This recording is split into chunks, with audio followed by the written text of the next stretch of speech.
Hot Springs.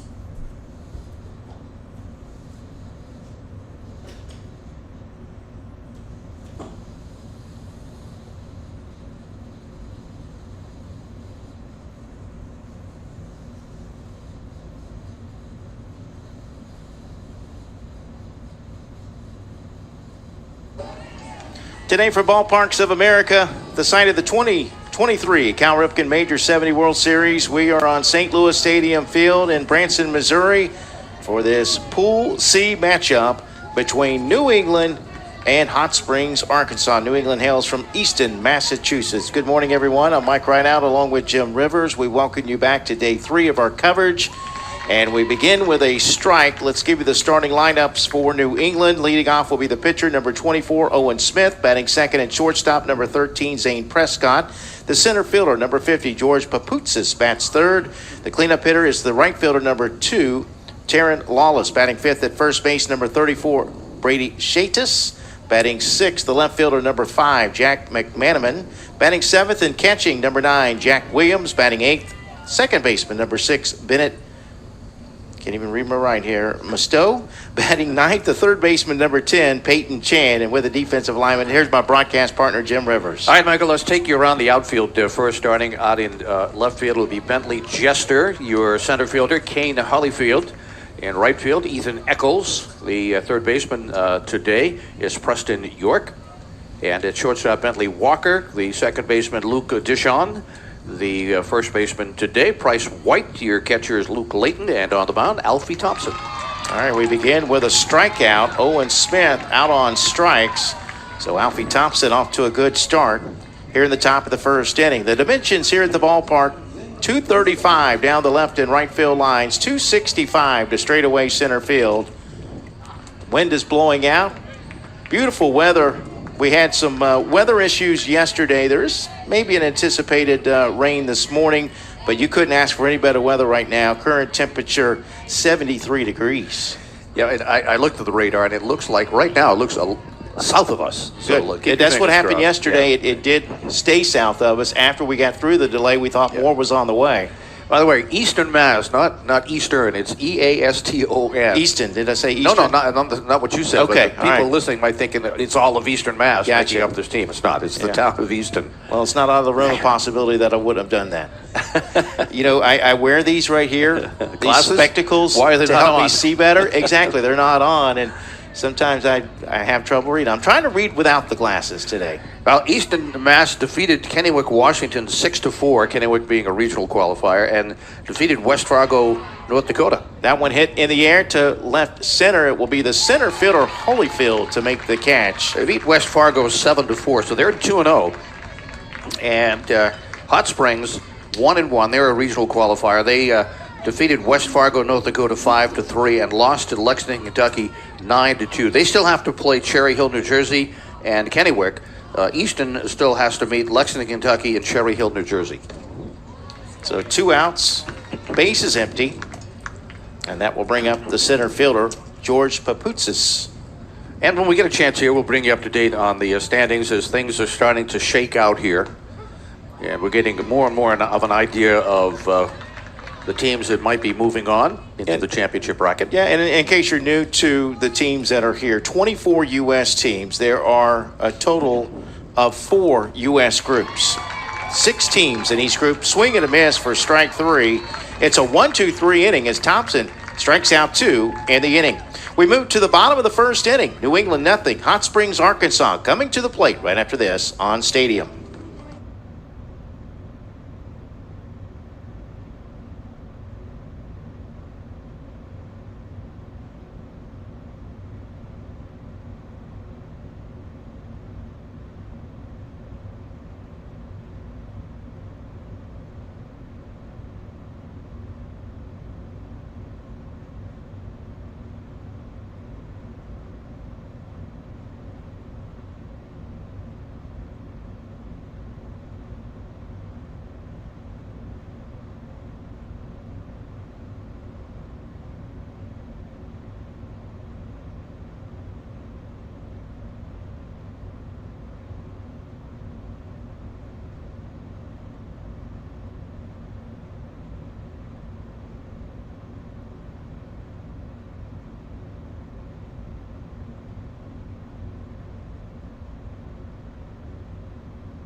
We welcome you back to Branson, Missouri. Hot Springs, Arkansas, 1-1 in Pool C. This is their starting lineup.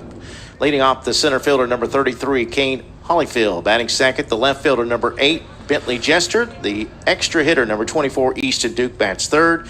Cleanup hitters, the pitcher, number 19, Alfie Thompson. Batting fifth at first base, number 11, Price White. Is that White, right? Can't read my writing. I can't read your writing either, so don't ask me. Batting sixth, the third baseman, number 30, Preston York. Batting seventh, the catcher, number 6, Luke Layton. Batting eighth, the second baseman, number 17, Luke Deshawn. Batting eighth, the right fielder, number 2, Ethan Eccles. And batting 10th, the shortstop, number 12, Bentley Walker, as Holyfield is out on strikes for the first out of the ball game. Once again, here's Jim with the defensive alignment. First of all, I'd ask you, were you a doctor in another life with that handwriting? You must have been a doctor. Let's go around the outfield. Left field, Jack McManaman. The center fielder today is George Paputzis. The right fielder, Taryn Lawless. Third baseman, Peyton Chan. And at shortstop, Zane Prescott. The second baseman, Bennett McStowe. First baseman, Brady Shates. Catcher is Jack Williams. And on the mound today is Owen Smith. And Smith off to a good start with a strikeout, but falls behind 2-0 to Jester. Bentley Jester, the starting left fielder. That is Price White. Just wanted to make sure I got that out there. Well, in the Group C standings, New England is at 2-0. Southeast Lexington, Kentucky is also 2-0. Kennewick, Washington, and Hot Springs are 1-1. Cherry Hill, New Jersey, and West Fargo are 0-2. So that's what the B division looks like now. So a win here by New England puts them in great shape to move on at 3-0. Probably will only need one win out of their final 2 games to make it. And equally as important, the Hot Springs, they're 1-1, and they can ill afford to lose this one here. Yeah, it really kind of a pivotal day. Yeah, even though we still have Monday and Tuesday pool play coming up, I mean, you don't want to put yourself in a must-win situation going into those final 2 days. There's a swing and a miss. So back-to-back Ks for Smith, for Owen Smith as he battles back down 2-0 in the count. With back-to-back Ks now, there's 2 away. Well, Easton won their regionals in the town of Lakeville, Mass. They went 2-1 in pool play and then ran the table, defeating Nashua, New Hampshire 5-0 and West Hartford, Connecticut 9-1 to win it. This one lifted in the air to third. It's a pop-up for Chan as Duke is retired for the third out of the inning. So how about this start today? 1, 2, 3 on both sides. We're through 1. We're scheduled for 6. Back for the second right after this. Hey, it's me. Your vacation. We need to have a talk. Well, actually, an intervention. A hike in the desert. Really? Huh, this isn't a vacation. It's a nightmare. I need excitement, fire, spectacle. I need to be wine dined and ziplined. I need 18 holes in the morning and a show at night. You keep saying you need a vacation, but I have needs too, you know. And I need Branson. I need 18 holes in the morning and a show at night. You keep saying you need a vacation, but I have needs too, you know. And I need Branson.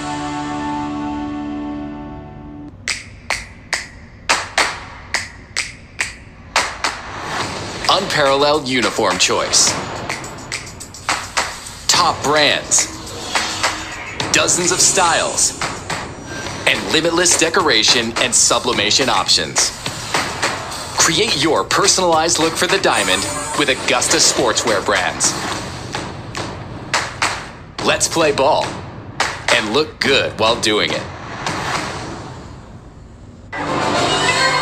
Develop a strong, clean, healthy body, mind, and soul.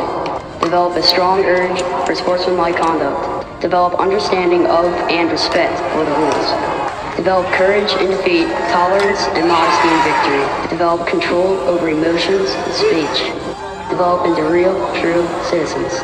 At the Babe Ruth League, we are not only developing the next generation of ball players, we are developing the next generation. Leading things off here in the top of the second inning for New England, the right fielder, Taryn Lawless, and he'll take the first pitch. Low for ball 1. In that 6-4 win over Kennewick, Washington, their first win, it was really a stolen base fest. They had 9 stolen bases. Kennewick had 10, so they were running at will. But they also picked up 8 walks, so you know, to get the feeling this Eastern team knows the strike zone well. That's in there for a strike. Well, Jim, big day yesterday for Team Puerto Rico's Dylan Irizarry. He set a Cal Ripken World Series record with 3 home runs in one game. Throw to first will be in time. Well, and the other point is, it was 3 for 3. 3 for 3. It wasn't like 3 for 5. Right. He got up 3 times, had 3 home runs, which broke a record that I think was tied by 17 players. Yeah, 19. Yeah, 19 players had 2 home runs in a game, but first time someone had 3. And if he hits one more home run, I think he will tie the series record at 5. 5, and only do it in, 3 games. Yeah. So that's impressive. Shadis, the batter, and he grounds out for the second out of the inning. So quickly, 2 up, 2 down in the top of the second inning.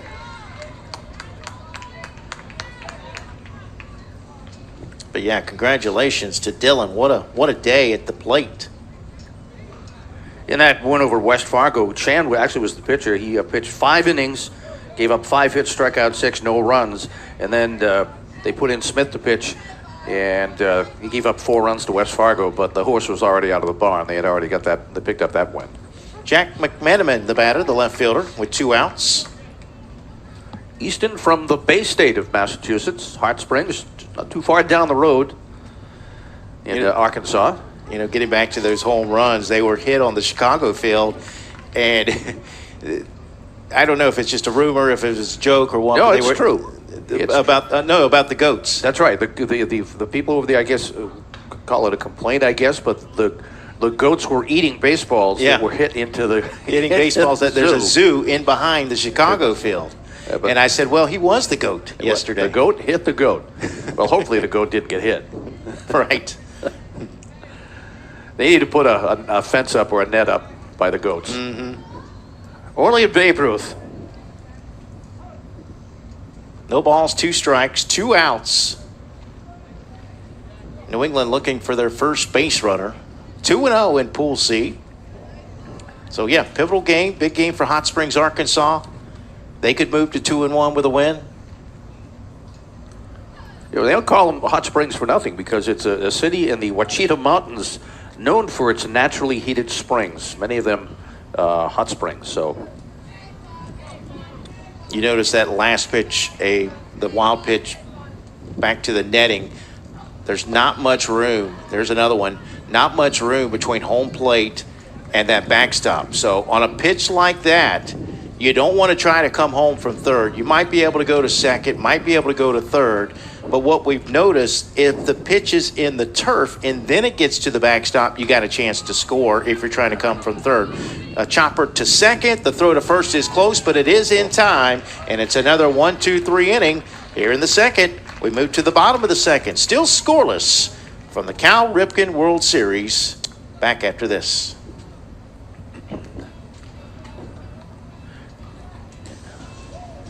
that young man was quick getting down the No line. photos allowed at the Titanic. Love it, but no photos allowed. But we're not allowed to take any photos. Why aren't photos allowed if no photos allowed? No photos allowed? No photos allowed. I'm so sad I couldn't take any photos. No photos allowed.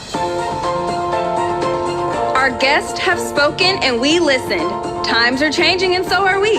Now, photos are allowed at the Titanic Museum attraction in Branson, Missouri. Welcome aboard and capture your Titanic moments.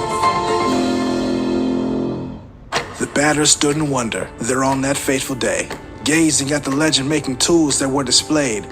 Practice swings, they're taking more than their fair share. Human skin bound to alloy, slicing through the air. They've had their ups and downs, their Ks and their home runs. Scars across the barrel tell tales of jobs well done. Now as he steps to the plate, there's a fire in his eyes. For with this mighty bat in hand, you can kiss this ball goodbye.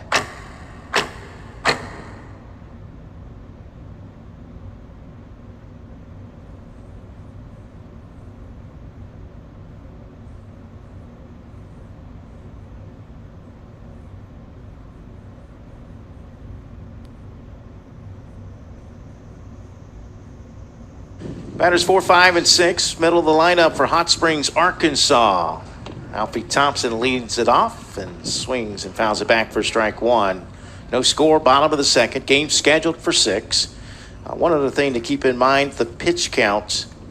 You can throw up to 40 pitches and come back without any rest. If you throw that 41st pitch, you do need 1 day of rest. Up to 65. Above 65, you would need 2 days of rest. Yeah, and we saw last night, I believe it was the Yardley coach who stopped the game and checked the pitch count and took his pitcher out before he got to, I think, 45. In a tournament like this, you really have to manage your pitching staff. Yeah. And you certainly can't come down here with one pitcher and expect to have any success.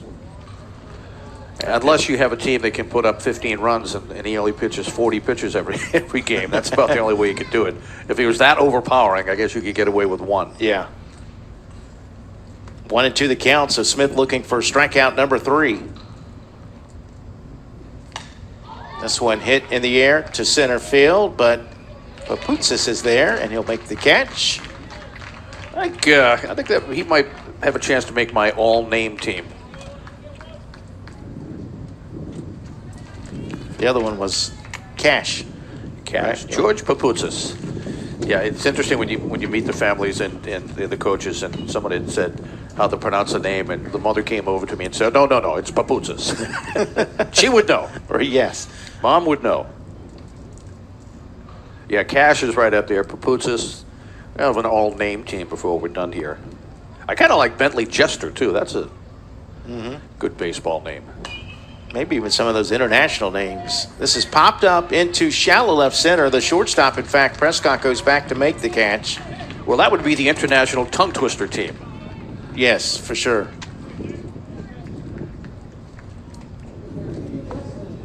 Two gone. And here is the third baseman, Preston York.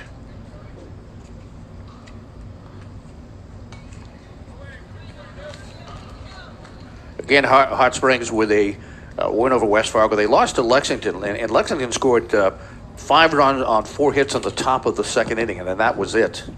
So one bad inning cost them in their game against Lexington. We've seen that this week, how one bad inning can cost your team the win. Yeah, we've seen that a few times. 1, 2 runs, you can overcome that, but someone throws up a 5 spot on you. Yeah, it's a difficult hole to climb out of. Swing and a miss. Another strikeout for Smith. He retires the side in order for the second consecutive inning. That is his third strikeout of the game. We're still scoreless as we move to the third right here on Stadium.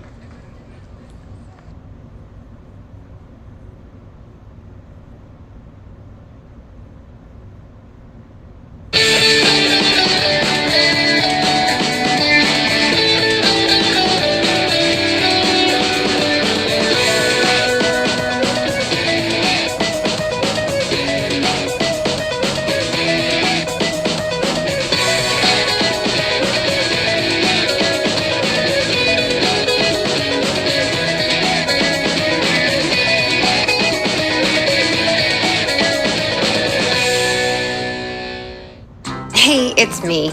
Your vacation. We need to have a talk.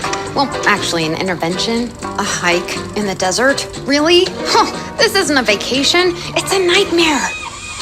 I need excitement, fire, spectacle. I need to be wine dined and ziplined.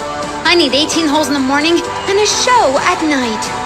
You keep saying you need a vacation, but I have needs too, And I need Branson. The batter stood in wonder there on that fateful day, gazing at the legend making tools that were displayed. Practice swings, they're taking more than their fair share. Human skin bound to alloy, slicing through the air. They've had their ups and downs, their Ks and their home runs.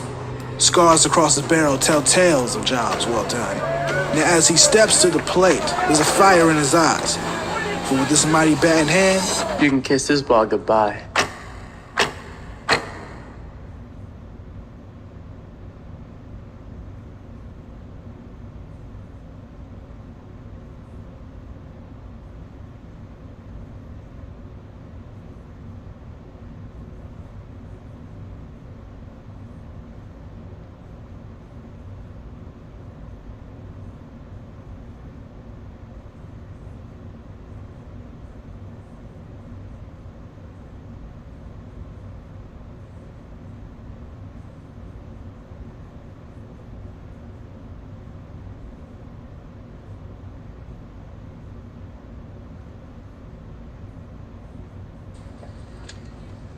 Well, Jim, what a great start for both of these pitchers today.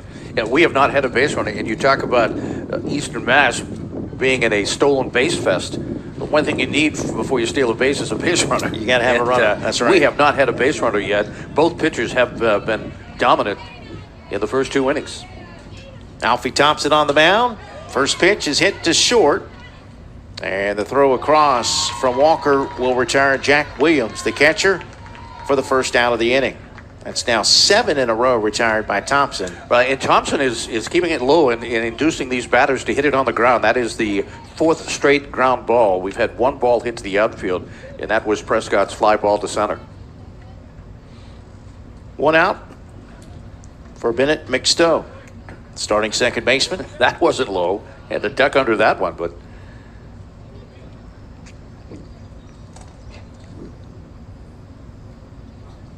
swing and a miss, 1-1.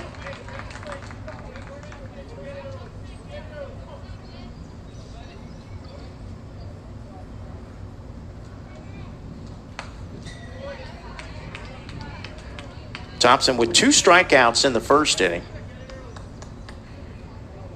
Looking for strikeout number 3. Eastern Mass, a town in Bristol County, population of about 25,000. Located in the southwestern part of the state, just west of the Cape. 1-2 pitch. That one is called a ball, and that will leave the count at 2-2.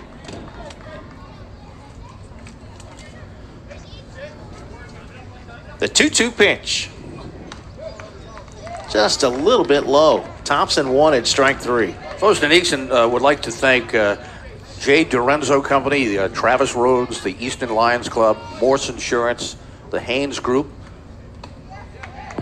and the Edward Keach Foundation, and I guess the 200 others that contributed and rallied around these boys. Big thank you to them. Absolutely. It takes a village. Also, a special thank you to Kellen and Eve Reed, the EYBL community, and the town of Easton for all of your support throughout this journey. And they're 2-0 right now. So big thank you to the folks in Easton. And we have a base runner, Michael. Our first of the game. McStowe at first, Peyton Chan, the number 9 hitter at the plate. So the top of the order on deck as that one's hitting the gap in right center field. That's going to drop for a base hit. Throw will come in to keep the runner at first, but the other runner will go to third base. Runners on the corners with 1 out. Well, Peyton Chan was the winning pitcher against West Fargo, and he has come out and contributed with the bat here. Good job of getting it in quickly to the cutoff man, like you say, preventing that runner from making the turn and coming home. Now we go to the top of the order. Yeah, Owen Smith struck out his first time up, but he's got a chance to put his team on top.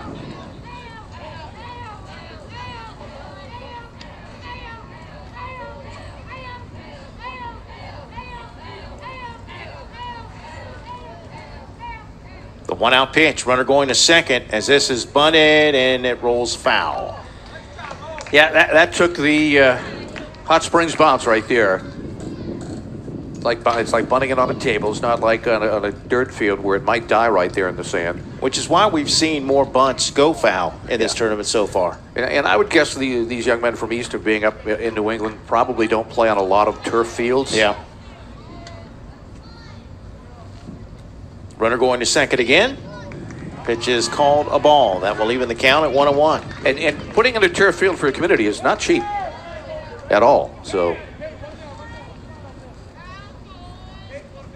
but I would imagine very few of these athletes have played in a facility like this. This is incredible. Great facility to watch a game, play a game, even broadcast a game. It's just amazing. Yeah, beautiful facility. Kudos to Babe Ruth and Cal Ripken baseball. That's ball 3. You also wonder, too, when you get a pitcher who's cruising along as he was and getting 7 in a row, now you got base runners, how does that change your mindset on the mound? You know, at this point, put him on base, then you got to force at any base. Although you get one here, but a run will come home.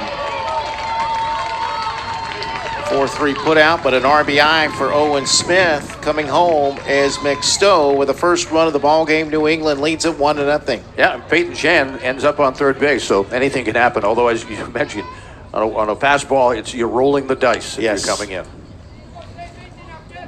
Zane Prescott flew out to center his first time up. He takes strike one. So imagine a runner on third, bottom of the inning. You're in the championship game, and there's a pass ball. You're the coach. Do you send him? And it's a tie game? I don't know, because we did see someone go yesterday. Yeah. But it was one of those pitches, remember, that hit the turf before it got to the plate. Ground ball to second, and a high throw, but White comes down on the bag. Deshaun with a put out, and the inning is over. So, only one run given up. New England strikes first. We move to the bottom of the third inning. New England 1, Hot Springs, Arkansas, nothing.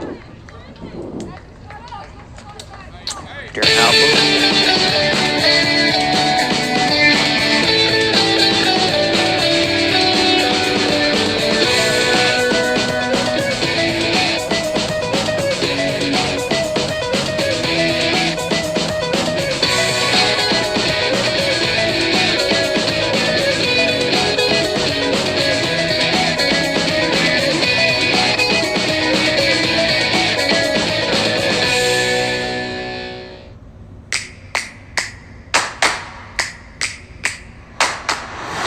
Unparalleled uniform choice. Top brands. Dozens of styles. And limitless decoration and sublimation options. Create your personalized look for the diamond with Augusta sportswear brands. Let's play ball and look good while doing it. No photos allowed at the Titanic. Love it, but no photos allowed. But we're not allowed to take any photos. Why aren't photos allowed but no photos allowed? No photos allowed? No photos allowed. I'm so sad I can't take any photos. No photos allowed. Our guests have spoken and we listened. Times are changing and so are we. Now, photos are allowed at the Titanic Museum attraction in Branson, Missouri. Welcome aboard and capture your Titanic moments.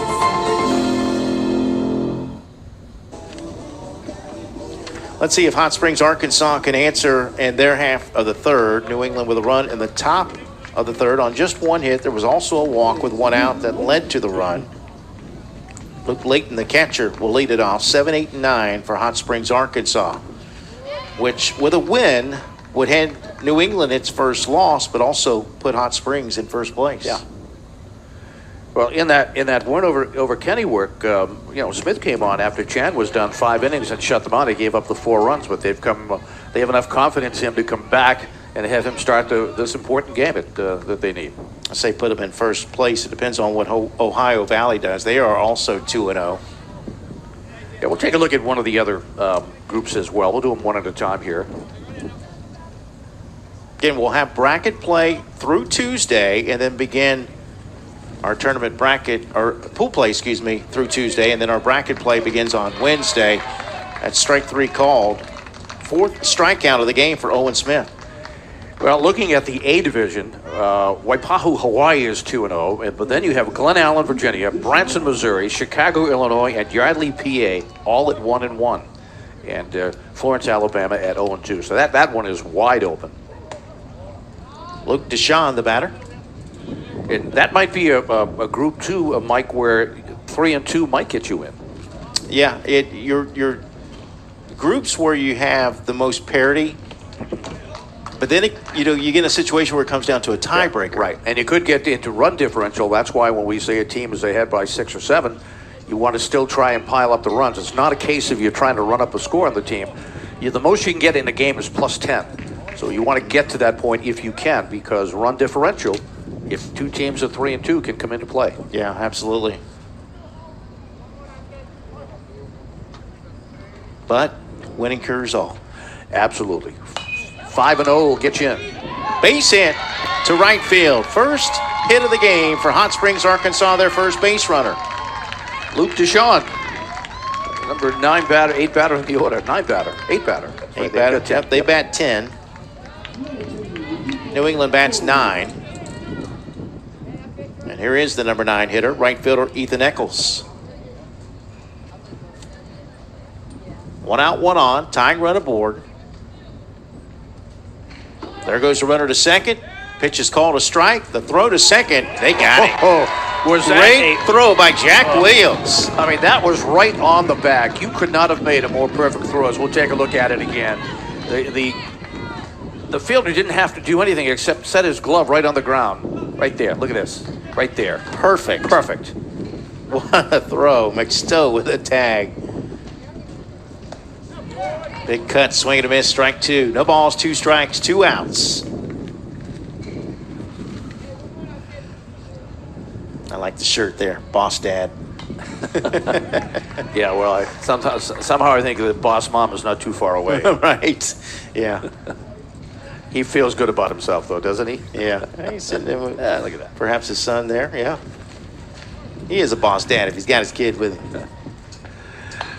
Popped up into left field.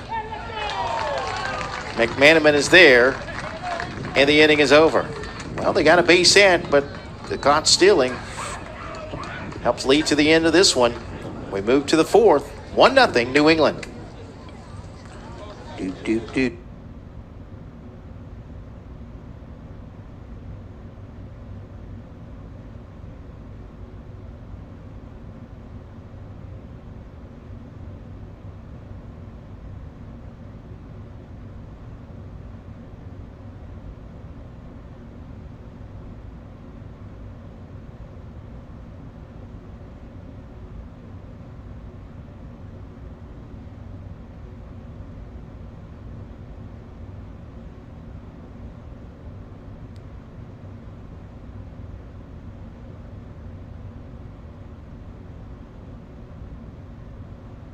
Hey, it's me. Your vacation. We need to have a talk. Well, actually, an intervention. A hike in the desert. Really? This isn't a vacation. It's a nightmare. I need excitement, fire, spectacle. I need to be wine dined and ziplined. I need 18 holes in the morning and a show at night. You keep saying you need a vacation, but I have needs too, you know. And I need Branson. Develop a strong, clean, healthy body, mind, and soul. Develop a strong urge for sportsmanlike conduct. Develop understanding of and respect for the rules. Develop courage in defeat, tolerance and modesty in victory. Develop control over emotions and speech. Develop into real, true citizens. At the Babe Ruth League, we are not only developing the next generation of ball players, we are developing the next generation. 2 seconds. All right, we welcome you back here to Branson, Missouri. Mike Rideout along with Jim Rivers. We're just talking with the gentleman that runs the drone. And a little too windy right now to bring the drone out. We have got some great shots from that, Yes. that drone. I keep wanting to say Android because someone told me I that said once. Android. Hey, Now it's a worm that in was my probably brain. during that 3-hour game that I kept calling it a droid. Now it's a worm in my brain. I felt like I was outside my body in that one. Batters 3, 4, and 5 here in the top of the 4th. Yeah, you talk about the gentleman behind home plate. I had a friend who skipped school once and went to a Red Sox game and sat behind home plate. His dad got sick and went home and turned the TV on to watch the game and saw his son behind home plate. You know, how was school today? Oh, it was fine. How were the Red Sox? Right. It's like Ferris Bueller's Day Off. That was back in the day when you could walk in and sit behind home plate, you know, for a couple bucks. Not anymore. George Papoutsis leads it off. There's that all-name team. 3, 4, and 5. Struck out his first time up. That one called strike.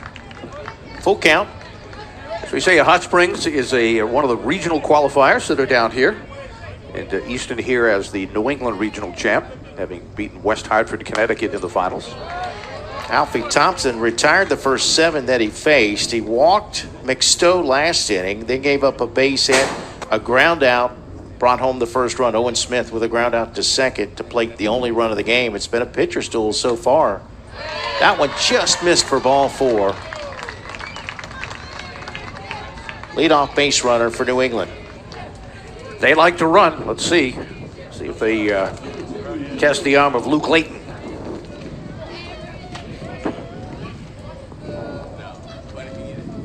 Darren Lawless grounded out to the pitcher first time up. There goes the runner to second. The pitch is a strike. The throw gets into center field. It's a stolen base for Papoutsis. Yeah, the umpire was pretty much in the sight line of that fielder coming over to the bag. He had to duck a little bit. You wonder if that affected the field at all. Maybe we can take a look at it. Yeah, sure did. Yep. That might have affected the fielder seeing the ball coming in. Ball gets to the backstop. Then we'll get the runner to third.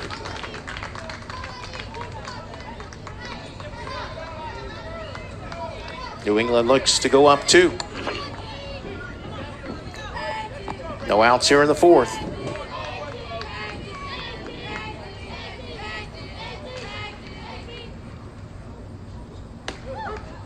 That pitch in there for a strike. 1-2.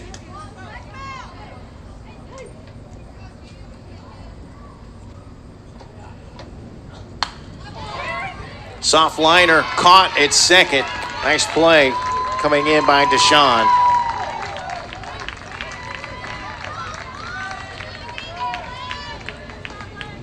First down of the inning.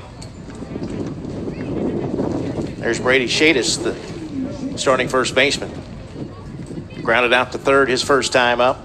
There's that diving play. Keeping that runner at third base. Head right past the pitcher. That'll get the run home. The throw across from short. Walker throws out Shadis. But Shadis picks up the RBI. Well, Putis scores. He was running on contact, Mike. The minute that ball was hit, he was off to the races. So he was headed home, and they gave up the run for the out. Yeah. But they'd have been hard pressed to get him. He had a great jump. But Putis walked to start the inning. He scores their second run of the game. Here's Jack McManaman. Hits the first pitch out to center field, and coming in is Holyfield.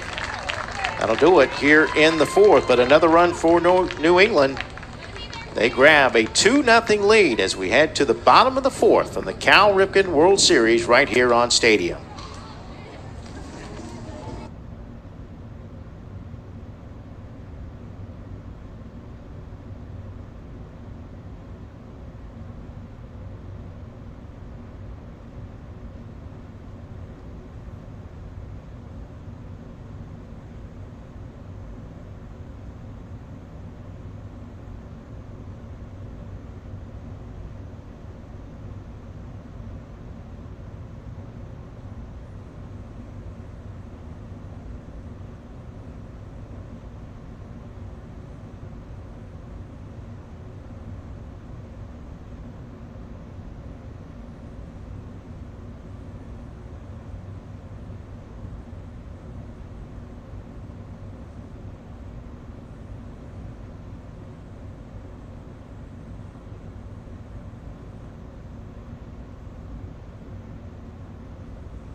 Batters 10, 1 and 2 for Hot Springs, Arkansas. They now trail 2-0. They did have a base runner for the first time last inning, but Luke Deshaun, who singled, was caught stealing. Owen Smith has not walked anyone, has struck out 4. Bentley Walker with a soft pop up to second.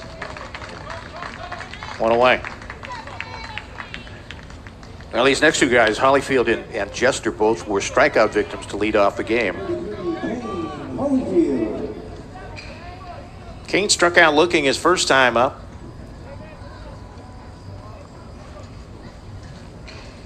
Let's see if the top of the lineup can get things going. This is hit foul and out of play. I think the wind got a little bit of that. If you look at the flags, it's blowing from left to right.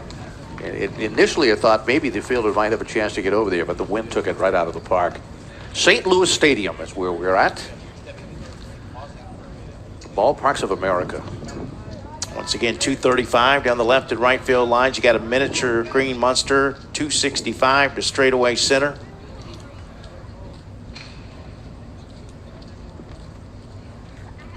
We saw someone in the home run derby hit the top of that. Yeah. And if you missed it earlier, Dylan Irizarry of Puerto Rico broke a Babe Ruth Cal Ripken record on this in this tournament with 3 for 3, all home runs. Holyfield aboard with 1 out.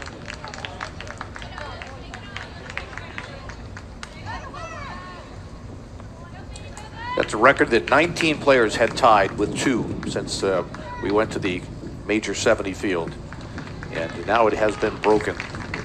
And another home run, and he will have tied the record, 5 home runs. Irizarry was in the home run derby contest. He was beaten in the first round.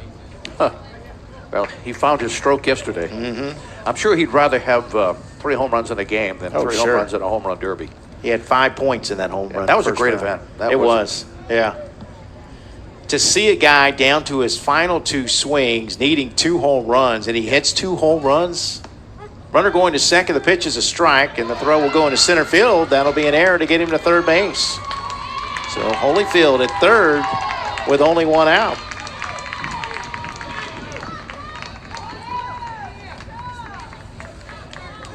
Well, now we'll see how Owen Smith reacts with a runner over to his right on third base. And again, a roll of the dice on any kind of a pass ball. Not much room behind the catcher. Showing bunt again. That one got him. That hit the batter. That hit the batter. He should be out. He is. Hit him out of the batter's box. And they'll send the runner back to third base. What a tough break here. Here's a look at it. Yeah, he ran right into it. If it hits you in the batter's box, it's just a foul. But he was out of the batter's box. Great call. And any umpire in the field that sees it will immediately kill it. But the home plate umpire had a good view of it, so he killed it right out. But the base umpires can make that call too. It's the right call. Yeah, no question. Yeah, if he could have maybe tried to put that on the first base line. Tough break with that runner in third. 2 outs. Well, it is. And now you've taken the bunt out, unless it's some sort of a safety squeeze that he can beat out. I'm not sure what kind of speed Easton Duke has, but now the coach wants to chat again. Yeah, on that play, the runners go back to the base. He may be saying, can you check with your first base ump to see if he saw the same thing? But yeah, but he. Yeah, there's no question to hit him out of the box. I mean, and you could see right away, home plate ump made the call. There was no hesitation.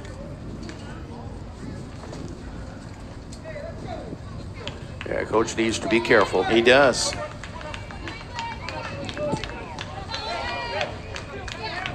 As the games take on more importance, the coaches get a little more We talked anxious. about how pivotal of a game this is. This one bounced to second. The throw to first will beat Easton Duke. So a missed opportunity for Hot Springs, Arkansas. They strand a runner at third base. So we'll move to the 5th. It's still 2-0 New England.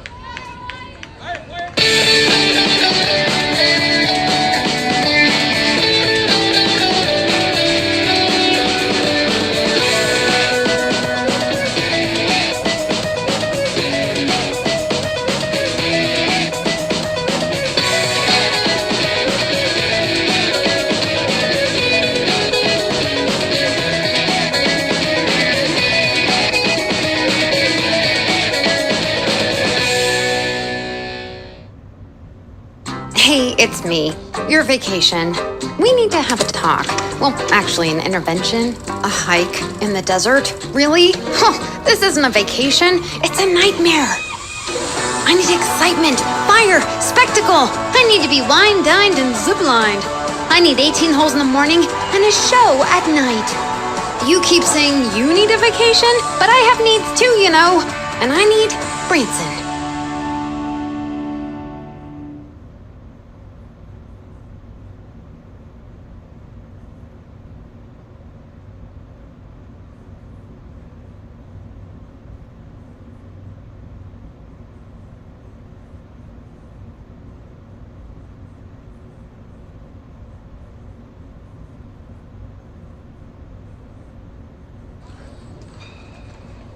Mike Rideout, Jim Rivers back here in Branson, Missouri.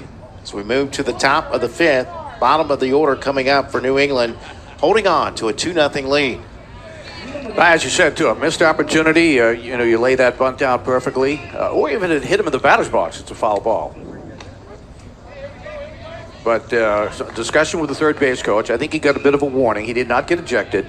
The home plate ump did say coach, and he turned and walked away wisely. You don't want to. Yeah, as an umpire, you don't want to eject a coach in a World Series game. You don't. But they can only push you so far. Right. I mean, he had every right to question the call, but as we saw on the replay, it was the right call. Yeah, and then once you do, it's kind of over. Right. You don't want to keep dwelling on it. Had they still been able to deliver that run, it would have been forgotten. Jack Williams, the catcher, 0 for 1 with the ground out to short. It's been a really good pitcher's duel between Alfie Thompson of Hot Springs, Arkansas, and Owen Smith of New England.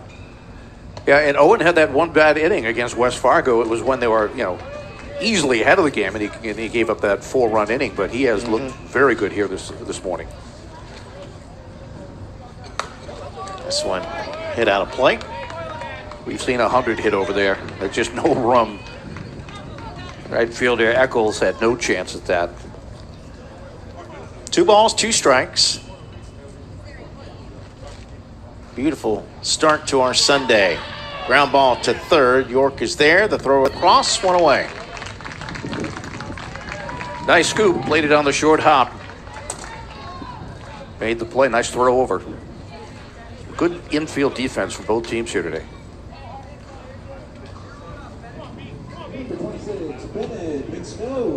Seven ground ball outs. Got the sinker working, Mike.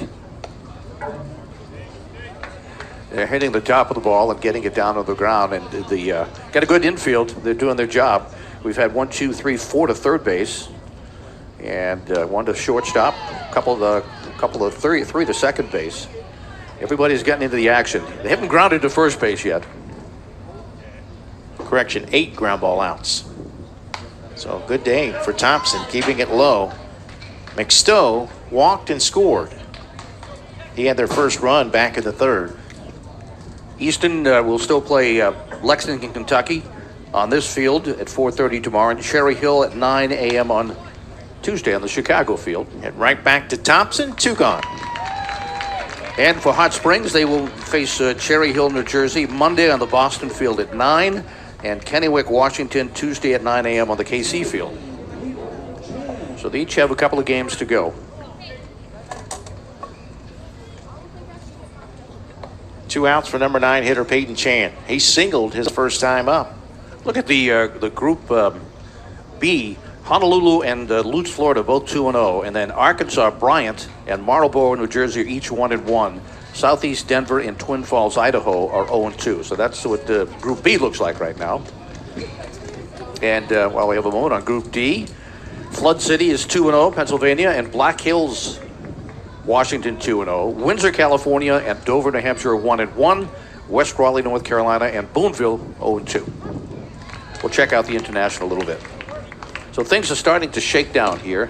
Yeah, we'll kind of head into a pretender-contender Monday, if you will. That's right.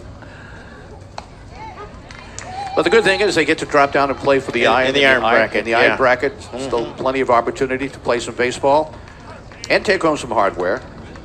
Now a visit out to the pitcher. He's induced 2 ground balls. He's retired the last 5 batters in a row. Yeah, but he's got 65 pitches. Yep. So he only needs 1 day rest if he takes him out now. Yeah. If he leaves him in, it'll be 2 days rest which means although you could finish the batter if you wanted, he's got a 2-2 count, right. But they're going to go ahead and make the change. Great day for Alfie Thompson. Yes. I mean, the last run he gave up was out the benefit of a hit. The first run he gave up was legitimate. The Bennett McStowe driven in by Peyton Chan, right? I think. Well, it was the 2 walks that ultimately made the difference. Right. Both walks have scored.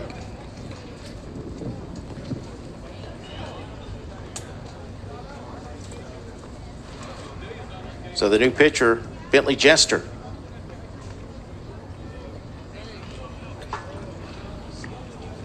He inherits a 2-2 count.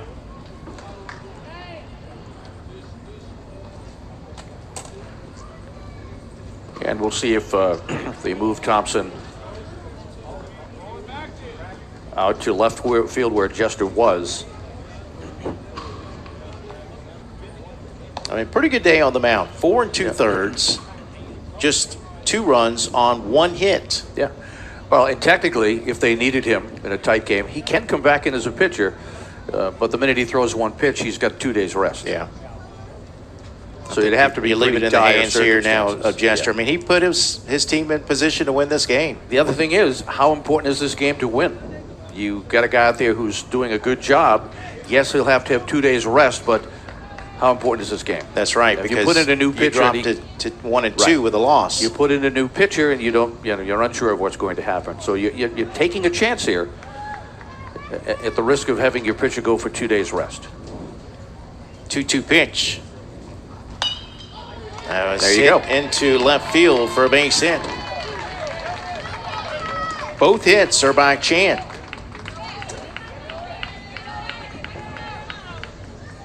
They scored a run without a hit last inning after the leadoff walk. And we're going to have a pinch runner out here.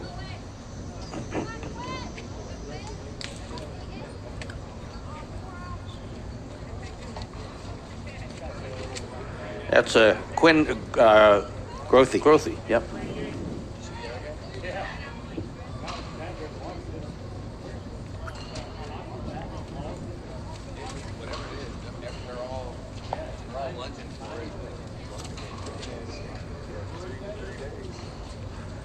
Coming up next, we have Yardley, Pennsylvania, and Rosemore, Illinois, Chicago. That'll be at 11:30-ish.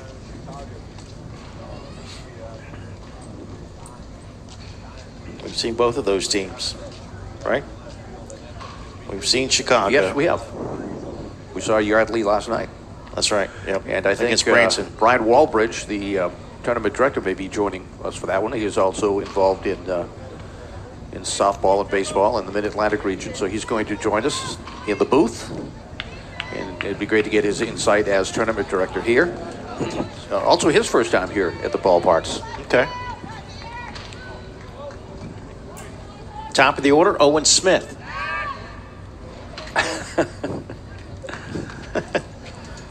Grothy just checking out the turf. He's being held closely over there by White.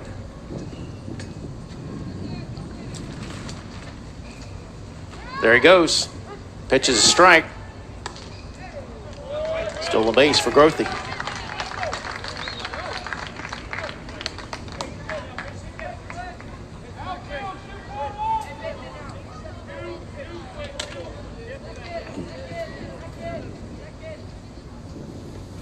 Wild pitch, and that will get Grothy to third base.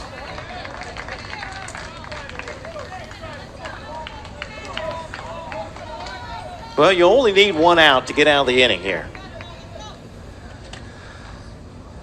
Get it across the plate and give your defense a chance. He does. And it's a bouncer to second. Deshaun is there, and the inning is over. No runs, 1 hit, no errors, 1 left on base.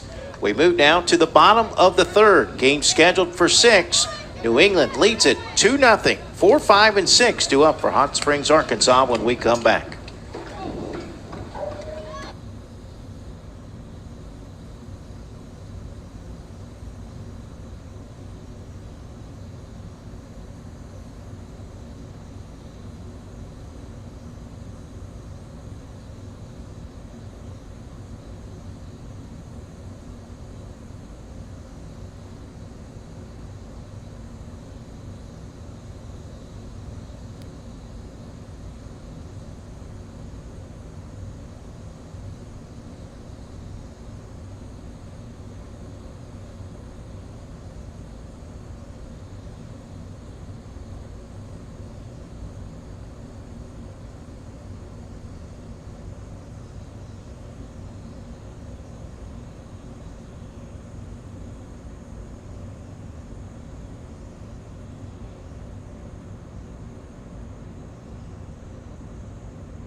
All right, here we go to the bottom of the 5th. 2-0. Hot Springs, Arkansas trails. Alfie Thompson leading off against Owen Smith, who has gone the distance, but he's only thrown 40 pitches. Yeah.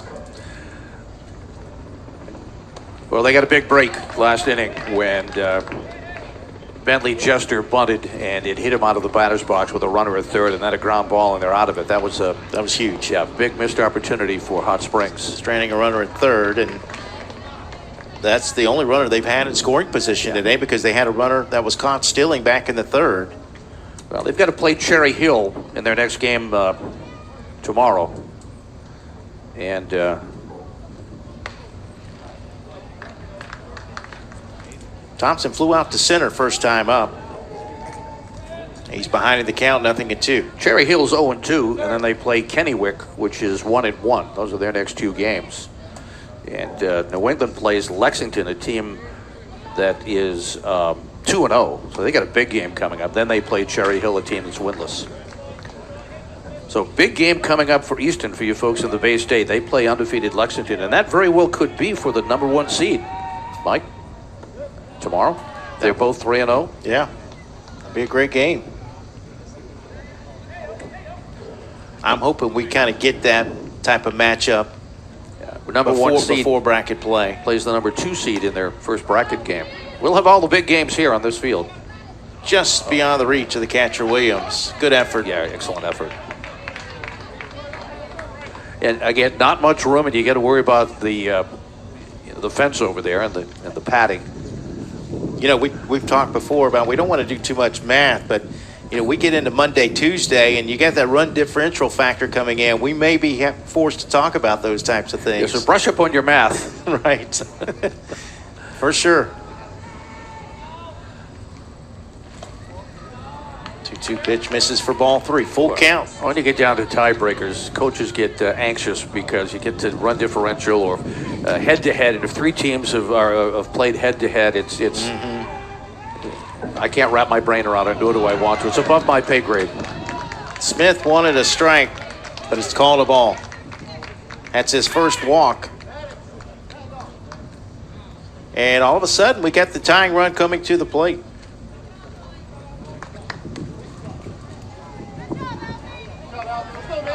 Yeah, good opportunity here for Hot Springs. 4, 5, 6 coming up. Bryce White popped up to short his first time up.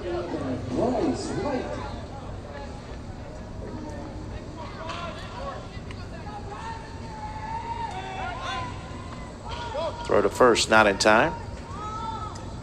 Thompson quickly asking for timeout, so he's not tagged as he lifts his hand off the bag. Check swing foul.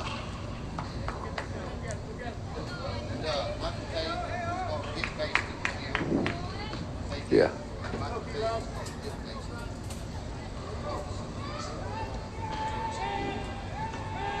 Oh, 1 pitch.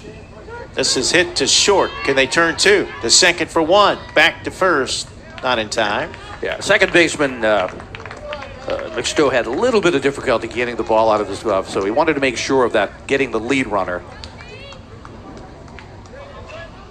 Fielder's choice for White. Here's Preston York. Strikeout victim last time up. Yeah, good play by McStowe. He would have liked 2, but let's get that first one. Throw goes to first, not in time. Arkansas down 2. Batting in the bottom of the 5th. Game scheduled for 6.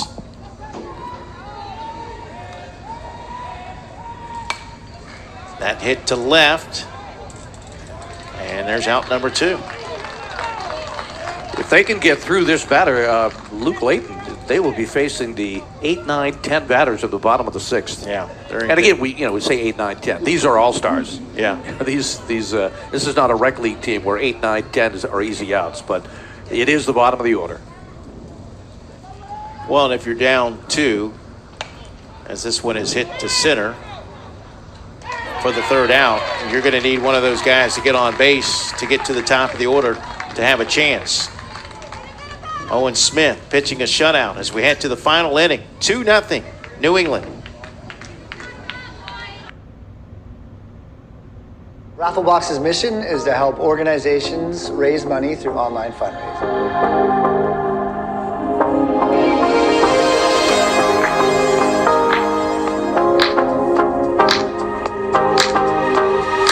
Rafflebox's mission is to help organizations raise money through online fundraising.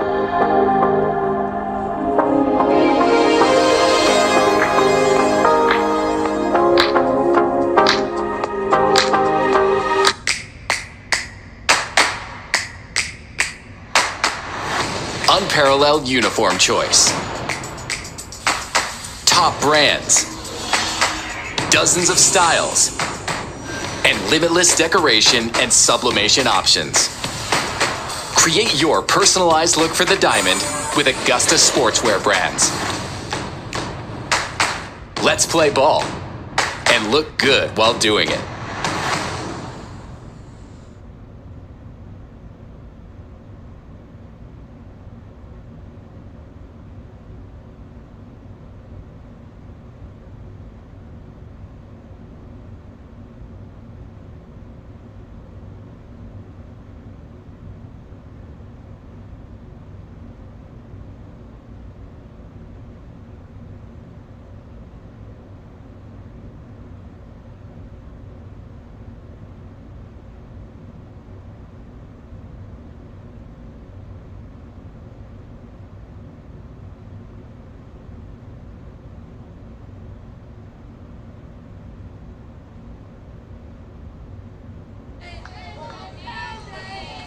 Batters 2, 3, and 4 for New England, looking for a little insurance in the top of the sixth. Final inning.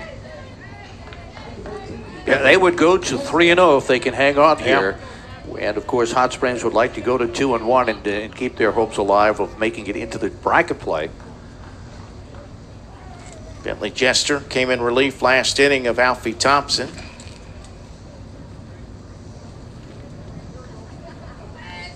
St. Prescott 0 for 2.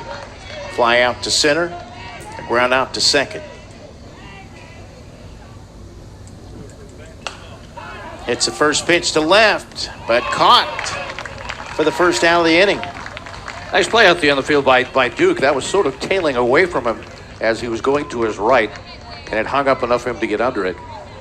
Nice hit, but a nice catch out there in the outfield. Papuchas. He has walked and struck out. He scored after walking in the fourth inning. Base hit to left field.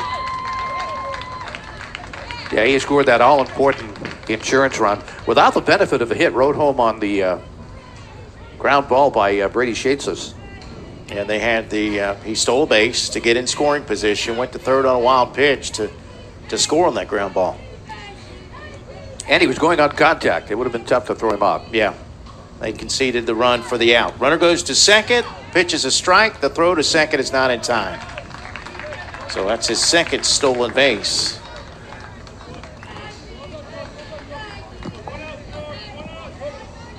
We've got 4, 5, 6 coming up. 4 right now. Lawless has not been able to hit the ball out of the infield, though.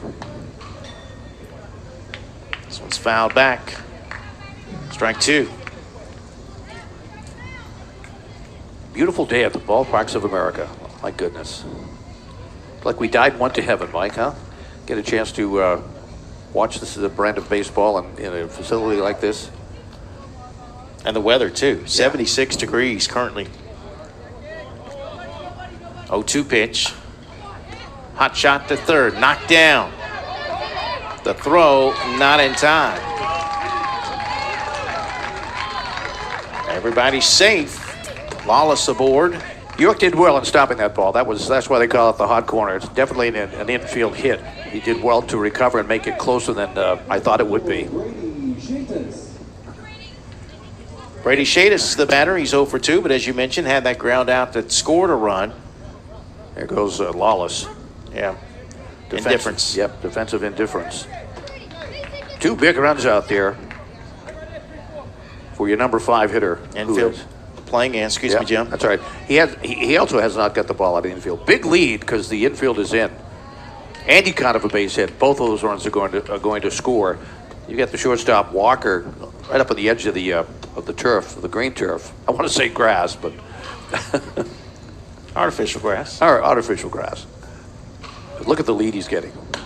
And they'll take a good throw from right. They'll hold the runner Good throw home. Yeah. The other runner will go to second on the throw. Eccles was right on it. RBI single for Shadis. It's 3-0 New England.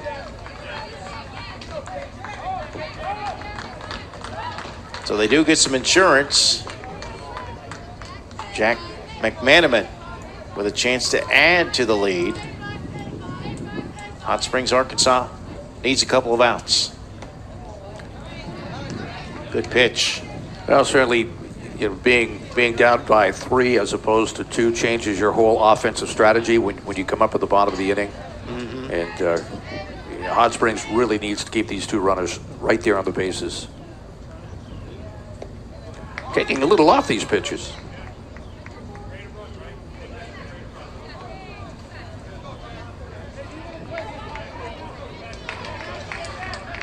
Easton Mass will play Lexington, Kentucky tomorrow at 4:30 on this field. We will have it for you. 0-2 pitch. And that's a base hit. That infield playing back, it's probably an out, but instead, that's another hit and an RBI. Lawless scores to make it 4-0.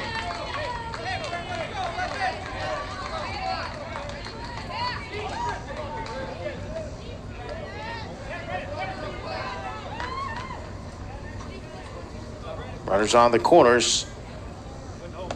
Runner goes to second. The standings in the International Group E, Seoul, Korea is 2-0. Taiwan is 1-0. Mexico, actually Taiwan 2-0. Mexico is 1-1. Australia is 0-1. And San Nicolas is 0-2. That's the International Group E. Brennan O'Shaughnessy is the batter.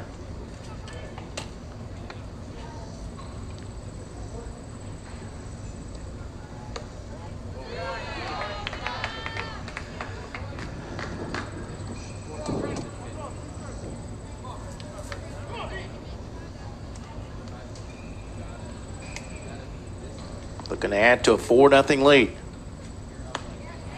Good pitch. Needed that one. Second out of the inning. If you're wondering what Lexington is doing, you folks in Massachusetts, because you'll be playing them tomorrow. Lexington today is playing Kennewick, Washington. And Kennewick, Washington is 1-1. So if Lexington wins that and Easton hangs on here, you'll have 2 3-0 teams going tomorrow.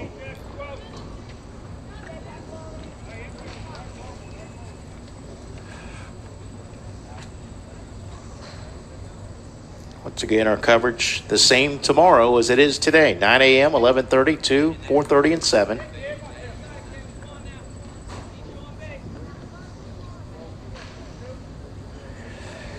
And we'll be joined by Tournament Director Brian Walbridge for the next game. Yardley coming from his region. Throw from short, and the inning is over. But a couple more runs come across the plate, some insurance. 2 runs on 4 hits. We move to the bottom of the 6th. 4-0 New England.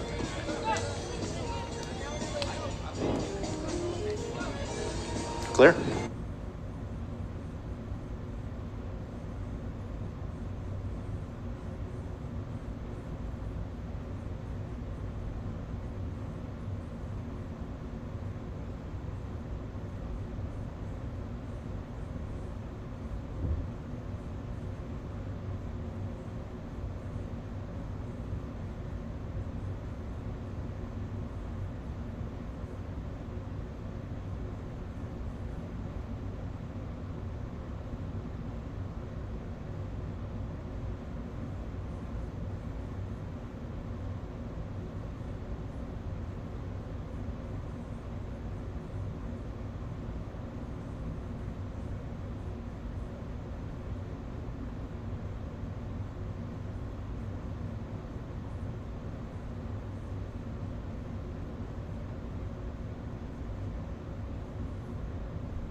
Bottom of the order coming up for Hot Springs, Arkansas. They're down to their final 3 outs unless they can plate 4 runs. But here's a good start.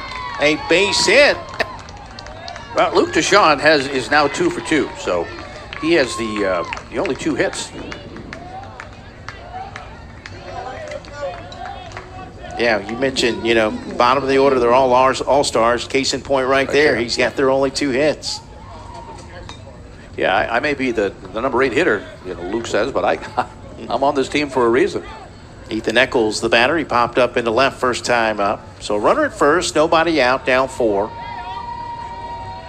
And how about Owen Smith? He's gone the distance, 54 pitches. Popped up to short, 1 away. And we talked about changing the offensive strategy. You're down by 1, you might take a chance at bunting the tying run down. You're down by 3, do you take that chance of stealing? So it changes your whole offensive strategy when they picked up that insurance runs. Walker has popped out to the infield. And this one popped up to third. 2 gone. Back to the top of the order, but they're down to their final out. Maybe I shouldn't say this so quickly, but this will be our shortest game we've had. We were due. Kane Holyfield, the batter. And I think Owen Smith, the big reason why. Alfie Thompson, the job he did. Yeah. And his start. Quick look at that Group F here, the international group, and then we will hit them all for you. Defense, too, the teammates behind them. That's a base hit down the third base line. The throw goes to third. It was cut off first, not in time. Well, George, you got the tying run coming to the plate. No, they got 4 runs. They've got 4 runs. Tying run on deck. Tying run on deck. Japan 2-0. San Juan, Puerto Rico 1-0. Guayama, Puerto Rico 1-1. Canada is 0-1. The Netherlands 0-2 in that F group. Jacob Ashcraft will bat.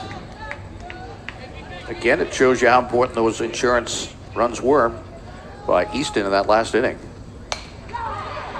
And that one hit to center field. Got it. Gave it a good ride, but caught for the 3rd out of the inning, and the ball game is over. New England gets the victory by the final score of 4-0. They improved to 3-0 in Pool C. Hot Springs, Arkansas drops to 1-2. And Owen Smith goes the distance today. 6 innings. He shuts out Hot Springs, Arkansas, allowing just 3 hits. He walked 1, hit 1, and struck out 4. That's going to do it for our coverage in this one. Coming up next, Yardley, Pennsylvania, Chicago, Illinois, a Pool A matchup. Until then, for my broadcast partner, Jim Rivers, for our executive producer, James Crenshaw, and our entire stadium crew, I'm Mike Rideout. Hope you enjoyed the broadcast. So long. Good morning. Have a great day.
Good afternoon and welcome, or good morning, I should say. Welcome to our continuing coverage of the 2023 Cal Ripken Major 70 World Series from Ballparks of America here in Branson, Missouri. We're on St. Louis Stadium Field for this Pool A matchup between Yardley, Pennsylvania, and Chicago, Illinois. Good afternoon, good morning, I rather should say.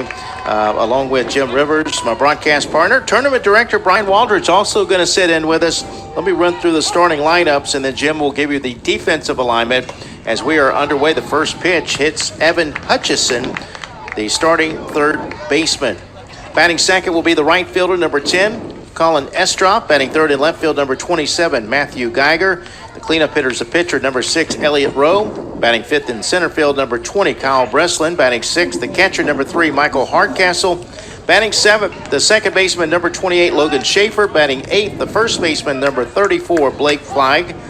And batting ninth, the shortstop, number 22, Braden Mesha. Batting 10th, the extra hitter is number 8, Michael Matus. With the starting lineups, with the defensive lineman, here's my broadcast partner, Jim Rivers. All right, Michael, let's take you around the outfield, starting in left field with Lloyd Ballerini.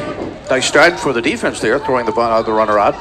In center field, Silas Rainey. Your right fielder is Red DeSavo Jr. At third base, Arian Gould.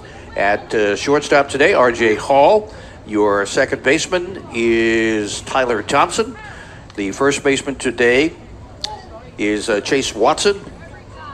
The catcher is Xavier Castro. And on the mound, Abel Diaz. I'm not sure about this call, Jim. What do you think? Well, we have to take a look. Didn't get a great jump, that's for sure. I mean, he looked like he got in on the backside of the bag. Look, there's the foot, and there's the tag. It's close. I think it's a good call. I think it's a good call. Looked like the foot was above the bag. But that's why they get paid down there. And that's right. We get paid to be up here. Well, Brian, glad to have you a part of the broadcast. You guys do a great job running a great event. Just your thoughts so far on this year's World Series. Well, thanks for having me. And I will tell you, I'm actually really impressed at the parity of these teams. Yeah. A lot of one-run games throughout the whole week so far. Yeah, I think we had 4 one-run games ourselves on day one. This one bounced to second. That is Thomas up with it on to first. That retires Colin Estroff for the second out of the inning. If we could just cut down on those 3-hour games, we'll be pretty happy campers. Yeah, I blame that on the tournament director. So 2 outs for the left fielder, Matthew Geiger. Base is empty. Top of the first will play 6 innings. The dimensions here at the ballpark, 235 down the left and right field lines, 265 to straightaway center field. Now, Brian, you have a little bit of an interest in this game, that being for your region in the Mid-Atlantic. Have you seen Yardley before? All the time. In fact, this is our last year's state champion team. And not to mention the fact that these boys live in the same school district that I went to high school. Ooh. A few years ago. Well, both teams are coming in at 1-1. Yardley defeated Florence, Alabama 3-1, and then lost to Branson in a tough one at night 6-1. And for Chicago, they beat Glen Allen 2-1, and then lost to Hawaii 5-1. Things are starting to shake out. We had a couple of teams go 3-0 this morning. We'll talk about. Next pitch, low and away. Evens the count at 2 balls and 2 strikes. Both teams are 1-1 in Pool A. Pool play will continue through Tuesday. Bracket play begins on Wednesday. So, Jim, kind of a pivotal game in this one as this one swung on a miss. We'll talk more about that when we come back. No runs, no hits, no errors. A hit batsman, but no one left on base. We've completed a half inning of play. It's Yardley, Pennsylvania, 0. Chicago, Illinois coming to the plate right after this. Develop a strong, clean, healthy body, mind, and soul. Develop a strong urge for sportsmanlike conduct. Develop understanding of and respect for the rules. Develop courage in defeat, tolerance, and modesty in victory. Develop control over emotions and speech. Develop into real, true citizens. At the Babe Ruth League, we are not only developing the next generation of ball players, we are developing the next generation.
All right, welcome back here to our coverage of the 2023 Cal Ripken Major 70 World Series. We have got some wrong positions, folks, so just bear with us on the Yardley, Pennsylvania side, as it's not Elliott Rowe pitching. It is Kyle Breslin pitching, and I'll let my broadcast partner give the alignment in just a moment.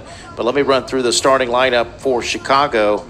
Leading off is the center fielder, number 5, Silas Rainey. Batting second, the third baseman, number 00, Aaron Gould. Batting third at shortstop, number 9, R.J. Hall. The first baseman, number 12, Chase Watson, bats fourth. The second baseman is number 25, Tyler Thomas. He bats fifth. Batting sixth, the catcher, number 4, Xavier Castro. Batting seventh in right field, number 10, Red DeSavo. Batting eighth, the left fielder, number 24, Lloyd Ballerini. Batting ninth, the pitcher, number 1, Abel Diaz. And batting 10th, the extra hitter, number 6, Roman Burgess. Jim, you got it figured out yet? Pretty much, and we apologize if we messed this up. We had a complete change as we had the first pitch, but we've got most of them, I believe. And we start in center field is Evan Hutchison. Right field is Elliott Rowe. Left field, Matt Geiger. Third base is Braden Mascia. The shortstop, Logan Schaefer. Second baseman, Colin Estroff. The first baseman is Blake Fly. Catcher, Michael Hardcastle. The pitcher, Kyle Breslin. I think that's pretty spot on, but again, we'll make sure we get it corrected if it's not. All right, thank you. A couple of games this morning. We had Easton, Mass go to 3-0, beating Hot Springs 4-0. Also, Lutz, Florida went to 3-0, beating Marlboro, New Jersey 8-1. So 2 3-0 teams, and Brian, we've talked about it many times. You almost need 4 wins to guarantee. And even that doesn't guarantee you, particularly if you get into those two-way, three-way ties. Now, head-to-head is the first criteria? Head-to-head and then runs allowed. Record, head-to-head, runs allowed, and then run differential. And a couple years ago, you may remember this, we actually got in a situation where we had to go to a coin flip. Yeah. Silas Rainey with a base hit. Aaron Gould, the batter. We saw him come in and lock it down from the pitching position. Throw to second is not in time. Stolen base for Rainey. And again, for Rainey, he got a great jump. He was halfway down there when the catcher jumped up. It was a good throw, too, by the catcher. Rainey had a big game. Went 2 for 3 at the game that we saw them against Glen Allen, Virginia.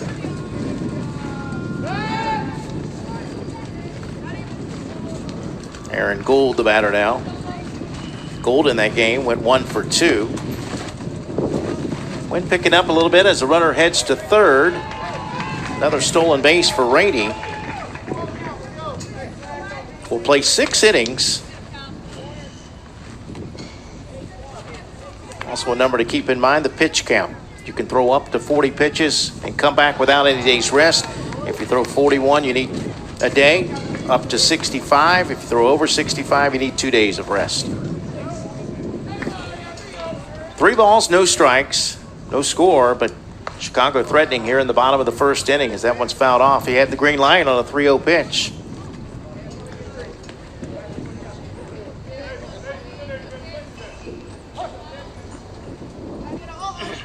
The 3-0 delivery, or 3-1 delivery.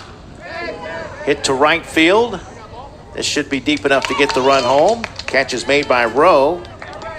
And it's 1-0 Chicago. They call themselves Chicago, but they're actually from a small town called Rosemore, Illinois, which is a suburb of Chicago. So we want to make sure we give credit to the folks in Rosemore. Wind really gusting now, blowing out here at the ballpark. Brian, you have to think that the addition of the extra international teams has really made this a fun tournament for the kids. It really has. In fact, talking to some of these young men walking around the campus, there's an excitement, a buzz, and some of these international games are the most watched. Well, we talked about it yesterday, too. It's funny because you'll have a team from Korea and a team from the United States, and they can't understand each other, but they understand each other. They speak the language of baseball. They're trading pins and having breakfast together. Just a boatload of memories when they go out of here. And not everybody goes home with hardware. Or we may be broadcasting the game in the afternoon, but it's 6 a.m. there. Runner's as good as second. Yeah, Grandma's up. We're having her morning tea. Well, my favorite moment so far is we have that fifth field that we use for practice, and you walk by there and there's wiffle ball games going on. That's awesome. Although some coaches think wiffle ball will mess up your batting, playing hardball. You know that, Brian. That's the theory. And as a coach, we used to do the same thing. And then, of course, at the end of the year, we'd have a players versus coach wiffle ball game at the pool. Well, it's funny because there are two things. Don't play wiffle ball and don't swim in the pool between games because it tires you out. Chase Watson, the batter, the starting first baseman, R.J. Hall at second base. 1 run in, Rainey scoring the first run of the game. We're in the bottom of the first. We had a Babe Ruth record broken yesterday. There's a base hit. That's going to go all the way to the fence. Extra bases. That will bring home another run. Watson thought about 3, but will hold at second with a double.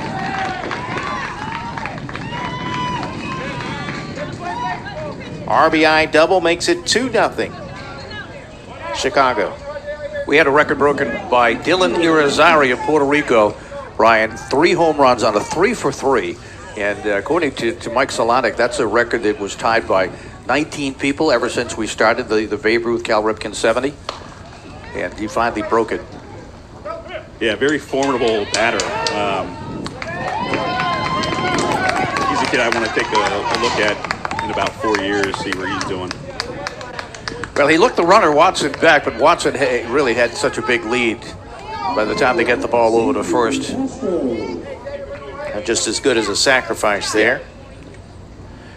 And we'll send up the number 6 hitter in the order, the catcher, Xavier Castro. Well, we've talked about the number of major leaguers, Brian, that have gone through the Babe Ruth ranks. My favorite current one is Mike Trout. Mike Trout, yeah. Okay. Well, from back in my day, in my neighborhood, up in New Hampshire, Carlton Fisk. Okay, Carlton Fisk, catcher. With the Red Sox and closed out with the White Sox. This might be to you, Brian. Yeah, just a little bit low, below us. I want to see how good he is with his hands.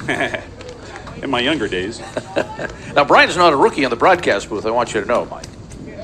He's a veteran.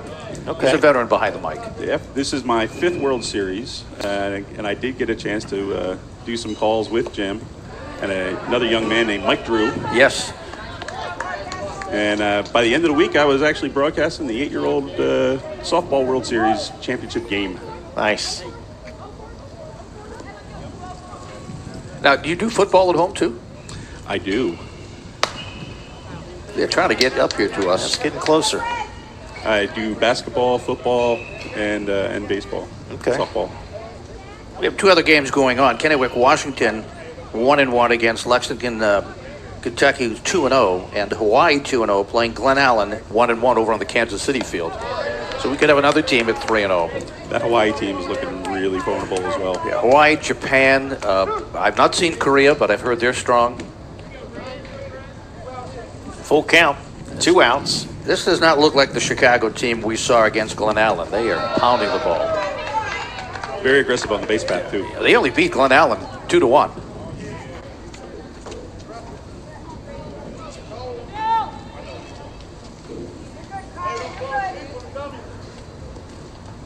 Yeah, in fact, they only had 3 hits in that game yesterday. Well, they got their hitting shoes on today. They've already got 3 hits in this first inning. They've matched what they had all of yesterday. Runner going to go to second. Indifference. Well, no question, Chase Watson would have scampered home had they made that throw down there. They are very quick on the base paths. So both runners in scoring position. 2 outs. Red DeSalvo meandering on down to chat with the third base coach, who's giving him his instructions. Get a base hit. Find a way to get them in. Get them on, get them over, get them in. We have had a lot of runs scored in the first inning in our games. There's the MASH unit back again, Mike. Yeah. Weather favorable for them to get back at it.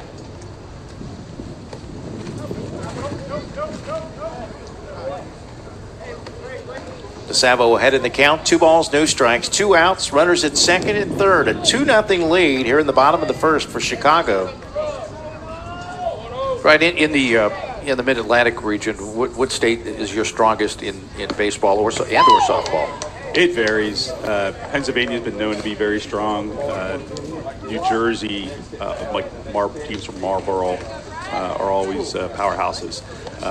But yeah, Pennsylvania represents very well. Yeah, New Jersey's had quite a few teams in the World Series. Kinnelon won the softball a few years ago. Here comes a throw to the plate. It won't be in time. DeSavo will take second on the throw. A 2 RBI single by Red DeSavo, and it's now 4-0 Chicago.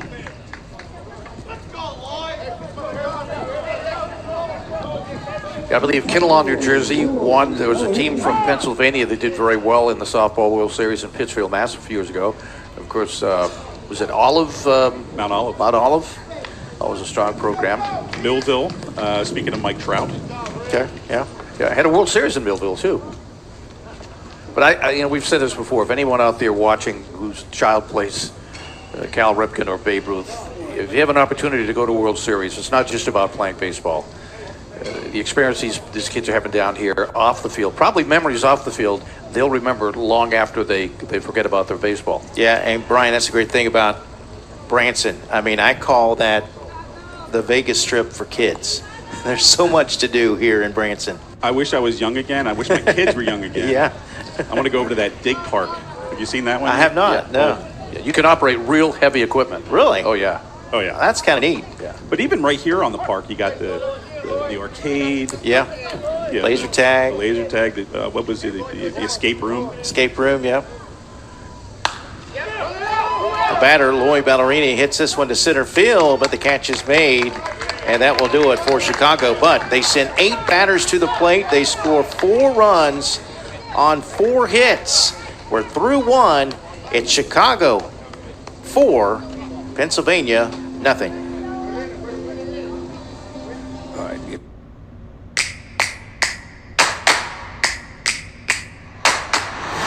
Unparalleled uniform choice. Top brands. Dozens of styles. And limitless decoration and sublimation options. Create your personalized look for the diamond with Augusta sportswear brands.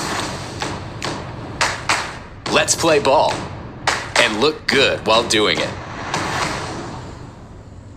The batters stood in wonder. They're on that fateful day, gazing at the legend-making tools that were displayed.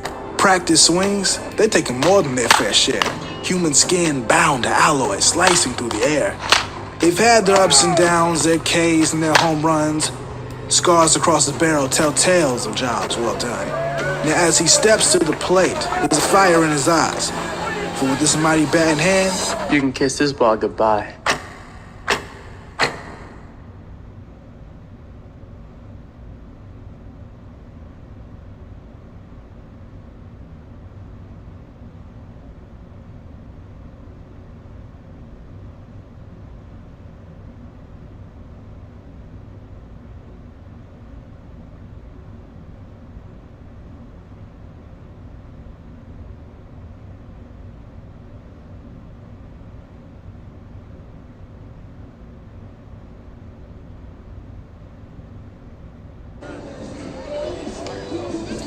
We'll go back to Branson, Missouri. I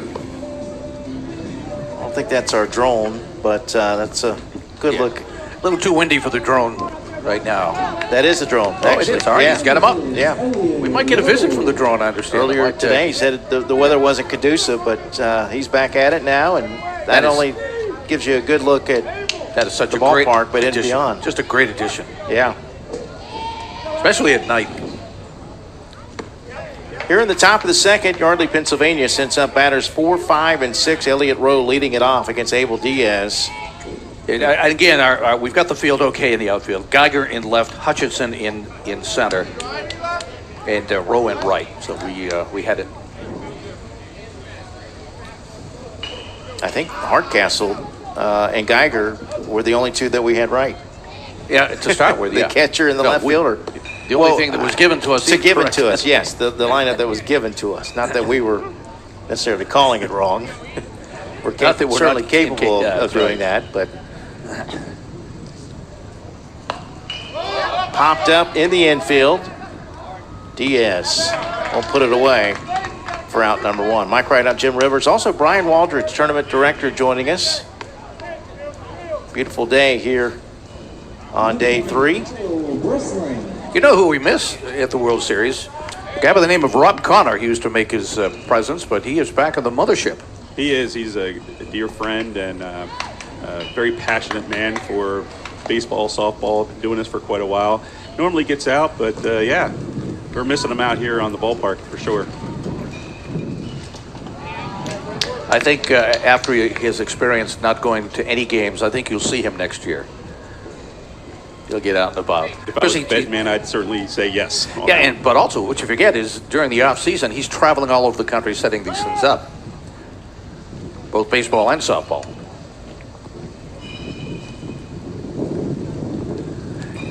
And since you're with us too, Brian, a shout out to Ralph Errico.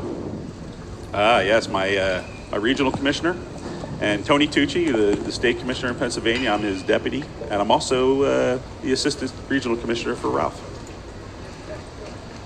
I had a chance to run into Tony at the Softball World Series, and he was everywhere, back and forth. Great addition. Keeps the thing running, technically.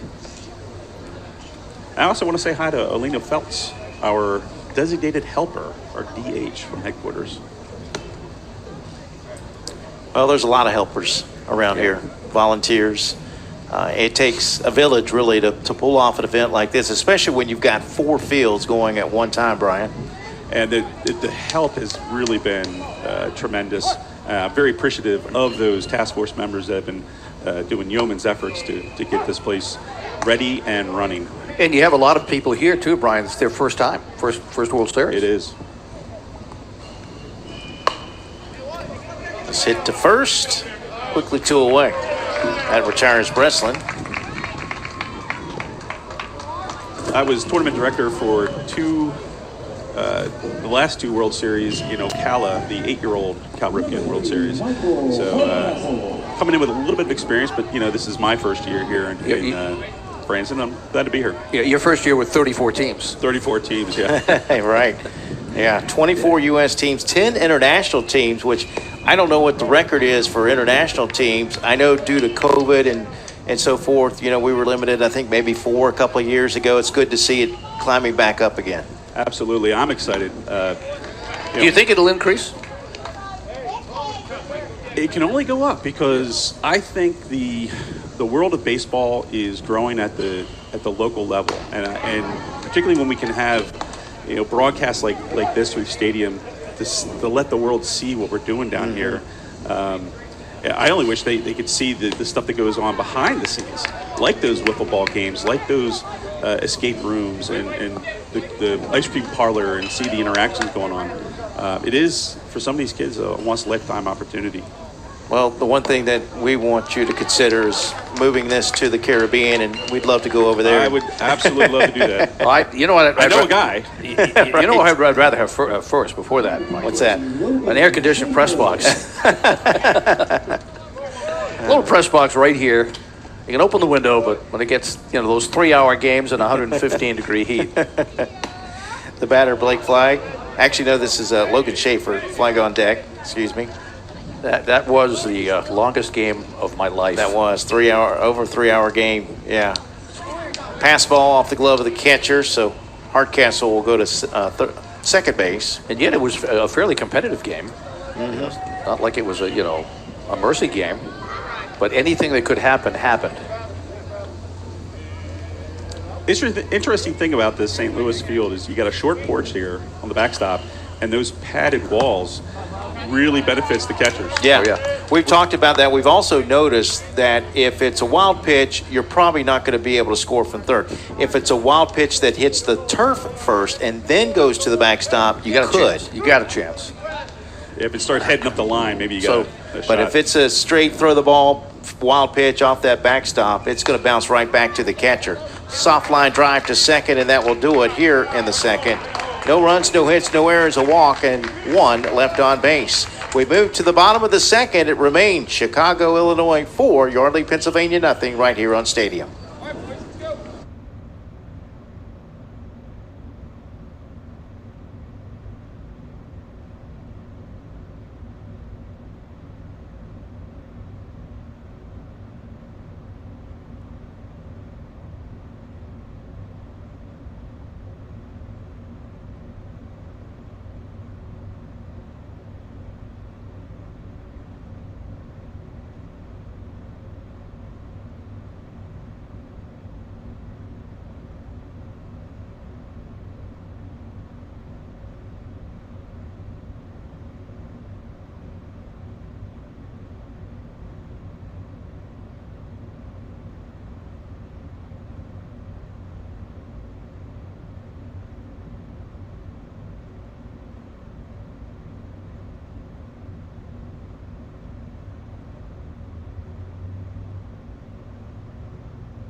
No photos allowed at the Titanic. Love it, but no photos allowed. But we're not allowed to take any photos. Why aren't photos allowed but no photos allowed? No photos allowed. No photos allowed. I'm so sad I couldn't take any photos. No photos allowed. Our guests have spoken and we listened. Times are changing and so are we. Now, photos are allowed at the Titanic Museum attraction in Branson, Missouri. Welcome aboard and capture your Titanic moments. Batters 9, 10, and 1. Once again, there's our drone. You can see some of the action going on in the background, the big Ferris wheel there. As I noted earlier, there's just so much to do. You don't even have to leave the park to have fun here in Branson. But if you do, lots of stuff going on around. Beautiful day. Yeah, 70-something degrees, I think. Good look at the city there. Kansas City, actually Kansas City Field, okay. It's up to 86. It doesn't feel it. Will on the field, though. Yes. It's about 20 degrees hotter on the field than it is ambient temperature. The pitcher, Abel Diaz, leads it off. 9, 10, and 1. We're on St. Louis Stadium Field. Chicago Field off to our right, where the record was set with the 3 home runs yesterday by Irizarry for Puerto Rico. 3 home runs and 3 at-bats. There's a look around here at the other fields. I've got the water slide right across the street from my hotel. I'm tempted to just go there. We have a new pitcher, too, right? Estroff is out there pitching. They made the switch between innings, Mike. All right, that was quick. Well, they hit him pretty hard.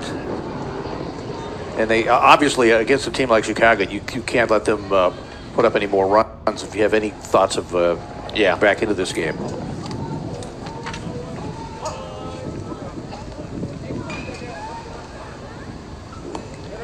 Speaking of Irizarry, not only did he have those 3 home runs, but he threw a shutout, too. Wow. He did. He threw 2. Okay. And the 3 home runs won a 3 for 3. He only had 3 at-bats.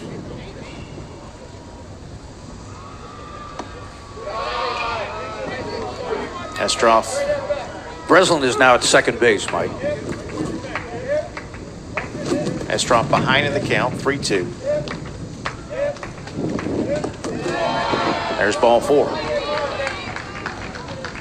So they just swapped places.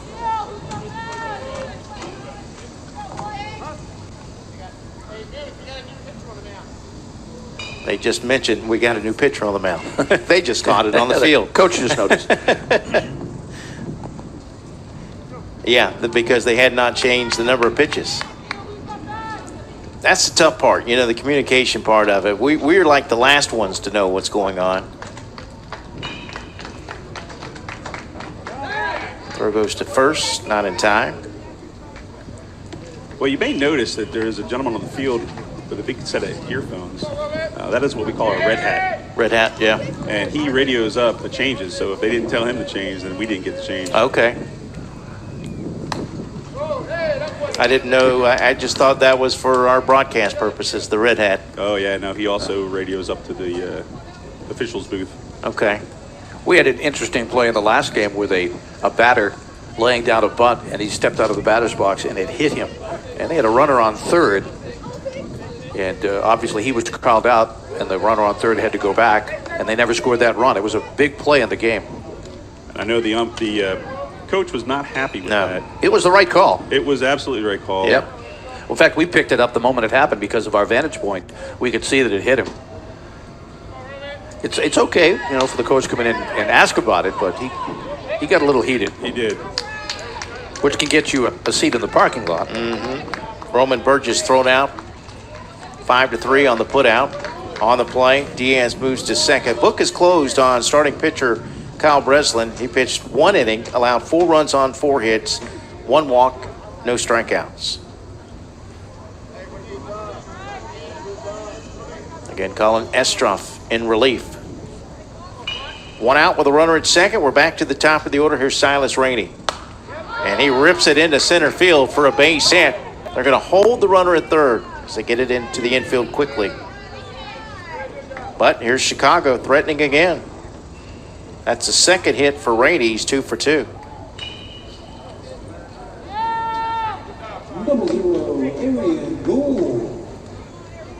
This was my son's coach's favorite situation. First and third, no outs. Arian Gould had a sac fly and an RBI first time up. But we were most impressed with his pitching, Jim. I'm just going to say throwing the ball to either a second baseman or a shortstop cutting in really doesn't fool anybody anymore. Worked one time with my daughter's team in a tournament. Was so proud of him. We worked with him so hard. What I've seen work is the catcher pops up and throws it immediately to third base, throws a bullet, because you might get that guy off the bag. And I've seen that work, but... Gould came in the 5th inning against Glen Allen, Virginia, faced 6 batters and struck out 5 of them. Yeah, I think he's their monster closer. Big hit. RBI. And it's 5-0 Chicago. That's textbook right there. Get a runner on third, less than 2 outs. Right side. Guaranteed a run. Rainey now at third base, so runners on the corners again for R.J. Hall, who also has a hit.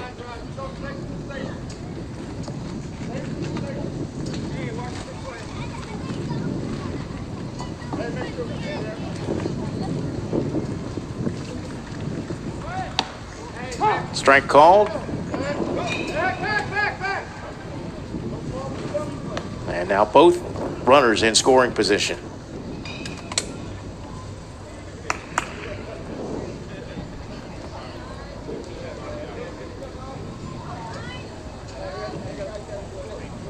Rainey at third, Gould at second. Chance to go up 7.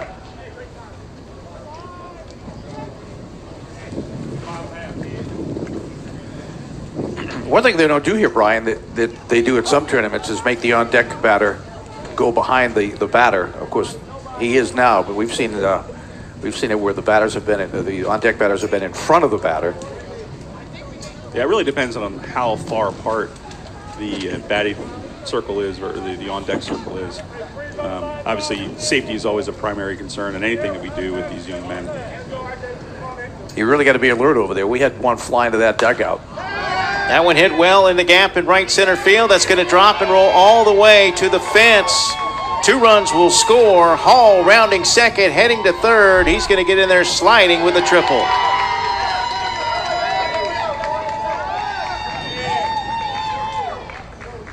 Two more runs across the plate. 7-0 Chicago, Illinois. And certainly a time to mention what the mercy rule situation is in Cal Ripken. 15, 10 after 4.5 or 5, 15 after 3.5 or 4.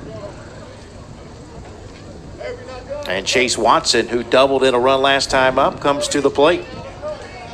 Because they put the 15 run in a couple of years ago. This year they changed the rule to allow jewelry on the field, which is more of an issue among the girls than it is the boys, but leave it up to the umpire and whether or not he thinks it's dangerous. Because that does not include religious bracelets or medallions. Chicago really hitting the ball today. 7 hits, 7 runs, 7 hits. A lot of teams using the sliding gloves, the sliding mitts too, Brian. Yeah, I'm not a fan. No, excess baggage as far as I'm concerned. But because with all the head first sliding these kids are doing. It happened to the old days when they slid feet first. Now they're all going in belly first.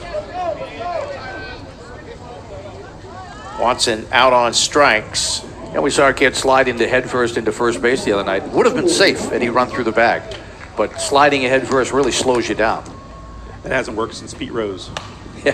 Tyler Thomas. The fact you remember Pete Rose. That's on the first. Did I just age myself? A little time.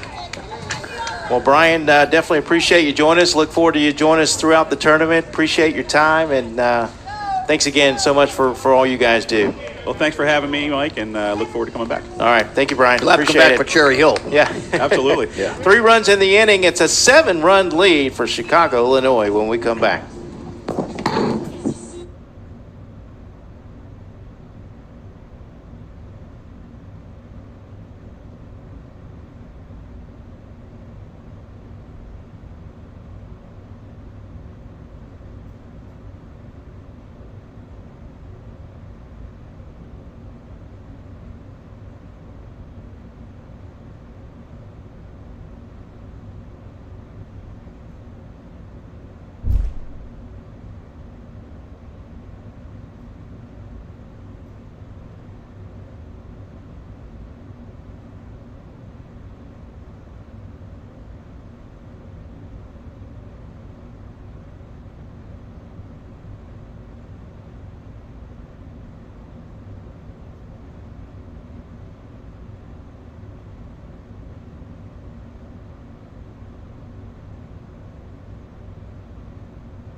All right, we're back. Another drone shot for you right up above that eye in the sky above home plate. And we can see our new center fielder, Abel Diaz, who's gone from the mound at the center, and Rainey is now the pitcher.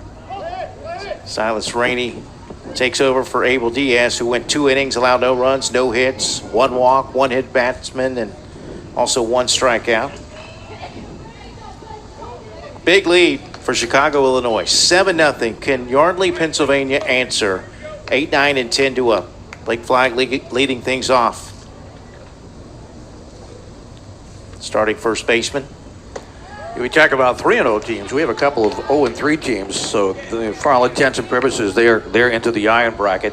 Boonville, Missouri, lost to Windsor, California, 8-0. They're now 0-3. Twin Falls, Idaho also went 0-3 after their 6-5 loss to Denver. Tough loss too, because bottom of the 6th, Twin Falls had 2 outs, tying run at third, go-ahead run at second, and the pitcher bore down and struck out the last batter. So Denver won that, but Twin Falls now probably moves into the iron bracket. Ground ball to short. Hall is there. 1 away. Much different Chicago team than we saw against Glen Allen. They got it all together. Although, you know, it was really from a hitting standpoint, because a low-scoring game, and the game that we saw, they did get the victory. But the team I'm seeing here right now can compete in the USA division. I know Hawaii's a strong team, but the Chicago team, I think, will be one to contend with from what we're seeing in this game. Xavier Castro pitched that game yesterday, and he threw 4 innings, allowed only 1 run on 3 hits. And then Gould, you know what he did when he came in and relieved. He was money. And that's the thing, you know, they've got a solid relief pitcher. We know that now. He's probably the best pitcher we've seen, as this has popped up. One of them, I should say. I mean, we've seen some pretty good pitchers. Nice play on the run into the outfield for the second out of the inning to retire Mesha, Braden Mesha. I mean, and Gould was just so quick, you know. Yeah. He was working on his timing. Yeah, in fact, the players finally got to the point where they're asking for timeout. He was borderline quick picture him. 2 outs for Michael Matus. Next game we have is West Fargo, North Dakota, 0-2 against Cherry Hill, New Jersey, 0-2. So it's do or die for one of those teams. That's DeSavo now at second base. He was in right field.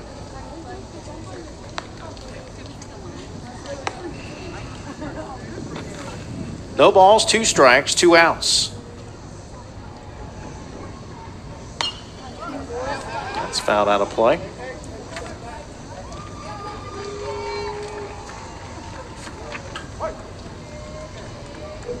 $83 degrees. So far, so good.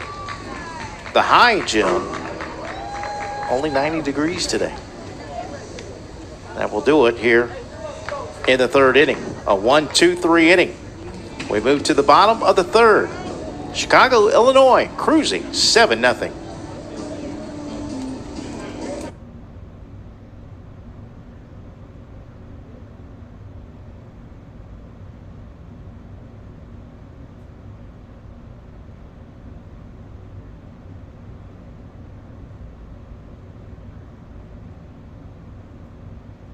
The batters stood in wonder there on that fateful day, gazing at the legend making tools that were displayed. Practice swings, they're taking more than their fair share. Human skin bound to alloy, slicing through the air. They've had their ups and downs, their Ks and their home runs. Scars across the barrel tell tales of jobs well done. Now as he steps to the plate, there's a fire in his eyes. For with this mighty bat in hand, You can kiss this ball goodbye.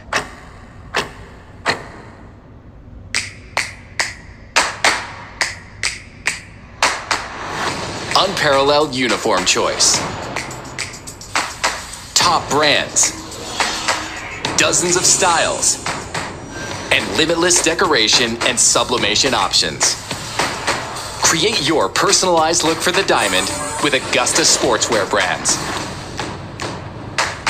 Let's play ball and look good while doing it.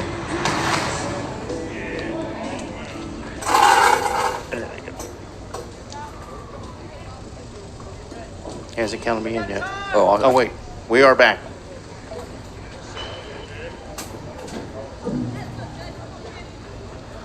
Seven nothing. It's been all Chicago, Illinois in this one. Number 4, Xavier Castro. Xavier walked and scored his the 4th run of that first inning.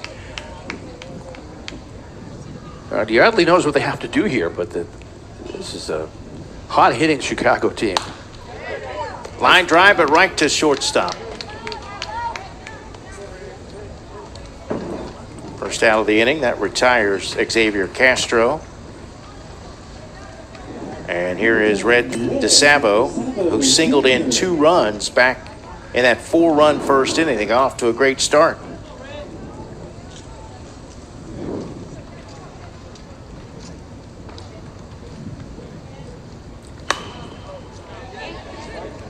Just below us. Yeah, getting closer to us. Closer. Get closer, Mike. We might have a souvenir before this is over. So you'll have Geiger, Hutchison, and Rowe in the outfield. Masha, Schaefer, Breslin, and Fleig, your infield. Hardcastle, the catcher. And Estroff out of the mound.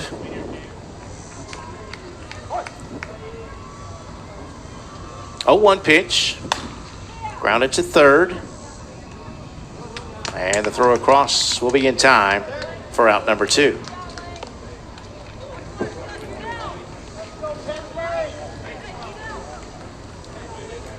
That's Mesha over there at third base.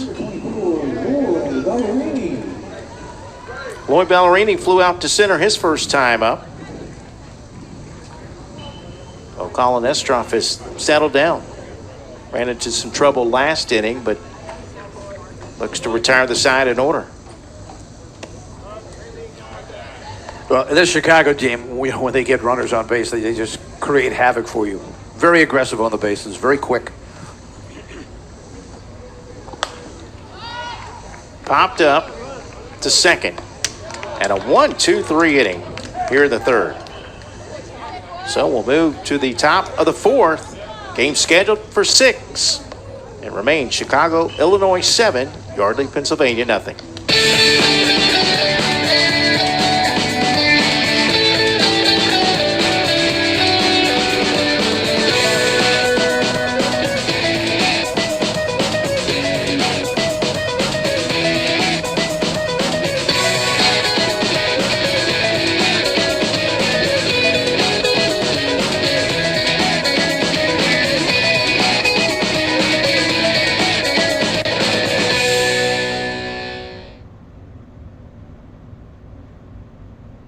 No photos allowed at the Titanic. Love it, but no photos allowed. But we're not allowed to take any photos. Why aren't photos allowed if no photos allowed? No photos allowed? No photos allowed. I'm so sad I can't take any photos. No photos allowed. Our guests have spoken and we listened. Times are changing and so are we. Now, photos are allowed at the Titanic Museum attraction in Branson, Missouri. Welcome aboard and capture your Titanic moments.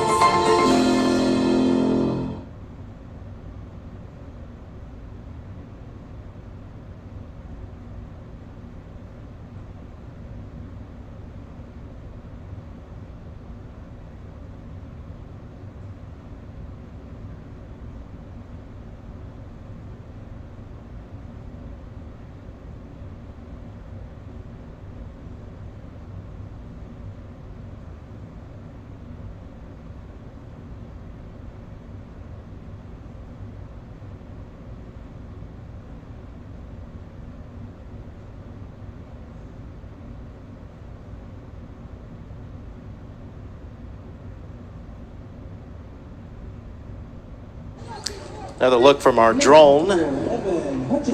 You know, Jim, if Yardley's going to get back in the game, this is the time to do it. Top of the order coming up. Yeah. And again, 15 after 3, after 3.5 for 4, 10 after 4.5 for 5. But 7 runs is a long way to come back in the 6-inning game. Evan Hutchison hit by a pitch to start the game, but then was caught stealing. They have yet, actually, they've had 2 runners since 1 runner in scoring position. Hutchison would have been the second if he would have been safe, but Hardcastle walked and was left stranded at second in the 2nd inning. So they just need to get some base runners. They've only had a couple. Abel Diaz, who started the game, pitched 2 innings, allowed no runs, no hits. You know, I'm surprised that they're allowing a Chicago coach to be out on a bucket outside the dugout, giving signs. Yeah, look, I mean, he's right. That is, I'm surprised the umpires are allowing that. Mm-hmm. I mean, he's in the field of play. Rainey gets back-to-back strikeouts going back to last inning. And that sends up Colin Estroff, who's 0 for 1 with a ground out to second. Yeah, if an overthrow comes in and hits that guy in the bucket, we got issues. Yes, we do. Let's see if he can beat it out. Second out of the inning. In fact, you've got 2 other coaches outside the dugout.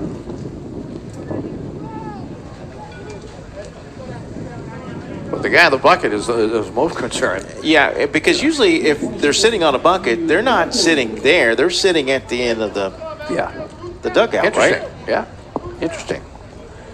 Well, I mean, the umpire controls the field, and apparently he's okay with it. You being an umpire, I would not allow that. Yeah. Put him back in the dugout. Fly ball out to left, and the Matthew Geiger flies out. It's a 1-2-3 inning, second consecutive 1-2-3 inning for Rainey. So we'll move to the bottom of the 4th. It's still 7-0 Chicago, Illinois.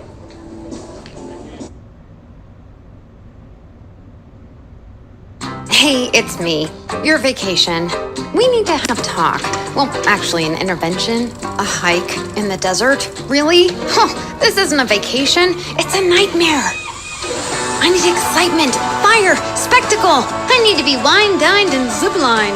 I need 18 holes in the morning and a show at night. You keep saying you need a vacation, but I have needs too, you know. And I need Branson. Develop a strong, clean, healthy body, mind, and soul. Develop a strong urge for sportsmanlike conduct. Develop understanding of and respect for the rules. Develop courage in defeat, tolerance and modesty in victory. Develop control over emotions and speech. Develop into real, true citizens. At the Babe Ruth League, we are not only developing the next generation of ball players, we are developing the next generation. The batters stood in wonder there on that fateful day, gazing at the legend making tools that were displayed. Practice swings, they're taking more than their fair share. Human skin bound to alloy, slicing through the air. They've had their ups and downs, their Ks and their home runs. Scars across the barrel tell tales of jobs well done. Now as he steps to the plate, there's a fire in his eyes. For with this mighty bat in hand, you can kiss this ball goodbye.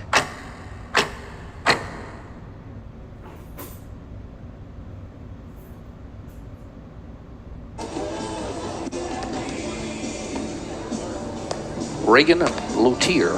All right, new pitcher as we're back here at the ballpark.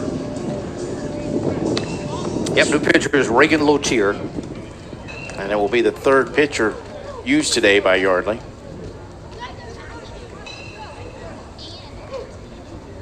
Outfield is still Geiger, Hutchinson, and Rowe. Masha, Schaefer, Estroff is now at second base. Flying at first, Lotier the pitcher.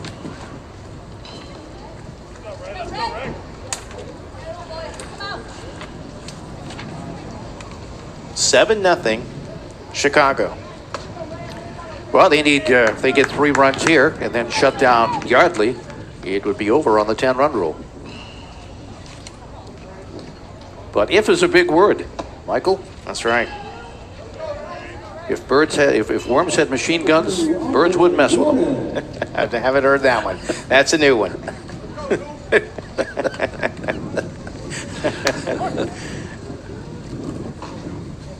I've heard so many new things from Jim that I've never heard in my life.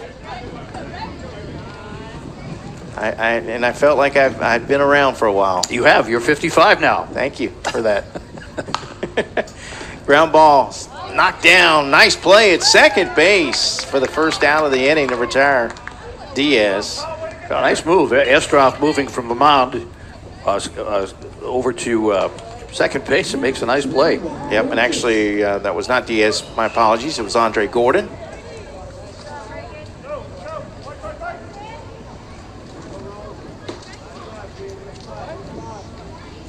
Bottom of the fourth, game scheduled for 6. And a base hit in the center field. It's a 1-out single for Roman Burgess. That'll send us to the top of the order.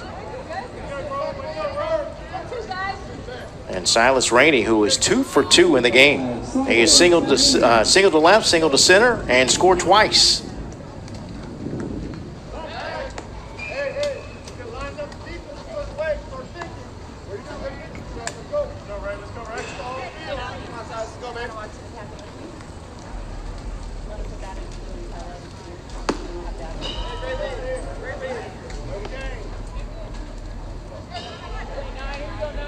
One out, one on.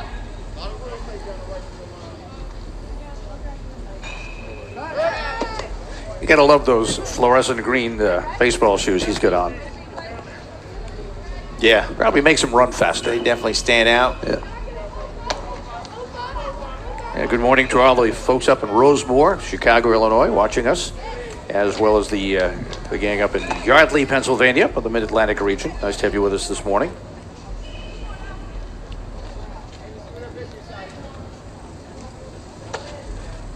Two-0 pitch. This is for ball 3. Arian Gould on deck. He is 1 for 2 with a couple of runs driven in. You know, one good reason why, if you can 10-run a team, you want to, is to save on your pitching. Fewer pitches thrown by your staff. If right. You can get in and get out of there. If they can put up 3 here and then shut down Yardley, they save on their pitching.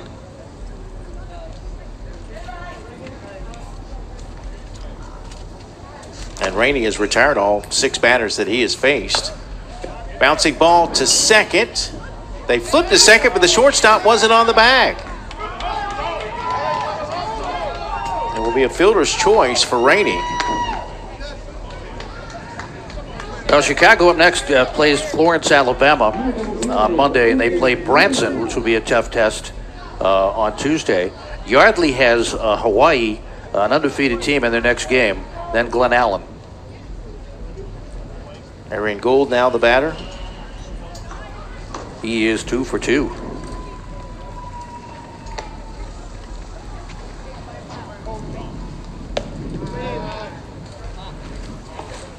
I really enjoyed watching him work on the mound, though. Yeah. He got the ball and went right to it. As I mentioned, he struck out 5 of the 6 batters that he faced. And it was a 1-run ball game. Bouncing ball to second, flipped to short, but dropped it short, and everybody's safe. Well, it was a nice play at second. Well, those 2 miscues in the infield may have cost them a mercy game. Yeah, I agree. I mean, this is open. Errors always open the door. Well, you had 1 out, so if they get the out on the front end of the double play, there's 2, and then these defensive lapses may cost them a mercy game. And you've got you do have their 4, 5, 6 hitters coming up for Yardley. Yeah, R.J. Hall tripled in 2 runs last time up. Bases loaded with 1 out.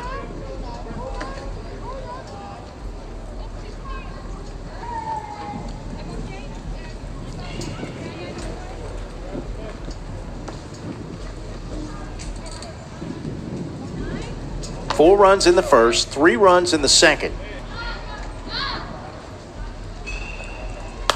And that one hit pretty well to right center field. That's going to drop for a base hit all the way to the fence. That's going to clean the bases. Better get ahead of Gould. It's a triple for Hall.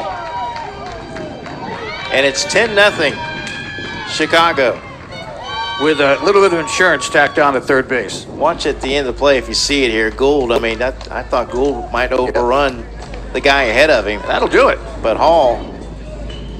That'll do it. They are the home team. And it's 10-0 after. Well, actually, we have to play. Don't we have to play another half? Yeah, I thought it was after 4.5. Yeah, it's after 4.5. It's 15 after 3.5. 15 after 3, 10 after 4. They have to play another half.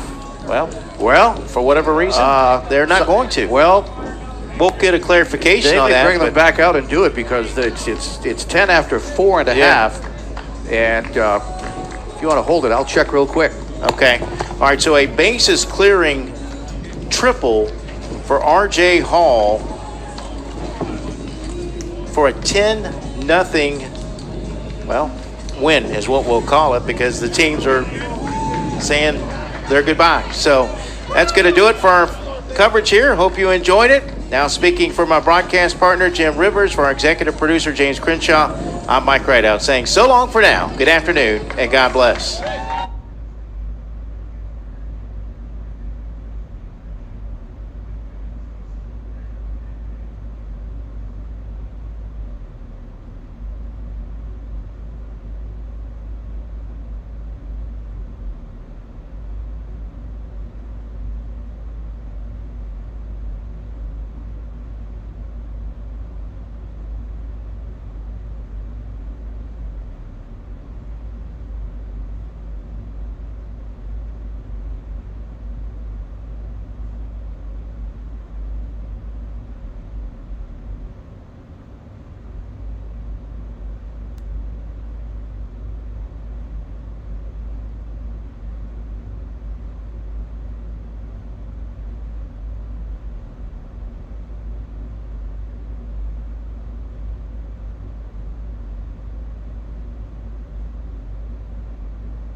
we welcome you in. A good drone shot to start our coverage of the 2023 Cal Ripken Major 70 World Series from Ballparks of America in Branson, Missouri. Today from St. Louis Stadium, it's a Pool C matchup between the visitors on the scoreboard, West Fargo, North Dakota, and Cherry Hill, New Jersey. Good afternoon, everyone. Along with Jim Rivers, I'm Mike Rideout. We welcome you to our coverage here on Stadium. And our first pitch of the game is fouled off out of play for strike one. Let's give you the starting lineups for the visiting team from West Fargo, North Dakota. Leading off, the second baseman, number 19, Rowan Schneck. Batting second, the shortstop, number 2, J.J. McMenemy, excuse me. Batting third, the catcher, number 8, Isaiah Lies. Batting fourth, the center fielder, number 24, Tate Bronigal. That's what happens when you're trying to watch the game and look at your score sheet, too. Batting fifth, the extra hitter, number 10, Luke Woodrow. Batting sixth, the first baseman, number 14, Dawson Gross. Batting seventh, the pitcher, number 34, Max Baer. As this one is hit out of play. Batting eighth, the left fielder, number 21, Nolan Gladue. Batting ninth, the third baseman, number 9, Luke Hettenbaugh. And batting 10th, the right fielder, number 4, Carter Lyson. I know we had, again, some wrong positions on our score sheet. Yeah, I think Jeff, we're good. You got it ready now? We're good to go. In left field, we have Dylan Mudhill. The center fielder is Miles Balmores. The right fielder is Jack Zakarko. The third baseman today for Cherry Hill is Jordan Ciervo. The shortstop is going to be C.J. Loveledge. Second baseman is Ryan Hennigan. The first baseman is Vincent Olivo. The catcher is Gavin Heil. And on the mound is, as you've already mentioned, Brendan Cooney. All right, and Cooney gives up a base hit to center field. There is a good contingent of fans on hand from West Fargo cheering the first hit of the ball game by Rowan Schneck. Well, it's a Sunday. I think it is Sunday, right? So yeah. Probably able to make the trip down from West Fargo, which is a city in Cass County. It's actually the 5th most populous city in the state. A population of 38,000. I think half of them are here. It sounds like it, doesn't it? Very good crowd on hand. Very vocal here early. Nobody out. Runner at first for J.J. McMenemy. Excuse me. I'll get it right here in a minute. Minemy, the starting shortstop. The 1-0 pitch won't be made. Big throw over to first base. West Fargo, one of the fastest growing communities in North Dakota. It has a population, as I say, about 38,000. A lot of nice golf courses here, I understand. Runner going to go to second. There was nobody covering the bag. Well, it is a beautiful day. 86 degrees here in Branson. High expected of 90 degrees. Wind gusts, though, are up to 18 miles per hour. Right now, American flag blowing straight out. It's 235 down the left and right field lines, 265 to straightaway center field. Mike, that could be problematical when it comes to getting that drone out and around. Yeah. So we may get some drone shots. Both teams are 0-2, so even winning this game, it's going to be tough to make it into the championship play. Not impossible, but a loss here. Yeah, and definitely elimination game. You're headed into the iron bracket. Yeah, I agree. Next pitch to McMenemy. And it's in there for a strike. West Fargo beat Hot Springs, Arkansas. Lost to Hot Springs 5-3, and lost to Eastern Mass 7-4, despite out-hitting them. But all 4 of their runs came in the last inning. Well, let's take a look at this one, Jim. It's a called strike 3. Jim's an umpire. We'll get his thoughts. I'm going to agree with the man behind the plate. But when you start to first base like that, and it's a close pitch. Yeah. You know what I'm saying? Yes, I know. But you let the man make the call. You got to drop your bat and head to first. He's going to say, "Where are you going, young man?" That's a strike. These guys have done a great job. They have. And I still think of us suffering in that 3-hour game. How about them? Oh, my goodness, yeah. It was extremely hot, and it's 15 degrees hotter down on the field. Tough thing for Cherry Hill. They're 0-2. They lost both games on walk-offs. 1-run games. They're just a couple inches away of being 2-0. That's tough. Isaiah Lies, the catcher, at the plate. Hawaii beat Glen Allen 11-1 today. Kennewick was leading Lexington 10-9 in the last inning. We don't have a final on that, but that would loom big in that division. There's a base hit into the gap in right center field. That one's going to roll all the way to the fence. Schneck's going to score. Lies in the second with a stand-up double. And West Fargo, North Dakota with an early 1-0 lead. Once again, first inning magic. How many games have we had here, Mike, as we watch it, where we've seen a run split up in the top of the first, and you immediately put pressure on the other team? Absolutely. Getting off to a good start, important. Doesn't necessarily mean you're going to win the game, but does give you momentum early. That'll set up the center fielder, Tate Bronigal. Bronigal with a chance to make it 2-0. And he hits this one to second. Hennigan's throw will be in time. On the play, Lies moves to third, and there's 2 away. Lees, excuse me. Lees, my apologies. Spelled like Lies, but pronounced Lees. We talked about that, too. We have the Chinese and Japanese names down, but the American names sometimes have a different way of pronouncing. Right. Especially if it's a last name. Yes. Luke Woodrow, the extra hitter. Number 5 hitter in the order. At the plate with a runner at third and 2 outs, 1 run in. Game scheduled for 6.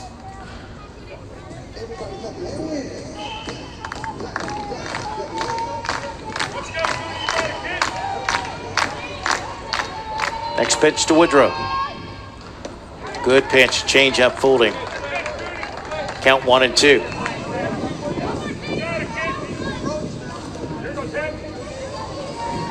One ball, 2 strikes, 2 outs.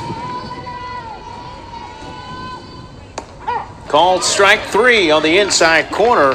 Cooney with 2 strikeouts to the inning, but West Fargo with a run on a double by Isaiah Lees takes a 1-0 lead as we head to the bottom of the first here in Branson, Missouri.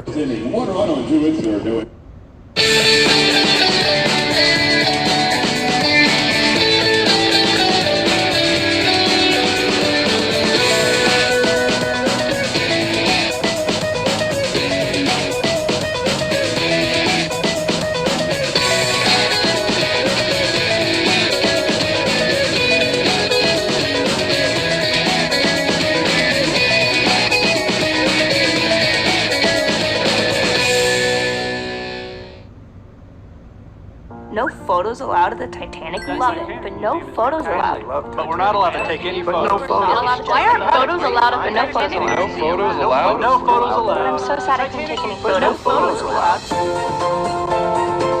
Our guests have spoken and we listened. Times are changing and so are we. Now, photos are allowed at the Titanic Museum attraction in Branson, Missouri. Welcome aboard and capture your Titanic moments.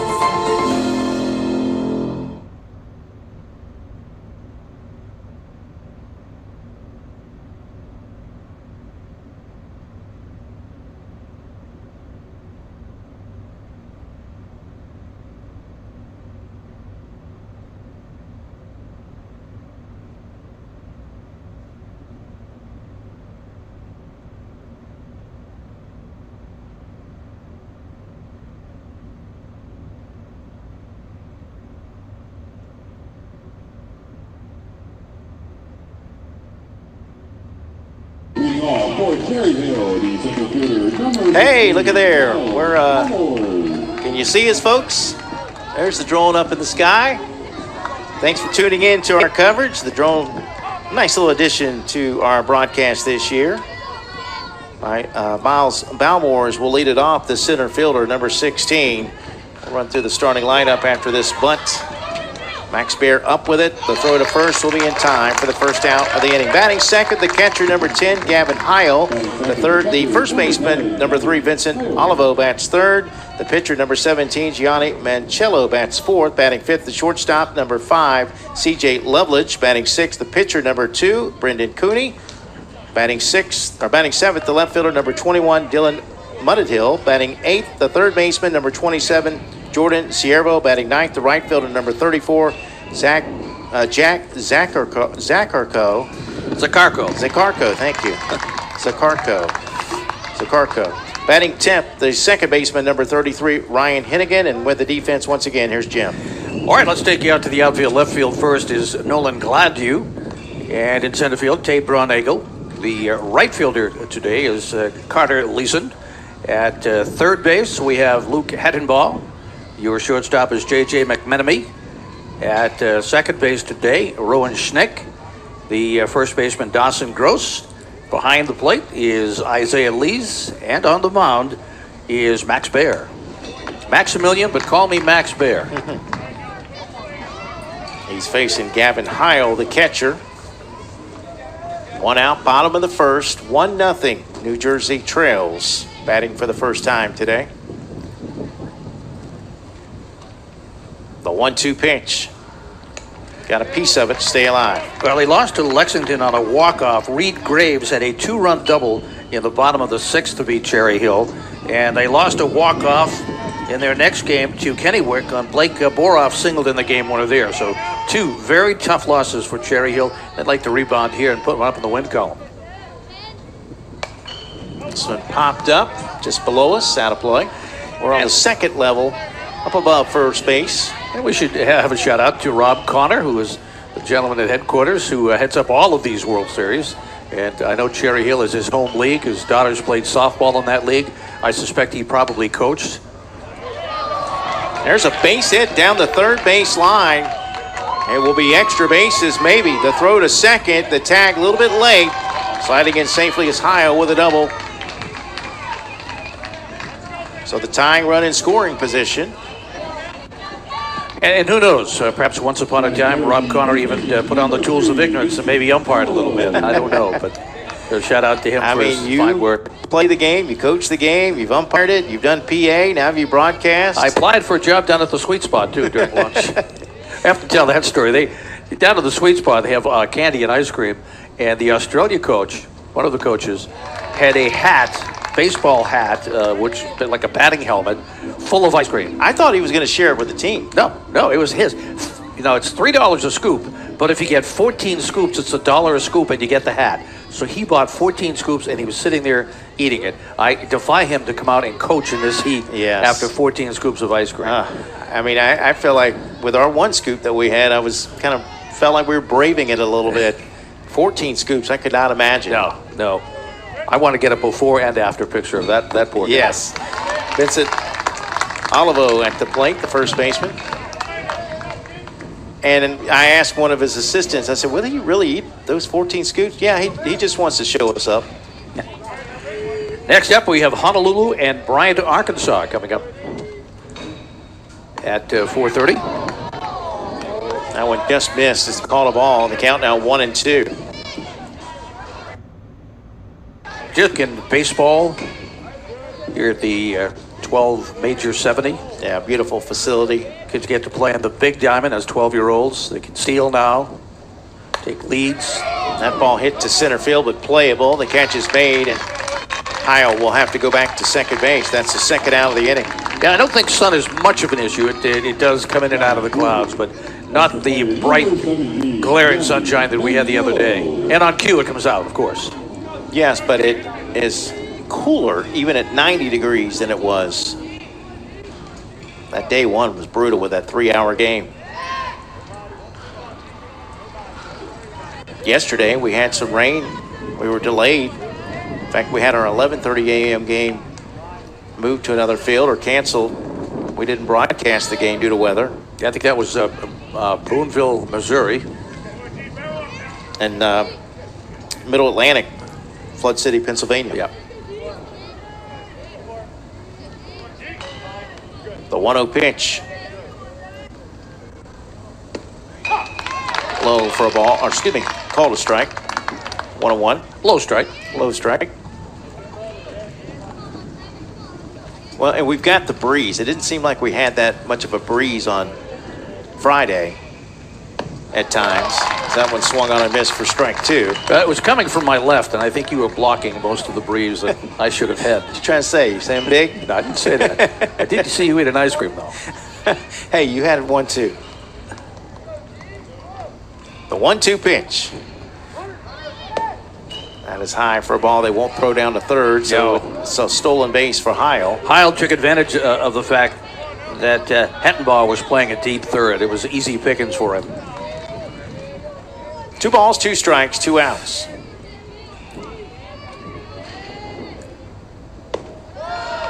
Full count. C.J. Loveland on deck, the shortstop. Big pitch right here. Could end up with 2 runners in scoring position if he's not careful with this pitch. Hoping for a 2-out single. Chance to tie the game up. But Bear blows it by. His first strikeout of the game. No runs, a hit, no errors, and a runner stranded down at third base. We've completed 1. It's West Fargo, North Dakota 1. Cherry Hill, New Jersey, nothing right here on Stadium.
All right, welcome back here to Branson, Missouri. 1-0 as we head to the top of the second inning. Well, just in case you thought we were joking about the ice cream, there he is right there. That is 14 scoops of ice cream, folks. And you get to keep 14 scoops. Yeah, and about 7 bazillion calories. The only bad thing about that is it melts in about 30 seconds when you step outside. One of the Australian coaches, man, you got to feel for him today. I hope his wife isn't watching. Thanks to James for getting that up for us. Yes, thank you, James. Glad he didn't get a picture of us eating our cones. We only had 1 scoop. That's right. That's so the story goes. Right. 6, 7, and 8. And the first batter, Dawson Gross, hits it to second, and there's 1 away. Is it my imagination, or is the baseball getting better? I mean, that makes my stomach hurt, doesn't it? Looking at it. I gained 5 pounds just watching him. Yeah. 14 scoops. But you get to keep the hat. Is it worth it? So if you're here within distance of our voice and you want to give it a shot, go down. The sweet spot, one of the many things for the kids to do while they're here, to hang out at the ballparks of America. Here's the picture of Max Baer. Brendan Cooney on the mound. Back in the day, there was a boxer named Max Baer. Back before both our times. That one's outside for a ball.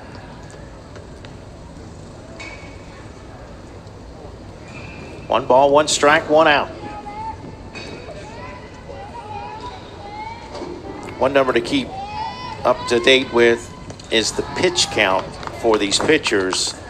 You can throw up to 40 pitches and come back without any days of rest. If you throw 41, you need a day's rest. If you throw over 65, you need 2 days of rest. Which is really important once you get into bracket play. You know, you'd like to have your number 1 available on back-to-back days if you can work it out. Yeah. But if you have to take a 2-day rest, they can hurt you in bracket play. That's 27 pitches now for Cooney. Ground ball to second. And Hennigan has made both plays as he retires Bear for the second out. That's his 3rd assist, too. He's been busy over there. So the batters are getting around on the pitcher Cooney, but they're going right to the second baseman. Here's a righty now. Sends up the left fielder, Nolan Gladue. That one bounced off the back almost halfway out to the mound. Not much room between home plate and the backstop.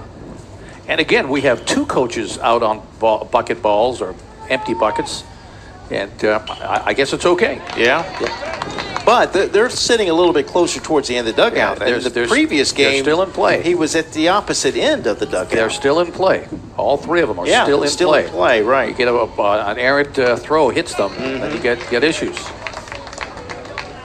1-2 now. You know, in an error we made in the last game, I apologize, but these kids are so big, you're thinking 7 innings. It's a 6-inning game, so it's 15 after 2.5 and 10 after 3.5. So that was a 10-0 game after 4. It's hard to believe some of these kids are 12 years old. Yeah, really is. A lot of talent. 1-2 pitch. A little bit high for a ball, 2-2. We understand that Kobe Jones, Kealoha hit a couple out this morning. He did. In his game. We were wondering if he was going to. Popped up, foul territory, and on the run, Cooney will make the catch to end the inning. It's a 1-2-3 inning here in the top of the second. West Fargo, North Dakota still leads it 1-0 right here on Stadium. The batters stood in wonder. They're on that fateful day, gazing at the legend making tools that were displayed. Practice swings, they're taking more than their fair share. Human skin bound to alloy, slicing through the air. They've had their ups and downs, their Ks and their home runs. Scars across the barrel tell tales of jobs well done. Now as he steps to the plate, there's a fire in his eyes. For with this mighty bat in hand, You can kiss this ball goodbye.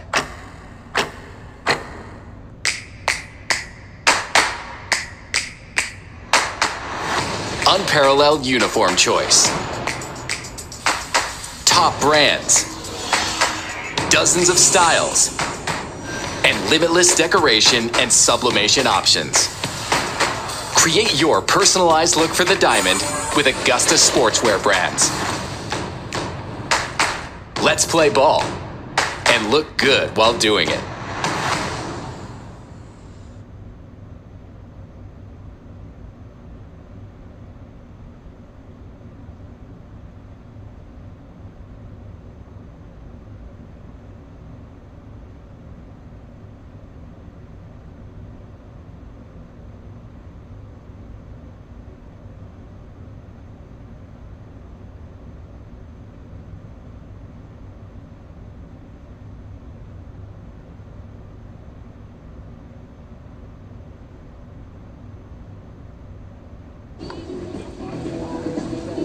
Back live here in Branson, Missouri. Beautiful day for baseball. And the Cal Ripken 1270 Major World Series. Ballparks of America. We're on St. Louis Stadium Field. This is a Pool C matchup. Both teams looking for the first win in pool play as this one's popped up right to the catcher, Lees. Lees, and he will make the put out of C.J. Loveridge. 1 out for Brendan Cooney, the pitcher. Number 6 hitter in the order. Max Baer on the mound. First pitch call, ball 1. Cherry Hill, New Jersey, down a run. They stranded a runner at third in the first inning after a 1-out double by Gavin Heil. It's in there for a called strike.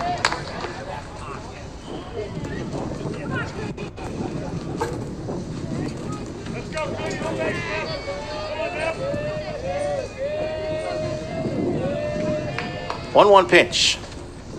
Ball 2. Well, bracket play continues through Tuesday, pool play, and then we begin bracket play on Wednesday. We'll wrap up with the International Championship, the U.S. Championship, and then the World Championship on Saturday. Little soft liner out to second base. Schneck is there for out number 2. We should have a great idea by the end of tomorrow. Oh yeah, as far as who might be in, who might be in, or who might be out. Yeah. Certainly, the loser of this game is definitely headed for the iron bracket, but they get to play more baseball and enjoy the facilities here at the Ballpark of America. Ballparks. Dylan Buddethill is the batter, starting left fielder.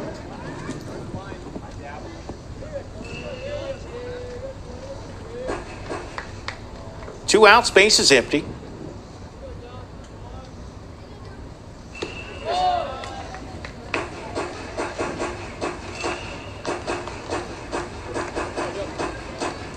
Now 4 in a row retired by Bear.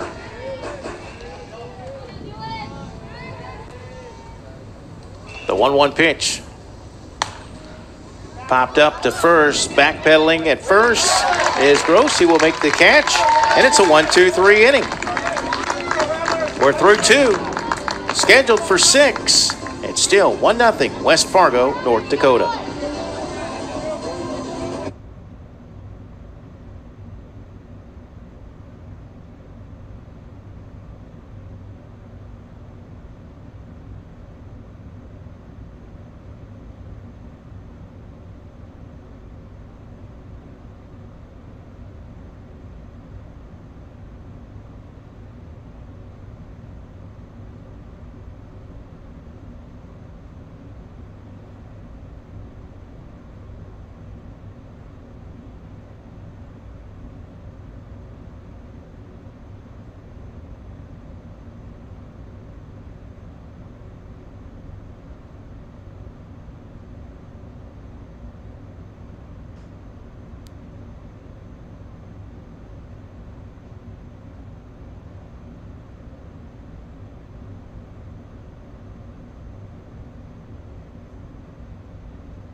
All right, welcome back to Branson, Missouri. As we begin the top of the 3rd inning, 1-0 West Fargo, North Dakota. Batters 9, 10, and 1 for the visitors. Well, this is the USAC group, which includes Easton, Mass., the New England Regional Champ, the Ohio Valley Champ, Lexington, Kentucky, West Fargo, North Dakota, Kennewick, Washington, Hot Springs, Arkansas, and this Cherry Hill, New Jersey team. So there are 2 regional winners in each bracket, New England and Ohio Valley in this region, or grouping, I should say. Luke Hedenbaugh with a base hit to center field. That's the 3rd hit of the game for West Fargo.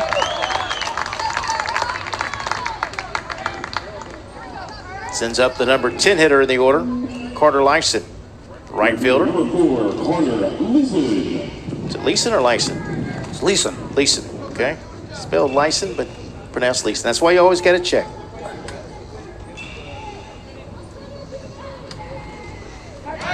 Throw to first, not in time. Cherry Hill, a township within Camden County. They're actually a suburb of Philadelphia, down in southwest New Jersey. Population of about 75,000. So the Mid-Atlantic represented well. Also the champs from Flood City, Pennsylvania here as well.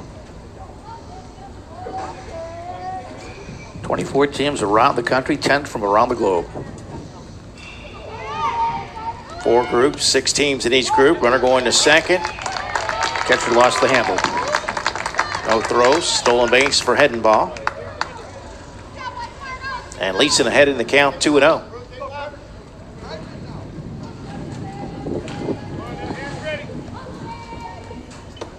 Up high, ball 3-0.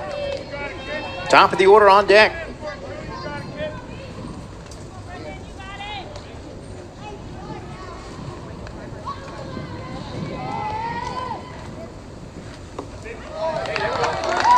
That's the first walk issued by Cooney.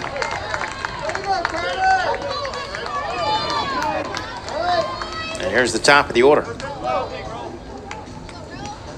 The second baseman, number 19, Rowan Schneck. Rowan Schneck is 1 for 1. He singled to center and scored in the second. He had a base hit, stole a base, and then came home on a double by Isaiah Lees for the first run and the only run of the game. Good play here, and everybody's safe.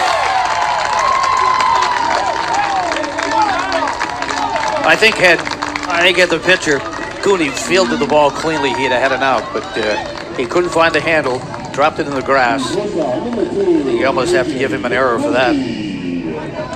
But we are not the official scorers.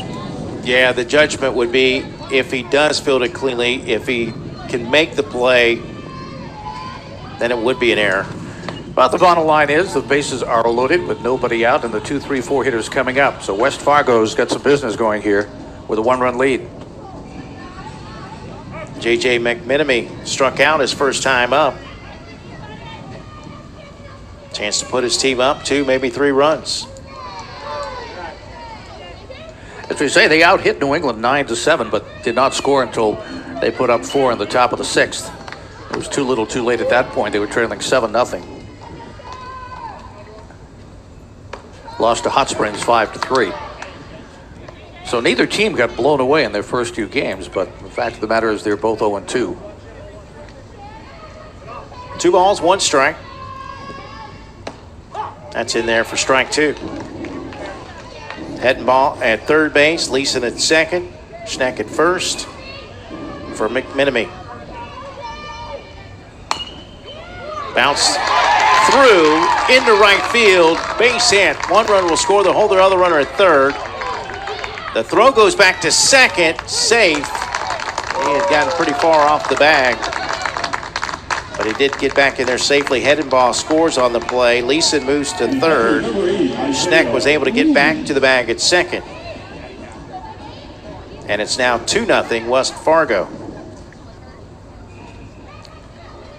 Well, McMenemy struck out last time and more than made up for it here, driving in that run. Isaiah Lees had a double and drove in a run last time up. He bats with the bases loaded. 1 out. Actually, no outs.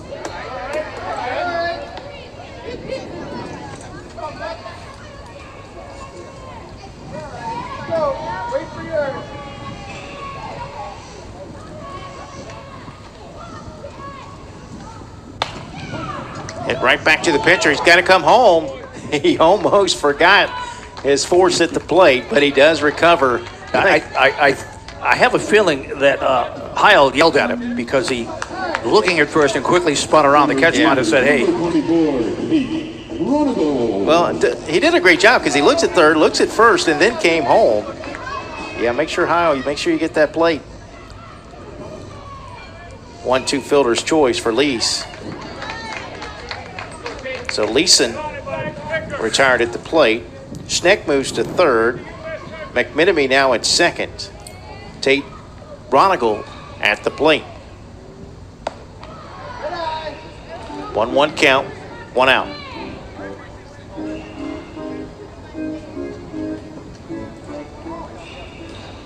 Bronigal grounded out to second first time up. He's 0 for 1. That one might have gone off the foot of Cooney. That'll be a base hit, and another run will score. Let's see what happens on this replay here because Cooney, not much he could do about it. Looked like it went off of his foot.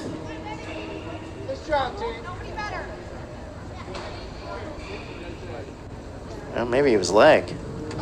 They're talking to him now. That's not a visit, not an official visit. It was for an injury. The umpire stayed right there and listened to him, so that is not a visit. And First base umpires letting the other team know. So the base is still loaded for Luke Woodrow, who struck out his first time up. Another run in. It's now 3-0.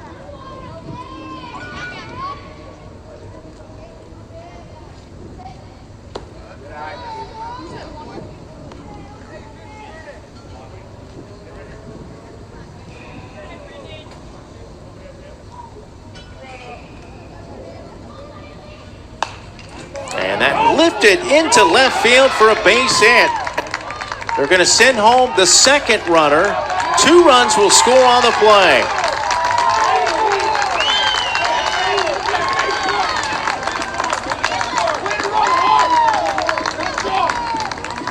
West Fargo starting to pull away.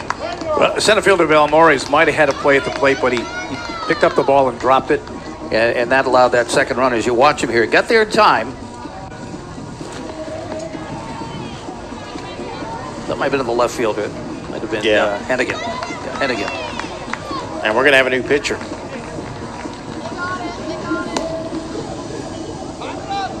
Big inning for West Fargo, which now leads at 5-0. It's like C.J. Loveridge comes over from shortstop. Yeah, we'll see if they put Cooney in at short.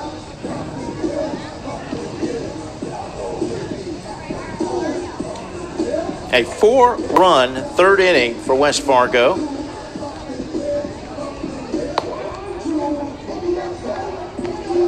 And with only 1 out, still a chance to score more runs. Number 5, C.J. Lovely.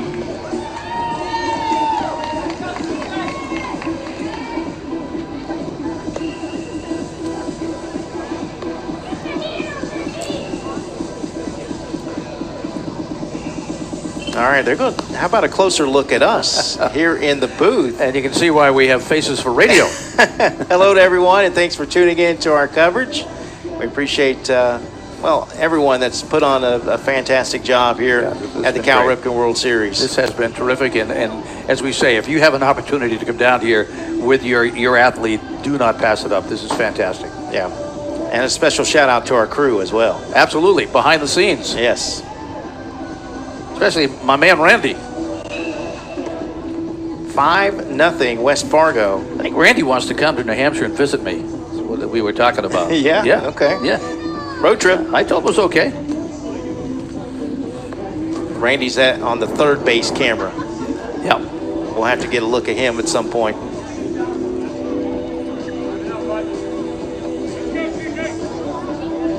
There he is right there. There's Randy in the right corner of the screen.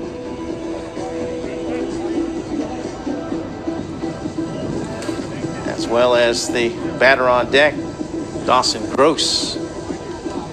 Dawson coming to the plate, facing a new pitcher. First and second with 1 out. And Cooney is not in the game. Siervo's at third, Montehill at short, Olivo's at second, Mancello's at first, Hennigan, Balmores, and Zakarko's in right field. So Cooney has left.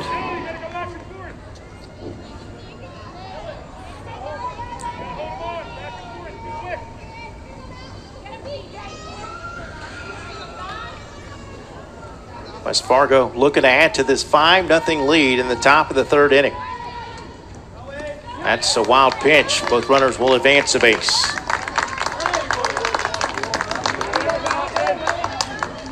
Second and third.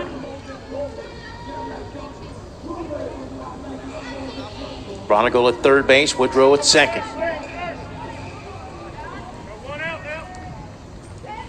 Loveridge trying to work out of a jam. Delivers low for a ball.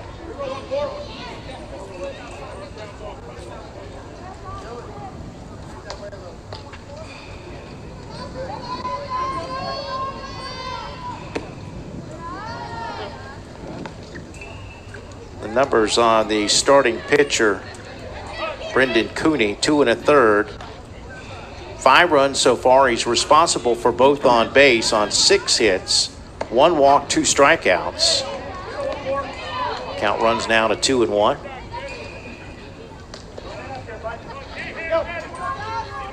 Yeah, I wouldn't be surprised if Cooney became the extra hitter. They moved him into the extra hitter spot and kept him in the game because he's not defensively out there right now. Base is loaded.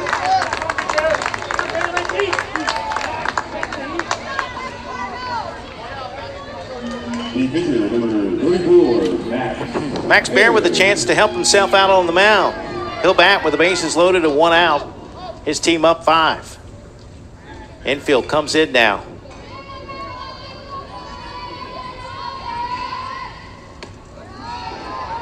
Playing in on the artificial grass. Yeah, and the ball bounces through the infield quickly. So when you're playing in and that ball gets by you, you're going to get a couple of runners in. But it's a chance you got to do. You got to try and get that runner at home plate and maybe turn 2 if you can. You're already down 5-0.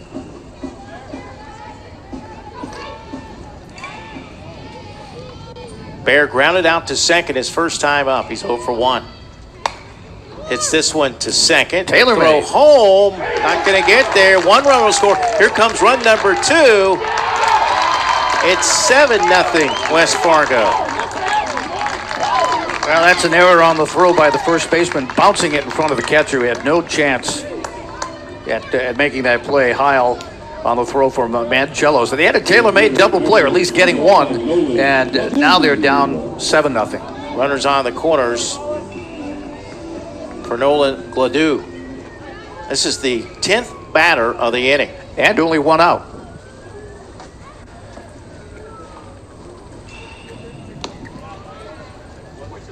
Gladue popped up to the pitcher in foul territory first time up.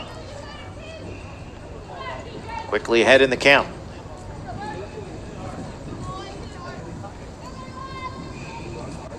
Runner going to second. This one's fouled off. So Gladue represents the potential 10th run. If they were to get him around and then shut them down in the 4th inning.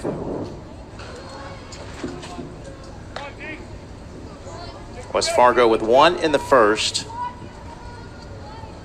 6 here in the 3rd.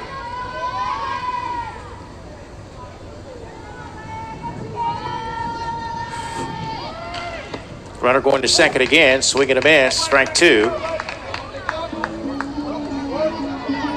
1-2 the count.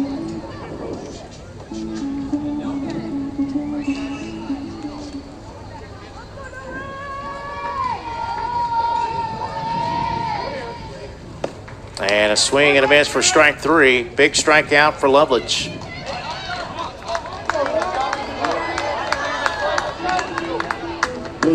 Number 9, Luke Hettenball. Luke Hettenball started the inning with a base hit. He'll bat again.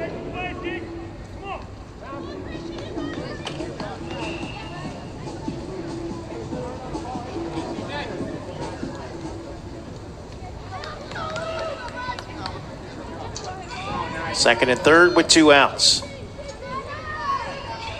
Well, they got a runner picked off at third base.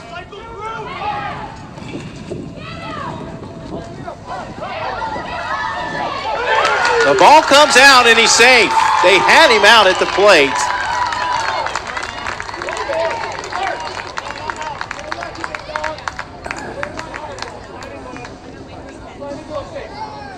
You know, in these rundowns, the more times you have to throw the ball, the more chances are of something like this happening. Ideally, you like to wrap it up in no more than 3 throws. And also you have a possibility of there being obstruction by the fielder who has just gotten rid of the ball, not getting out of the way.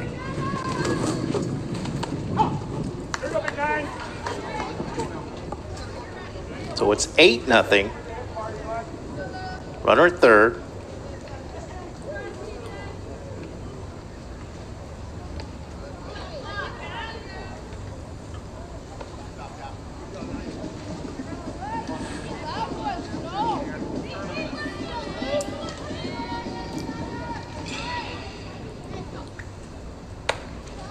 Throw goes to third.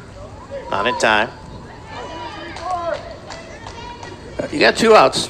You get the runner at third. You get the batter in there. You start throwing the ball down to the third baseman.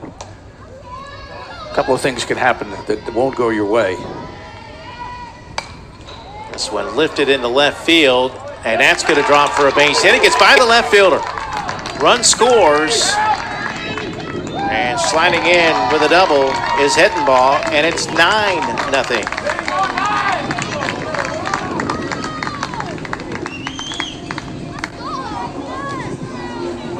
An 8-run inning. I think that's the largest inning we've had, right? We've had a 7. On this field, yes. Yeah.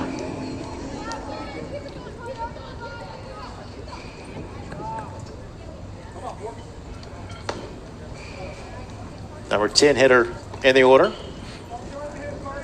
Carter Leeson.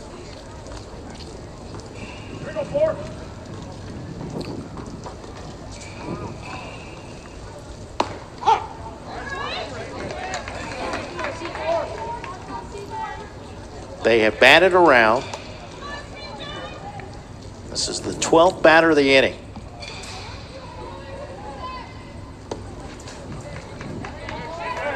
Lovelich keeping it low.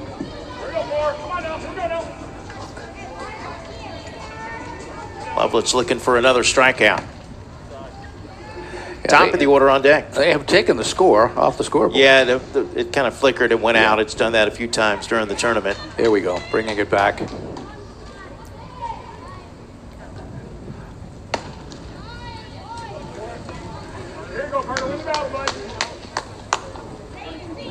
Well, West Fargo has to play Kennewick, Washington, a team that's 1-1 at 11:30 tomorrow morning on this field. Well, they lost him. That's ball 4. And Lexington, Kentucky, a team that was 2-0, they were trailing. I don't know if they lost that game or not. We'll find out at 11:30 on Tuesday. Cherry Hill has Hot Springs, Arkansas at 9 tomorrow on the Boston field, and Eastern Mass at 9 on Tuesday on the Chicago field.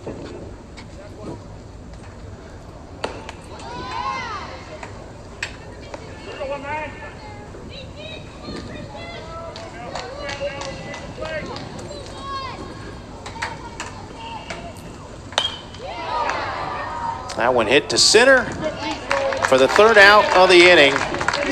Owen Schneck flies out in the inning. But what an inning it was. 8 runs come across the plate, and West Fargo extends the lead. It's now 9-0. Back with more right after this on Stadium. All right, man, it's now time.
Another shot from our drone up above here at St. Louis Stadium Field.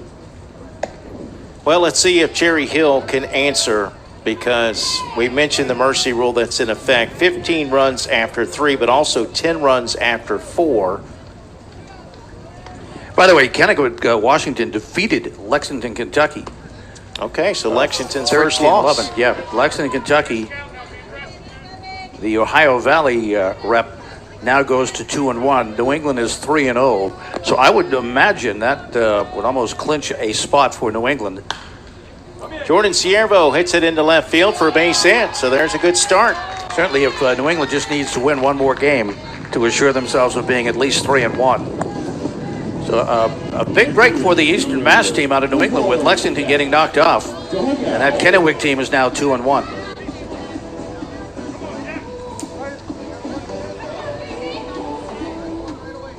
It's a Charcow, right? Is that right? What's our pronunciation again? I want to make sure I get it right. Zakarchow. Zakarkow, excuse me. Zakarkow. Zakarkow. Zakarkow. Thank you, sir. Jack, you can call him Jack. Jay-Z. How about that?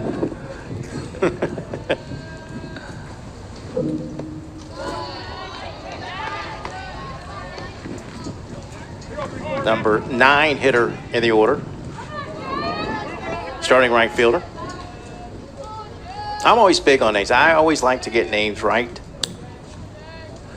Well, when you're facing, 500 names during the week. Yeah, yeah. You do the best you can. Yeah. And you can call me Jim. I don't want to be, like an umpire and be consistently right or consistently wrong or consistently good or consistently bad. You're digging yourself a hole, Mike. I'm not going to help you climb out of it. I'm just digging at you. I'm not going to let you climb out of it. I'm just digging at you. Nice to have an umpire up here working with me. But you're a jack of all trades. Master of none. I'm impressed with Master of none. That you're in the Broadcast Hall of Fame for calling hockey.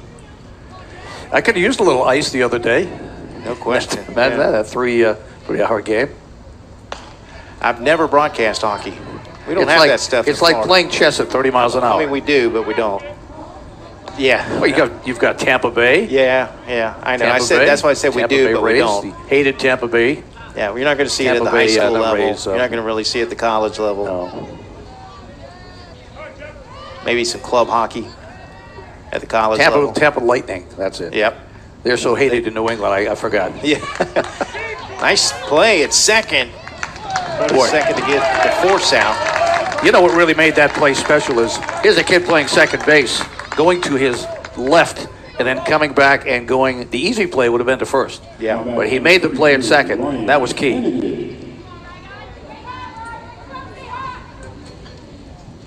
It does help that he's left-handed. It does. You don't see a whole lot of left-handed second basemen. Great play by Rowan Schneck. One away for Ryan Hittigan, the second baseman. Number 10 hitter in the order. Top of the order on deck.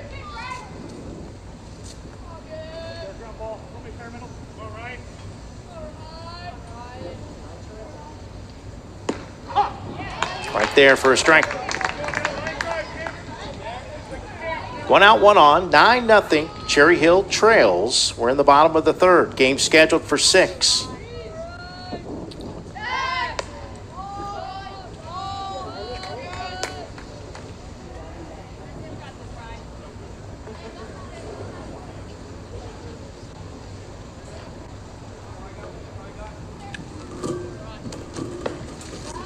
A little bit high for a ball.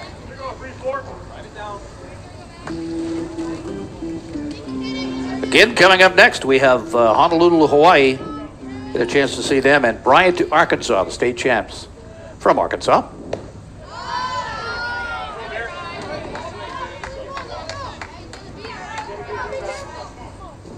We saw Bryant, Arkansas, and a good win against Marlboro, New Jersey on Saturday, a 10-9 win for Arkansas.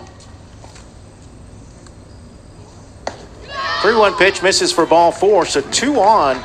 First time that Cherry Hill has had 2 on base in the same inning.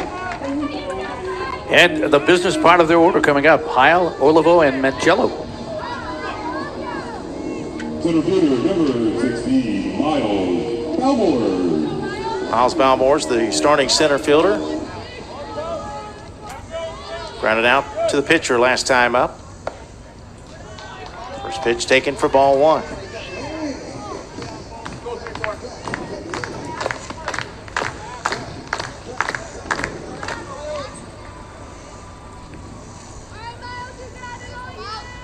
Public address announcer Jeff Trimmer flying in to work this series now. Just flew in today, in fact. He played in a Cal Ripken World Series.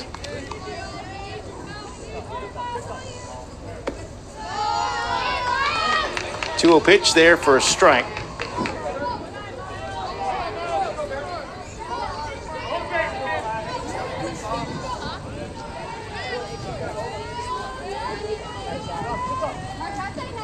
Balmore takes another.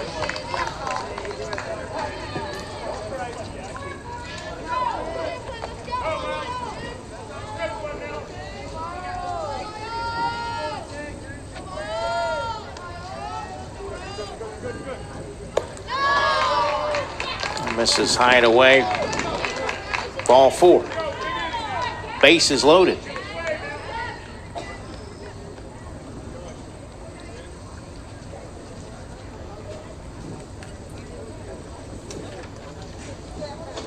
Well, there was some action in the other bullpen. And let's see if West Fargo sends someone down to the bullpen as they talk things over with Max Baer. Well, still a very comfortable, 9-0 lead. Yeah. But again, if you can 10-run someone and save your pitching innings, you do so. But it'd be tough here with one out to. Well, and you got 3, 4, 5 coming up. Yeah.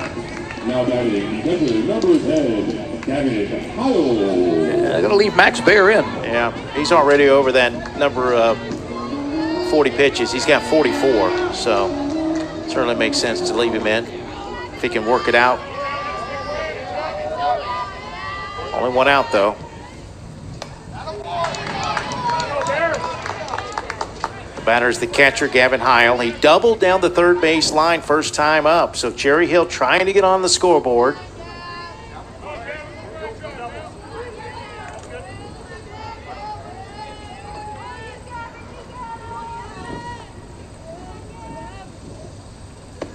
Good pitch from Baer. 0-2. Uilovo and Mancello waiting in the wings.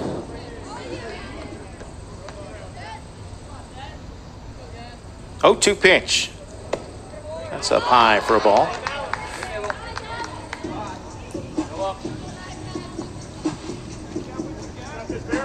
It's a Carcal at third base, Hennigan at second. Balmore's at first. Popped up in the shallow center field. That's going to drop for a base hit. Cherry Hill's on the scoreboard. It's 9-1.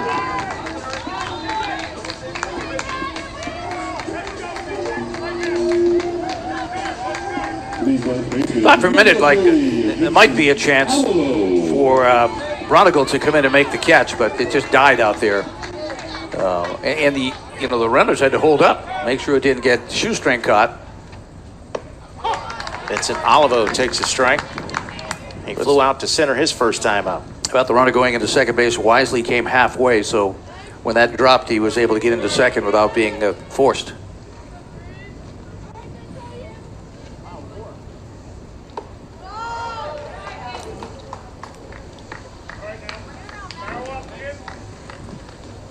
So 1 out, base is loaded.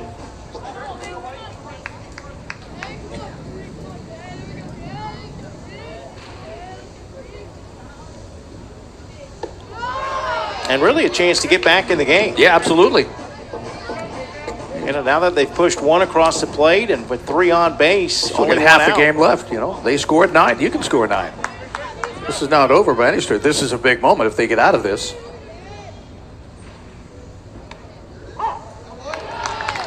Backed him off the plate. Nice strike.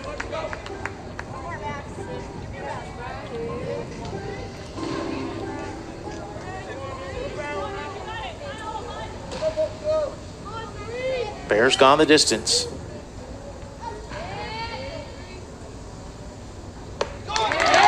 Swing and a miss. He struck it ball 4. He sure did.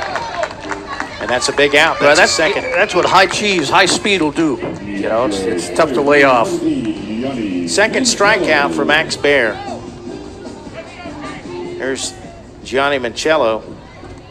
Mancello struck out back in the first. He's your guy, though. He's your number 4 hitter. That's what you like. Cleanup hitter with the bases loaded. Yeah, when you have a pitcher like this, like Baer, and he's got speed, he's a little wild, and they really can't get dug in at the plate. And what we saw in that last strikeout when Arlevo went swinging at a high pitch. Comes back to deliver a strike. 1 ball, 1 strike.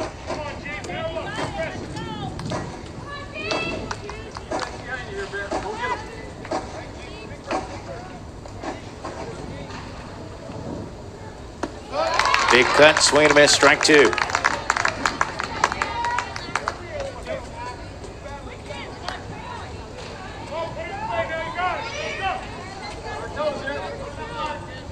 Cherry Hill down 8, bases loaded, and 2 outs. Game scheduled for 6. Big opportunity.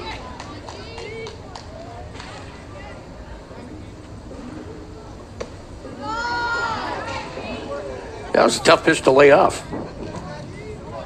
A great view right there. Good view of the center field with the World Series Ripken banner.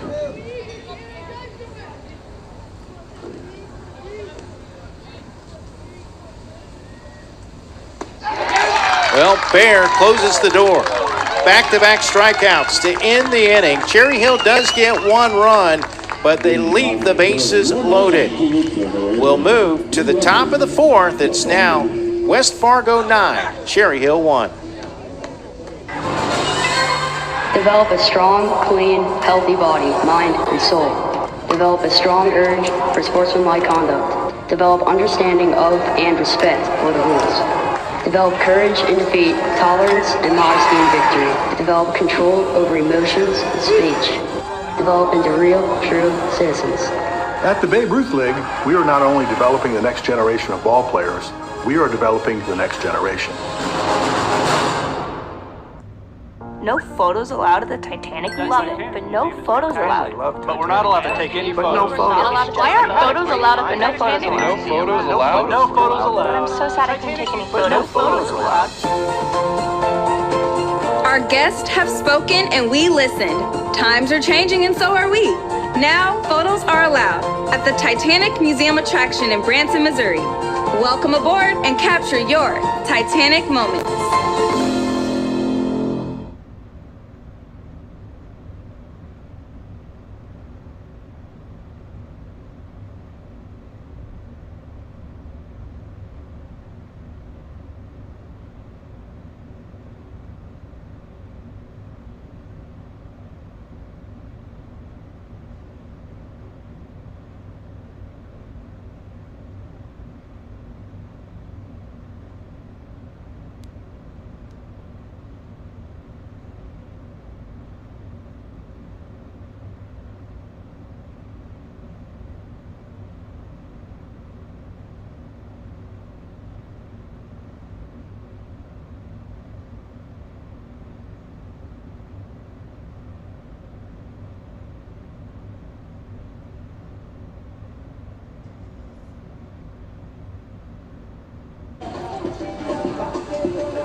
All right, welcome back here to St. Louis Stadium Field, Ballparks of America. 9-1 our score as we head to the top of the 4th inning. West Fargo, North Dakota sends up batters 2, 3, and 4. Remember, a mercy rule in effect. 10 runs after 4. They lead by 8, so they can plate a couple of runs and then keep Cherry Hill off the scoreboard. They can end this game early.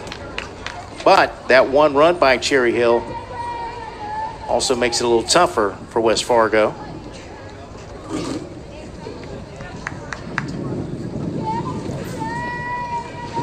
J.J. McMenamy, 1 for 2 with an RBI. Also has scored a run.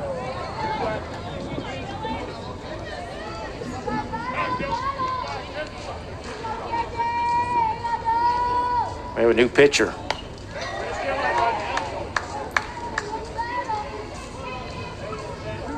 Now in the game is Dylan Muddethill.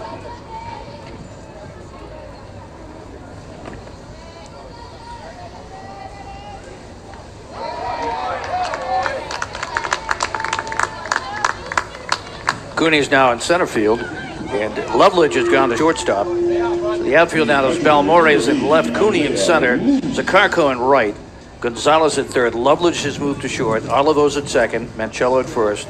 Montehill, your pitcher, and Heil is still behind the plate. Leadoff walker is Isaiah Lees. He doubled in a run back in the first inning. Reached on a fielder's choice and scored in the third. 9-1 West Fargo. Runner going to second, but this one lined to first. This could be a double play. The throw back to first. Got him. Here's another look.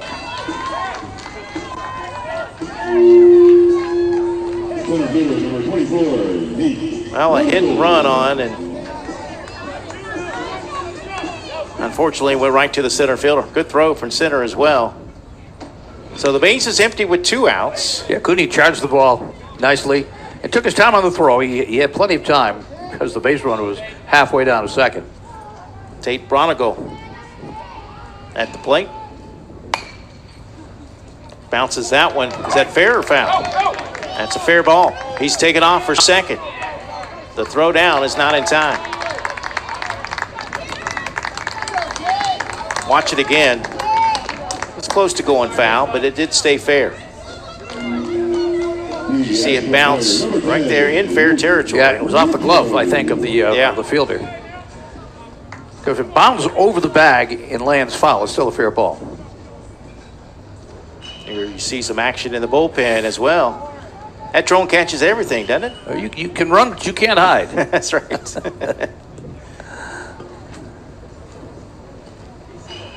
Luke Woodrow drove in 2 runs with a base hit last time up. This one hit to third. Nice convenient hop, and the inning is over. So we'll continue at least to the 5th as West Fargo misses an opportunity to run rule. Jerry Hill says, we're not done just yet. That's right. They will send 5, 6, and 7 to the plate when we come back.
Welcome back here to Branson, Missouri. We move down to the bottom of the 4th. Game scheduled for 6, Cherry Hill, New Jersey. Down 8, 9-1. CJ Loveledge will lead it off. Batters 5, 6, and 7. Both teams 0-2 in pool play. That is Pool C. But neither team got blown out. I mean, poor Cherry Hill lost on 2 walk-offs. I knew there was someone coming from the bullpen when I heard the theme music there. But maybe that defensive stand Cherry Hill made will give them a little boost at the bat here, because this is by no means over. Well, you mentioned that New England now 3-0. They're in the driver's seat in this pool. Ohio Valley 2-0. Ohio Valley is now 2-1. Oh, that's right, 2-1 because 2-1. they lost to New England, right? Was that the? And I believe New England still has to play Cherry Hill, and I believe Kennewick, which just knocked off Lexington. So that won't be a walk in the park by any stretch. So really, mathematically, you're still alive if you win this game. Mathematically, yes. 0-3, and you're playing in the iron. In the iron. Strike called. 3-1.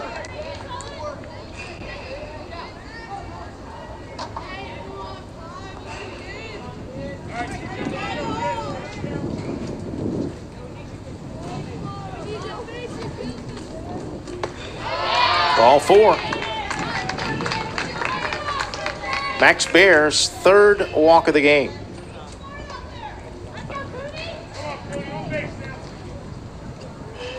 Well, he got out of a tough situation in the last inning.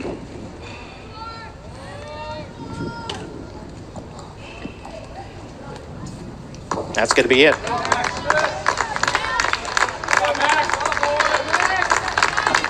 Getting a nice hand from the West Fargo fans here. Let's see who they put out there. I think it's number 15.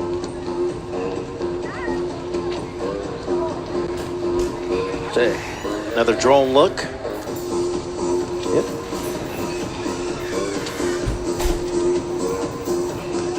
Henry Peterson.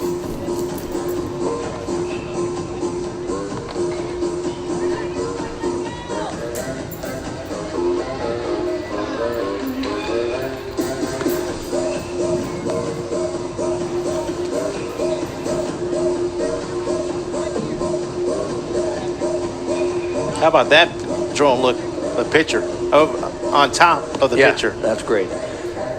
Yeah, Peterson is in at pitcher, and probably going to take Bear's spot in the batting order as well.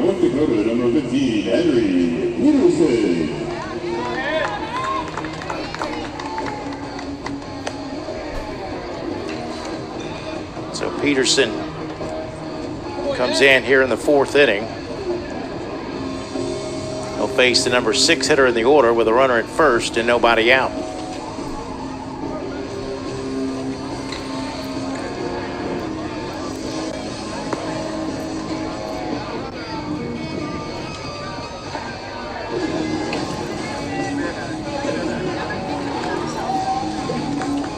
Van Halen here at the ballpark. I don't happen to Neil Diamond. He left the building, I guess. And now it's Sweet Caroline. And he was teased but didn't show. Maybe wanted everyone to be in their seats before he showed. I think this is Cooney at the plate.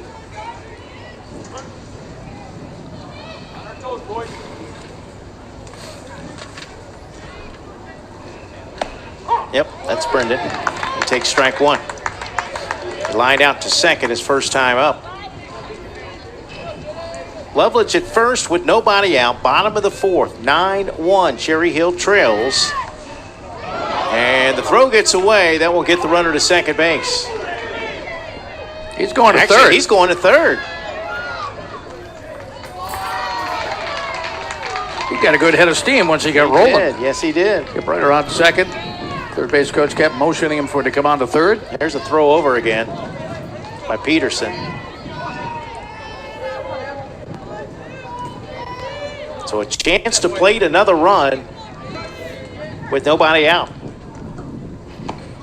Inside corner called strike.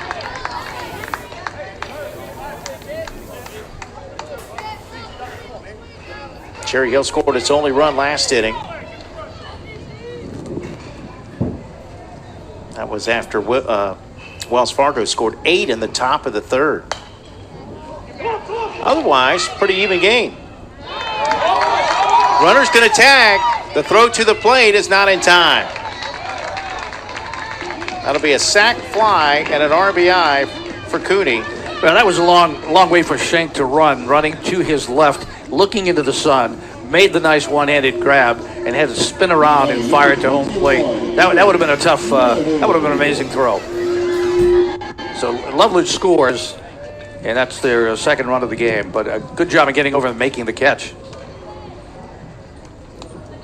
So 1 out, base is empty. Dylan Muddenhill, the batter, popped up to first. First time up.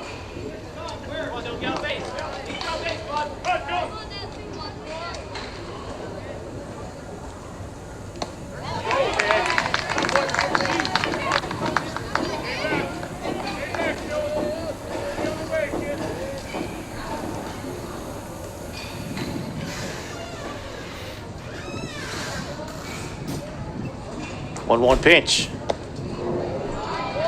Call a ball.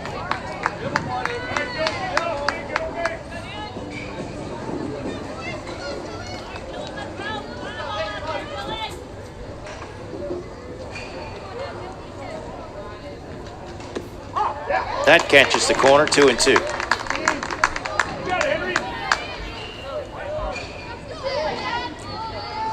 Henry Peterson in relief of starter Max Baer.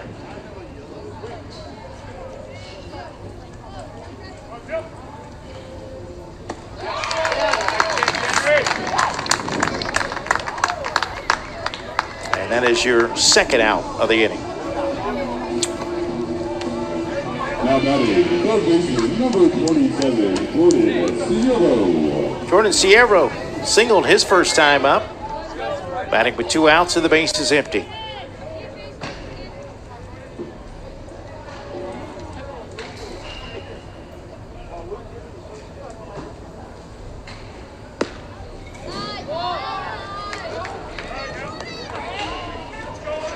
Nice frame attempt by Lees, who's the catcher right now. Book is closed now on Max Baer. He worked 3 innings plus, allowed 2 runs on 3 hits. He walked 3 and struck out 3.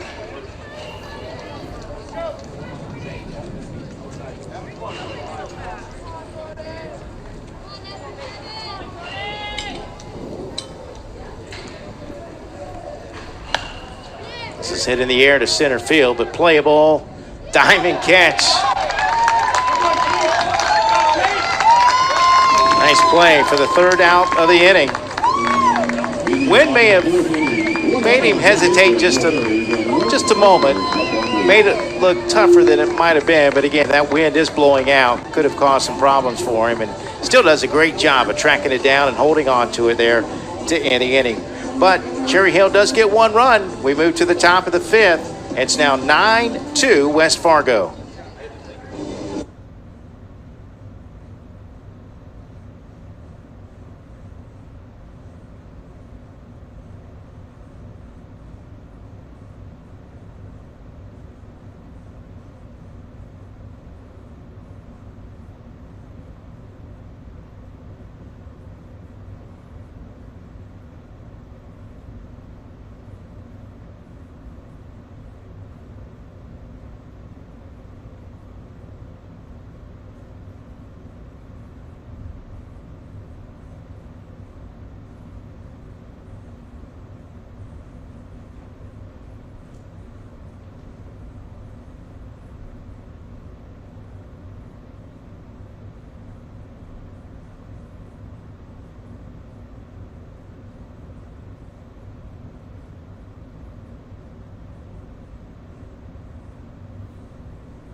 looking for their first win in Pool C. Both teams entering this game 0-2 in Pool C. West Fargo built a 9-0 lead. Looked like they may mercy rule, but Cherry Hill with single runs in the bottom of the third and fourth innings made it a 7-run game. It would take 3 runs in this inning, and then they'd have to hold them off in the bottom of the inning. This is going to be a close play, and it won't be in time as Dawson Gross bunts his way on. Pitcher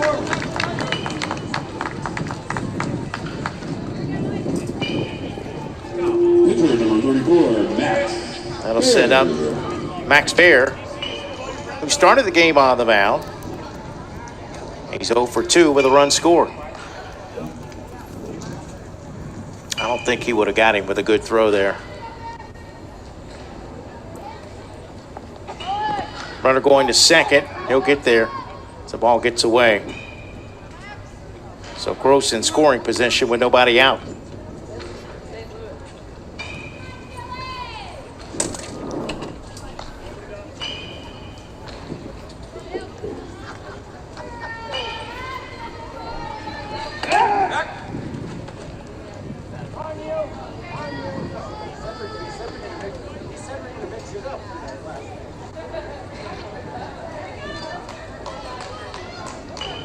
Dylan Muddett Hill on the mound. Third pitcher used today. Bounce to first. It'll be an easy put out.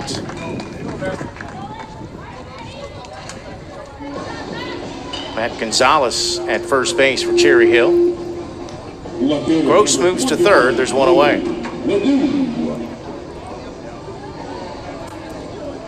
One out for Nolan Gladue. Starting left fielder. Just off the plate, ball 1.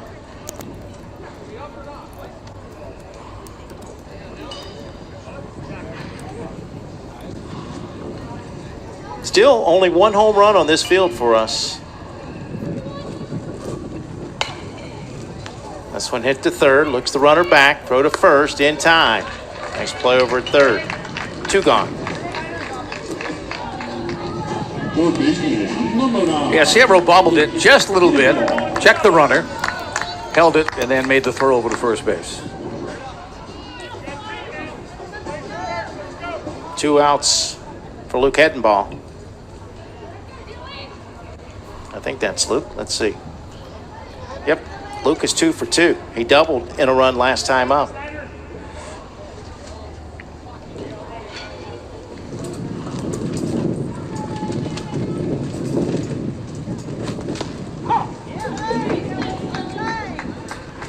Tried to duck under the strike.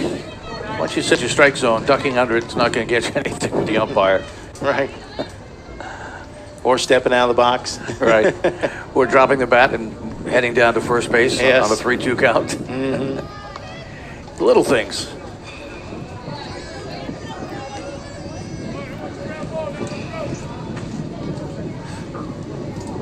Swing and a miss. Throw to third, not in time. Thankful for the breeze today. Ohio's got a good quick release for a catcher. From the sitting position, no less. Right out of the crouch. Got it down there in a hurry.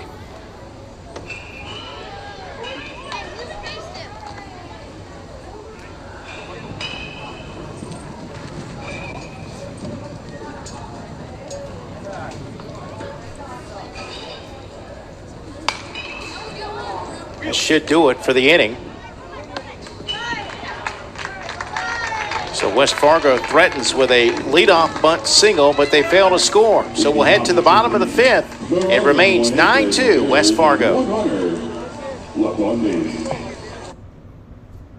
No photos allowed at the Titanic. Love it, but no photos allowed. But we're not allowed to take any photos. Why aren't photos allowed but no photos allowed? No photos allowed? No photos allowed. I'm so sad I couldn't take any photos. No photos allowed.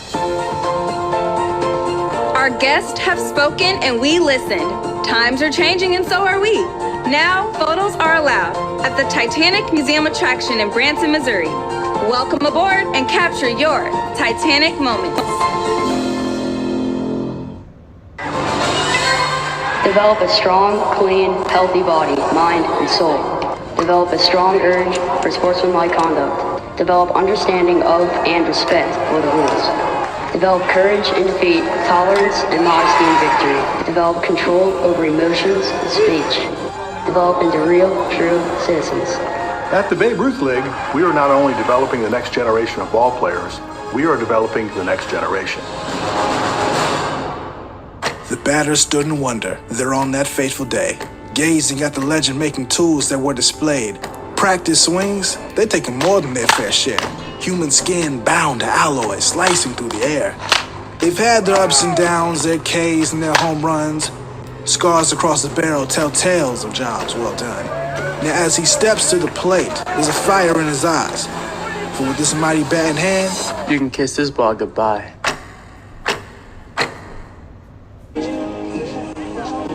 I was just talking to the guy that runs the drone for us during the tournament. Yeah, it's a drone, not droid. And I asked him, just curious, you know, how long can that thing stay up in the air? He said a battery usually lasts in this kind of weather, with the wind blowing the way it is, about 30 minutes. So right now, I'm charging up the battery for the drone. Well, we definitely got to have it back for the night games. That's when it really looks impressive. Yeah, Cherry Hill trying to charge the battery here. They need 7 runs as we head to the bottom of inning number 5. Game scheduled for 6. Well, they've left a couple of runners on base, a couple of missed opportunities, but still 2 more at-bats. Try and score 7 runs.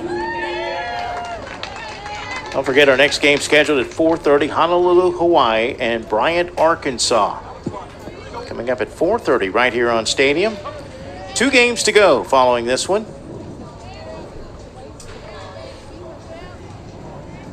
Batters 9, 10, and 1. This one hit on the ground to short. 1 away.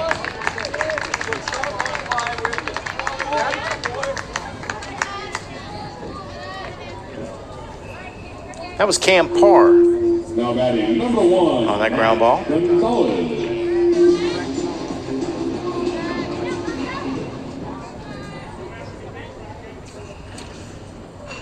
And this will be Matt Gonzalez.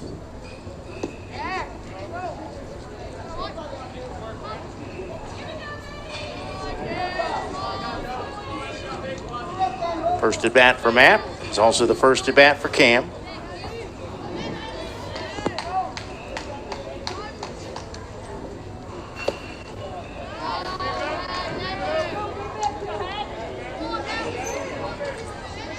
West Fargo lost their games 5-3 to Hot Springs, Arkansas, and 7-4 to Easton, Mass. As we said, they actually out-hit them 9-7 in that game.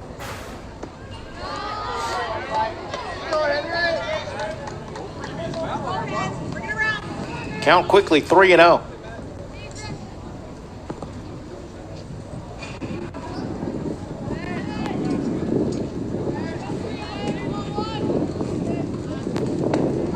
Peterson able to find the strike zone.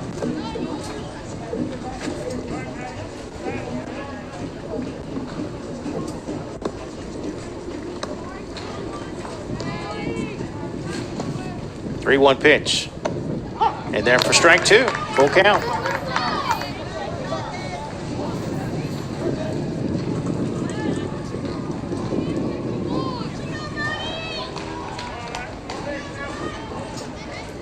Wind still continuing to blow pretty good. I mentioned gust up to almost as high as 20 miles an hour. Well, we really lucked out because when you looked at the weather map early this morning, there was a big cell, but it went just to the south of us. I thought we were going to see some rain. They talked about a 70% chance of showers this morning.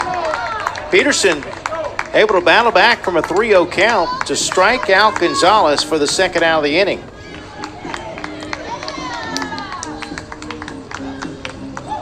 We'll head to the top of the order. Here's number 16, Miles Balmores. 0 for 1. Grounded up to the pitcher. He also walked. Again, how many times we've talked about it this week? 1 bad inning. Yeah, 1 bad inning. It happened again, this time in the 3rd inning with that 8 spot.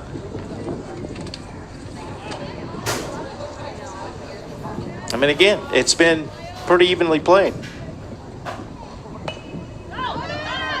This one hit right back to the mound. The throw not in time.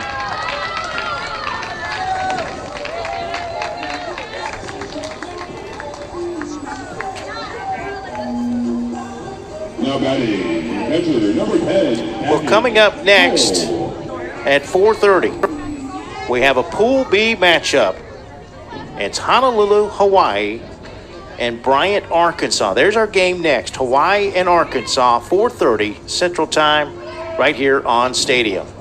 Runner going to go to second and get in there without a throw. As I mentioned, we've got 2 games left after this one. We'll wrap up with an international Pool F game between the Caribbean runner-ups, San Juan, Puerto Rico, and Kansai, Japan. Here on day 3 of pool play. This one lifted down the left field line. That's going to drop for a base hit. That will get the run home. That's Gavin Heil with the RBI single.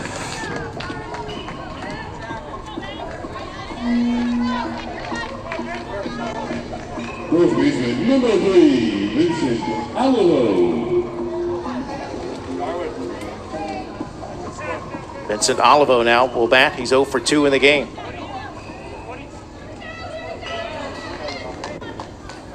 Honolulu, the a regional qualifier from the Pacific Southwest. The Accidental Southwest winner was Waipahu, Hawaii, also in this tournament.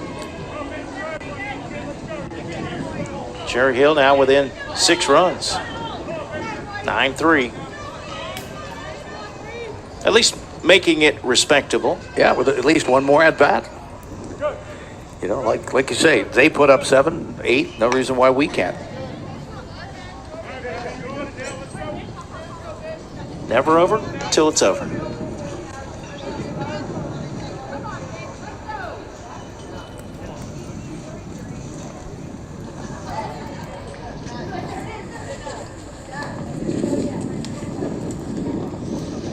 Two-out pitch. Stroked out in the left field. That's a base hit. That's going to go all the way to the fence. Stand-up double for Olivo as he drives the run, and it's 9-4. Fasten your seatbelts, Michael. Marlboro, New Jersey nearly pulled it off the other night. Fell one dying coil short in the outfield. It was snagged. It would have tied it. A big 5-run comeback in the last inning. Now we have Cherry Hill, New Jersey. You know, if they could get one more here, maybe 2, they could make it for an interesting 6th inning, provided they could shut down. Yeah, this Fargo. all started with 2 outs. There goes the runner to third. This is popped up. It's not going to quite get to us. We're still waiting on our first ball.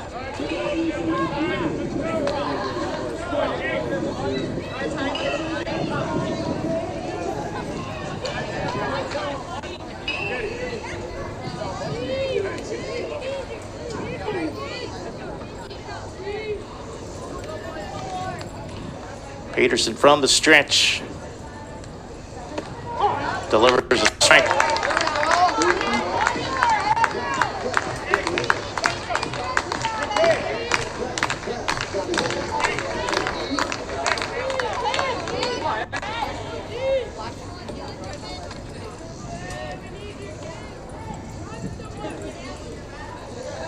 Two-strike pitch is popped up. This is playable for the first baseman and the pitcher there, but it will be the first baseman, Gross, to make the catch for the third and final out. 2 runs, though, come across the plate, and as we head to the final inning of play, it's a 5-run game. This one's not over yet, folks. Back after this on Stadium. Hey, it's me. Your vacation. We need to have a talk. Well, actually, an intervention. A hike in the desert. Really? This isn't a vacation. It's a nightmare. I need excitement, fire, spectacle. I need to be wine, dined, and zip-lined. I need 18 holes in the morning and a show at night. You keep saying you need a vacation, but I have needs too, you know. And I need Branson.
Mike Rideout, Jim Rivers back here in Branson, Missouri. We're at Ballparks of America, Cal Ripken World Series here on St. Louis Stadium Field. Final inning of this Pool C matchup between West Fargo, North Dakota, and Cherry Hill, New Jersey. 5-run game. 10-1-2. The batters due up for West Fargo.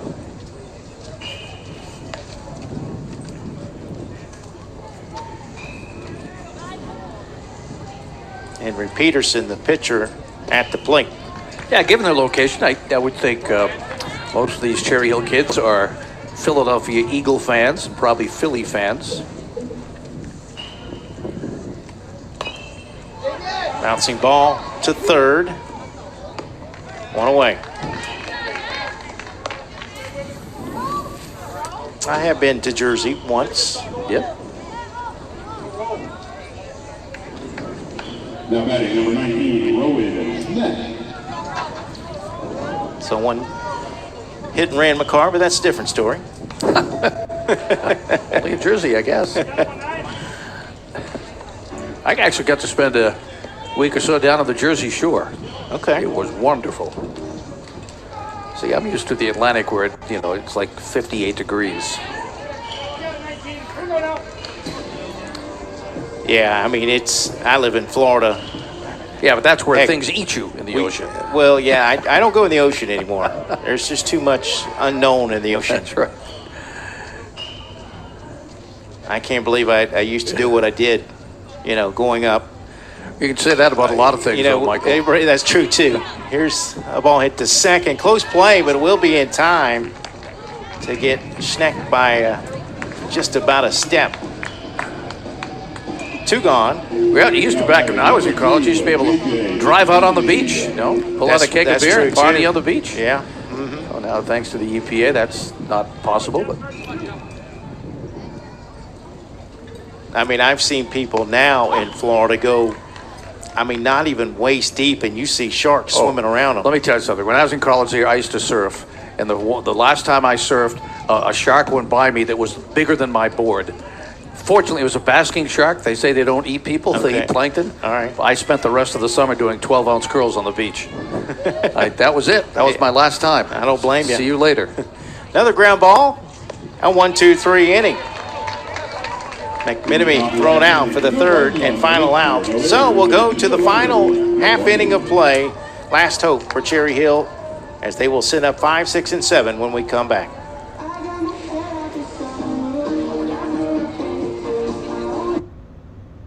Hey, it's me. Your vacation. We need to have a talk. Well, actually, an intervention. A hike in the desert. Really? This isn't a vacation. It's a nightmare. I need excitement, fire, spectacle. I need to be wine, dined, and zip-lined. I need 18 holes in the morning and a show at night. You keep saying you need a vacation, but I have needs too, And I need Branson. Rafflebox's mission is to help organizations raise money through online fundraising.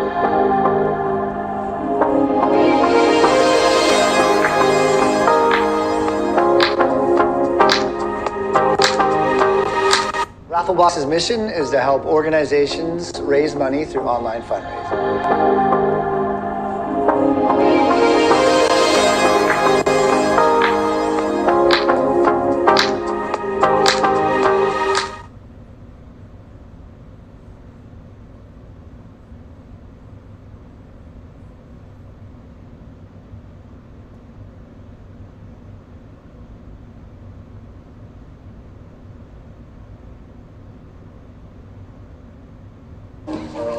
All right. Last 3 outs of the ball game unless Cherry Hill, New Jersey can plate 5 runs. When you have the National Baseball Commissioner come to your booth eating an ice cream in front of you, that's cruel and inhumane punishment. Not as cruel as him offering to bring us 14 scoops, though. Yeah, with 14 spoons. Because you'd have James out here in a heartbeat. Yeah, it would be a collective effort. First pitch outside for ball 1. Well, unfortunately, unless Cherry Hill can come back, they will go to 0-3.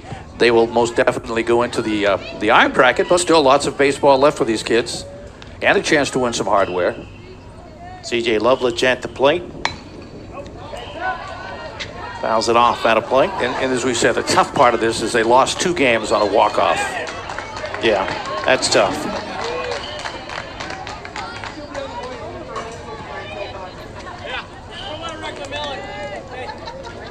They go and play Hot Springs at 9 tomorrow morning over on the Boston field. And Kennewick awaits. They're 2-1. They'll be playing West Fargo. West Fargo will be 1-2. They've got to win out. They've got to win their next 2 games for any chance. This one hit right back to the mound. Nice stab there by the pitcher. Peterson for the out, 1 away.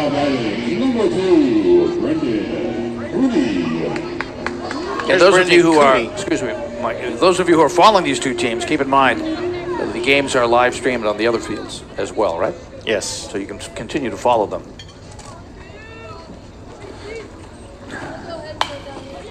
Popped up. This is playable out in center field, and there's out number 2.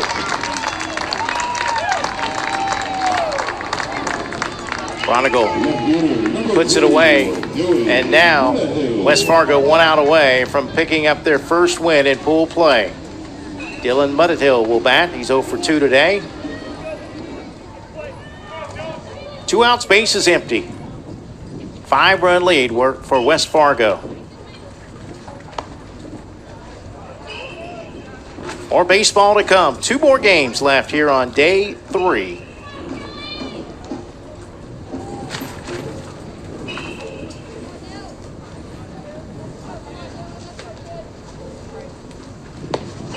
Good pitch, tailed away from the hitter.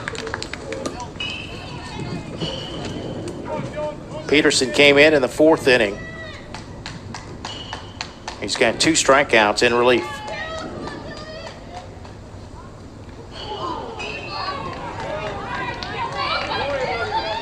Up a base runner with 2 outs. We'll see what happens.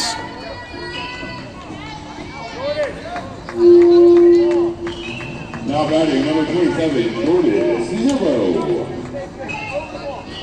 There's Jordan Siervo, who's 1 for 2.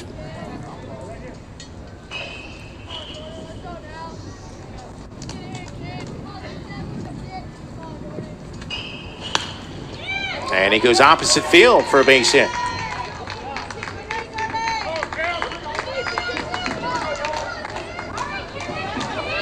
Tying run still in the dugout, but there's still hope. Now batting number 18, Cam Parr. There's Cam Parr again. He grounded out to short last time up. 2 outs, 2 on. Peterson comes back with a strike.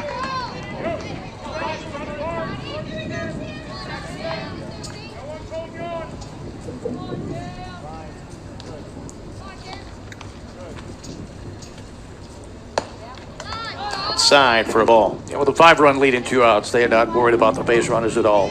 They're both getting pretty sizable leads, not being held. The shortstop sneaking over a little bit, but these 2 runs mean nothing. They just need an out. The 2-out pitch. Inside.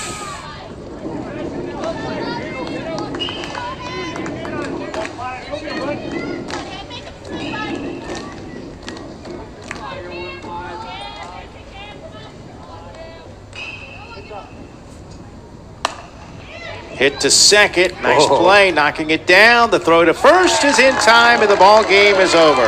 What a pretty play defensively. West Fargo gets the win. Here's another look. Final play of the game. A 5-run victory for West Fargo, North Dakota. 9-4 your final score. Don't forget, 4:30 Honolulu, Hawaii, and Bryant, Arkansas. Until then, for my broadcast partner, Jim Rivers, for our executive producer, James Crenshaw, and our entire stadium crew, I'm Mike Rideout saying so long for now. Good afternoon, and God bless.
Battery for Arkansas behind home plate number 5. Today from Ballparks of America in Branson, Missouri, the site of the 2023 Cal Ripken Major 70 World Series here from St. Louis Stadium.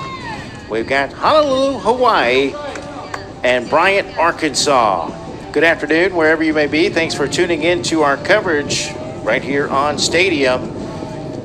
A matchup of a 2-0 team, Honolulu, Hawaii, and 1-1 Bryant, Arkansas in Pool B. Mike Rideout along with Jim Rivers. Glad to have you aboard wherever you may be. Thanks for tuning in to our coverage.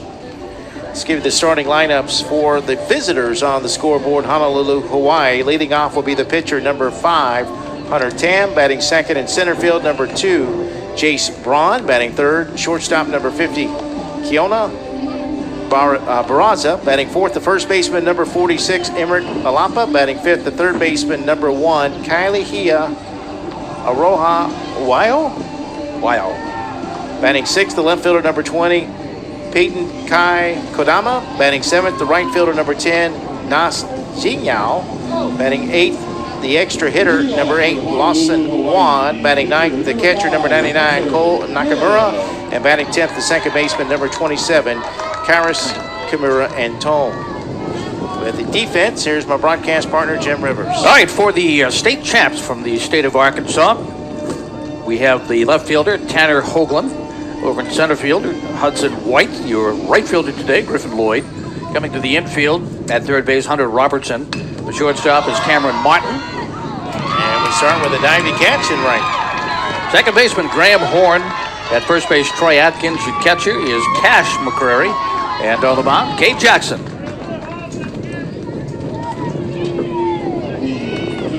So 1 out for Jace Braun, the center fielder.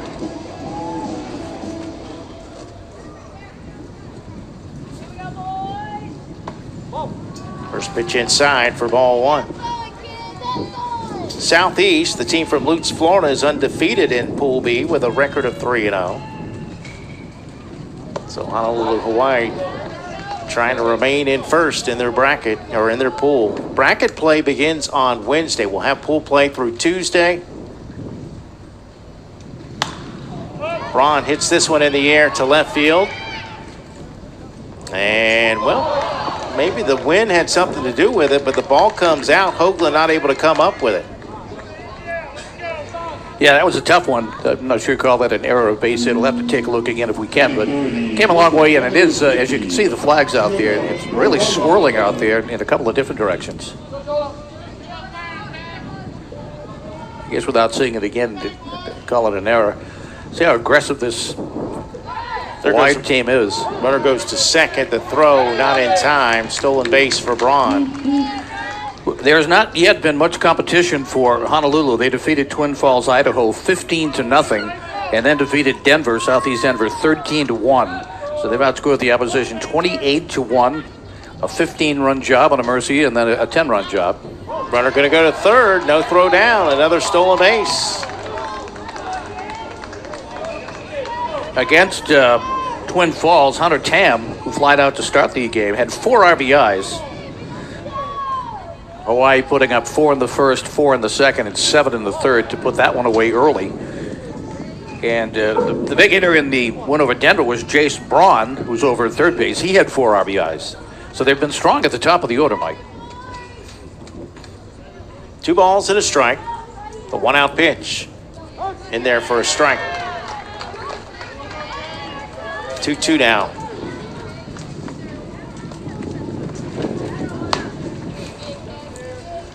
Next up, we have a San Juan, Puerto Rico, and Kansai, Japan. And a marquee game. That'll be our 5th game of the day. There's an RBI single. As Honolulu, Hawaii takes the first lead of the ball game.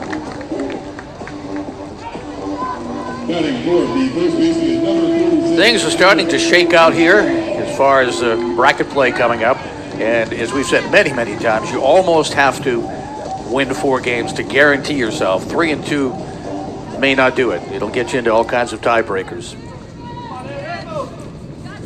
Emerick Alapa at the plate. Fouls it back and out of play. We've not seen all the international teams. We've not seen Australia. We've not seen Korea. We certainly have seen Japan.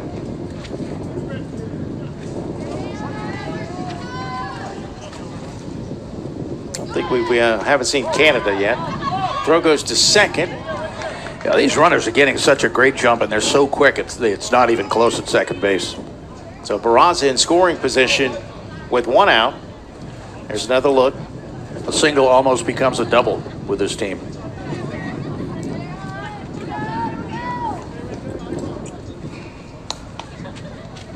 The pitch from Jackson. Count now 1-2.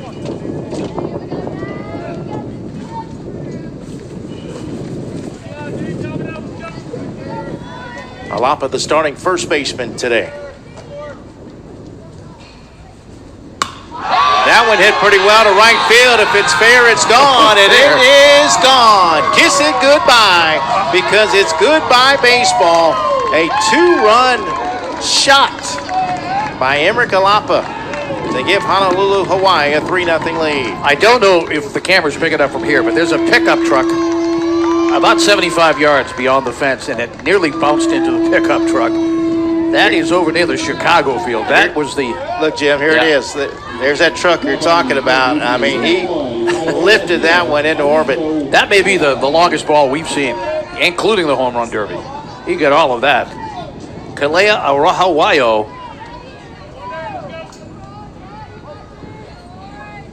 Batting with the bases empty. And he's got a base hit to right field. Already 3 runs across the plate. And they're not done yet with 1 out. Lloyd, all Lloyd could do was just turn and watch that fly over his head. Pete and Kai Kodama at the plate. Starting left fielder.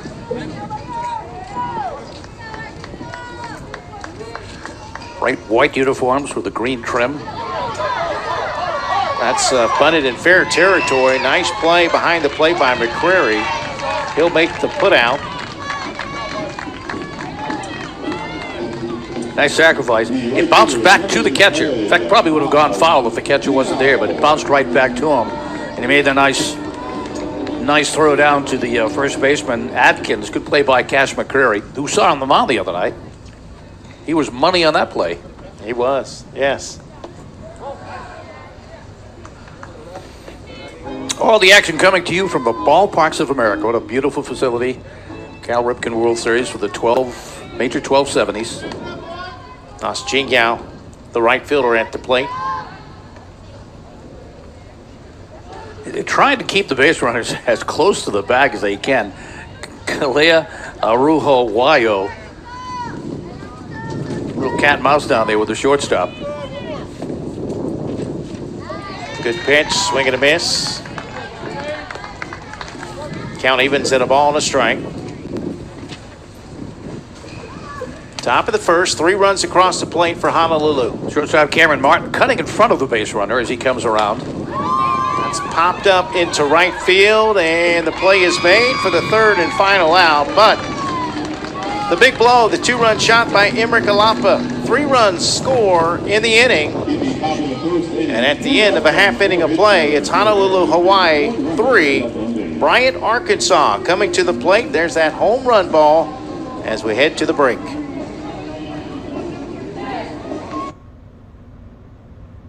The batters stood in wonder. They're on that fateful day, gazing at the legend making tools that were displayed.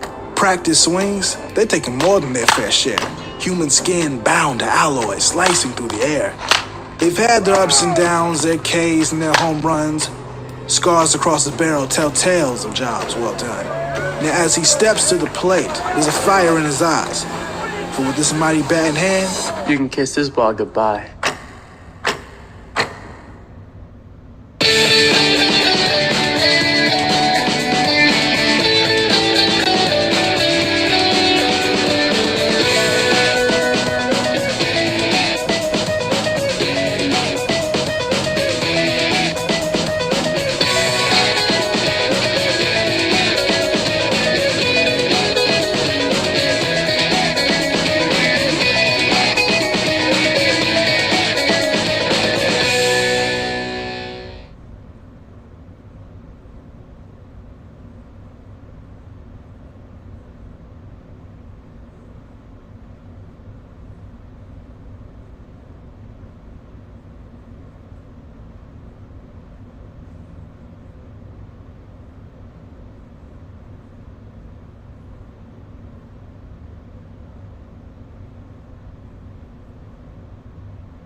All right, welcome back. We've been showing you drone shots from our coverage here on St. Louis Stadium Field, but you also get an opportunity to look at some of the other ballparks in the area. I'm frankly surprised it's up there because earlier today, because of the wind, and it's gusting as hard as it has all day right now, but it's up there. And that's where we are right there. Great St. view. Louis Stadium Field. Here's the starting lineup for Bryant, Arkansas. 1-1 in Pool B. Leading off, the center fielder, number 11, Hudson White. Batting second, the shortstop, number 10, Cameron Martin. The pitcher, number 99, Kate Jackson, bats third. Batting fourth, the first baseman, number 13, Trey Atkins. The catcher, number 5, Cash McCreary, bats fifth. Batting sixth, the third baseman, number 44, Hunter Robertson. Batting seventh, the right fielder, number 6, Griffin Lloyd. Batting eighth, the second baseman, 00, Graham Horn. Batting ninth, the left fielder, number 9, Tanner Hoagland. And batting 10th, the extra hitter, number 33, Landon Verdell. All right, let's take a look at the defense for the youngsters from the island of Hawaii. We'll start out in left field with Peyton Kaikodama. The center fielder is Jace Braun.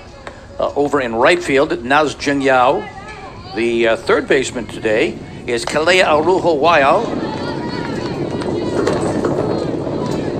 1-3 put out for the first time. Shortstop is Keona Barraza. And at first base today, Emmerich Alapa. Your catcher is Cole Nakamura. And on the mound, Hunter Tam. Those are the defensive setup for Hawaii. One away for Cameron Martin, the shortstop. Thank you, Jim. My pleasure, Mike. 3-0, Honolulu. Bottom of the first, game scheduled for 6. By the way, the dimensions here, 235 down the left and right field lines, 265 to straightaway center field.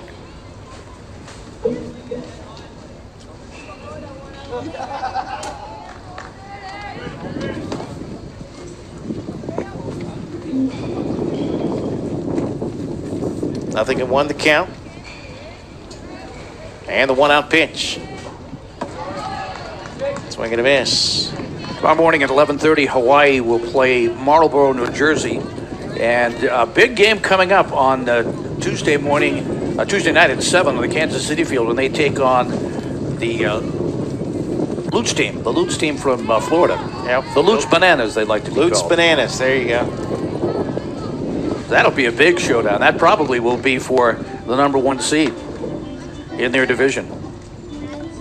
Once again, bracket play begins on Wednesday. Wrapping up pool play on Tuesday. So just a couple more days of pool play. 64 miles an hour, blew it by Martin. Second out of the inning. And for Arkansas, they've got Twin Falls, Idaho at 4:30 tomorrow on the Chicago field. And they'll play the Midwest Plains, Southeast Denver at 2 o'clock on the Kansas City field. That'll be on Tuesday. So each team with 2 games left after this. There's Kate Jackson, the pitcher. 2 outs, base is empty. First pitch inside for ball 1. Bryant decked out in their bright orange uniforms with the black trim. Umpires still dressed in black. God bless them. I still thought it was pretty interesting when we were talking to some of the Hawaii, I think it was a couple of Hawaiian coaches, you know, when we were talking about the lightning delay, and they weren't sure how that worked. So we don't get that in Hawaii. No, we don't get lightning in Hawaii.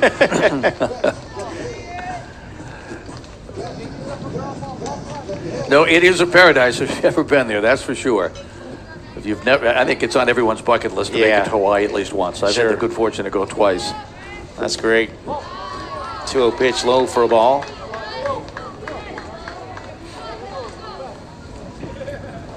Two teams from Hawaii, one from Oahu, which I think is on Oahu.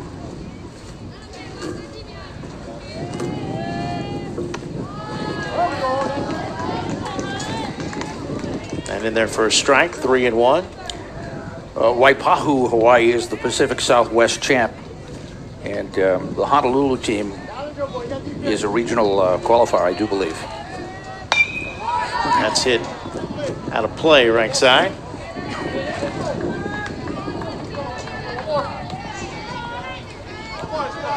Right now, Tam throwing mid-60s. He's retired. Not bad the for a first 12-year-old, huh? Yeah, not at all. He's retired the first 2 batters he's faced.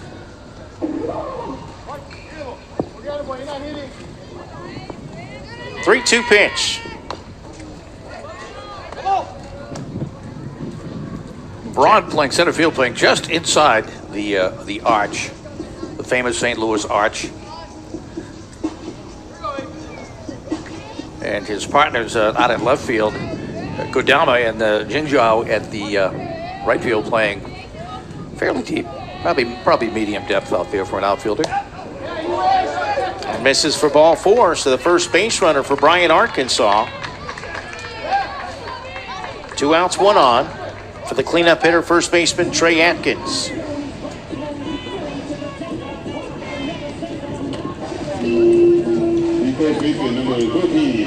We'll see here if they decide to test the arm of Nakamura. You know, you think you want to test that catcher's arm early in the game, see what he's got.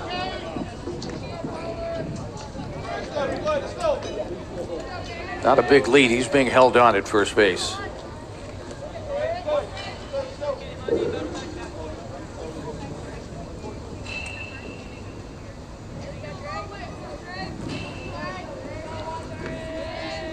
The 2-out pitch is inside, but gets away for the catcher. That will get Jackson to second.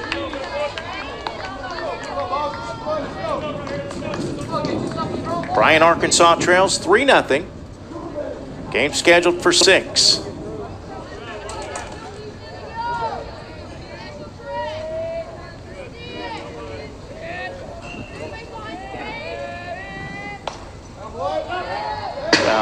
Out of play behind the plate. Bryant, a city in Saline County in Arkansas. It's a suburb of Little Rock, Arkansas. Population of about 17,000.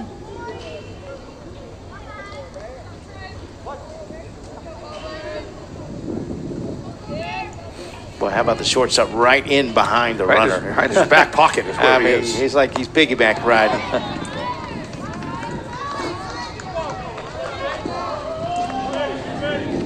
Yeah, that would be Barraza. Who's over there with Kate Jackson. Again, look at him. Yeah, there he is again. I mean, right up on him.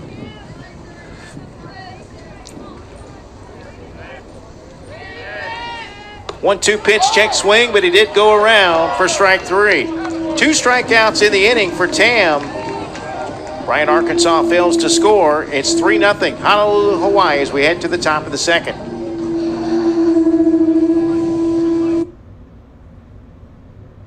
Hey, it's me. Your vacation. We need to have a talk. Well, actually, an intervention. A hike in the desert. Really? This isn't a vacation. It's a nightmare. I need excitement, fire, spectacle. I need to be wine, dined, and ziplined. I need 18 holes in the morning and a show at night. You keep saying you need a vacation, but I have needs too, you know. And I need Branson.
Honolulu, Hawaii sent 7 batters to the plate in the first inning. Played at 3 runs. Emerick Galapa, though, with a 2-run homer, helping lift this team to a 3-0 lead. We head to the top of the second. I think that might have almost reached Arkansas the way that thing was leaving. Yes. I mean, he crushed it, no doubt about it. Lawson Juan. Bottom of the order, Lawson Juan will lead things off for Hawaii.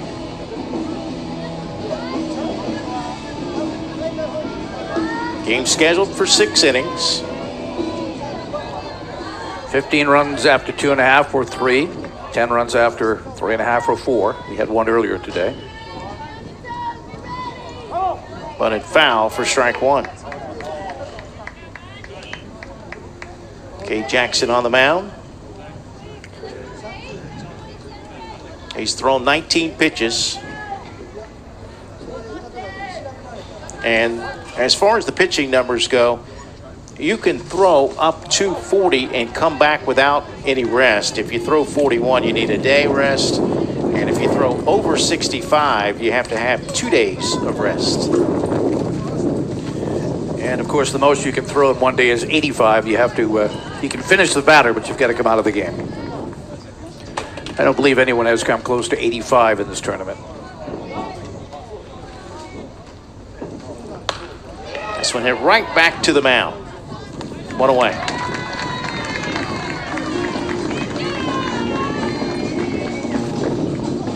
One out for the catcher, Cole Nakamura. And as we've said many times this week, we have 4 groups in the American side, USA side, and 2 from each of those groups will advance to bracket play or the championship round, and the rest will drop into the iron bracket and play for that championship. On the international side, they'll take the top 3 from each of 2 brackets. They'll start with 6. Popped up to short. Martin is there. 2 away.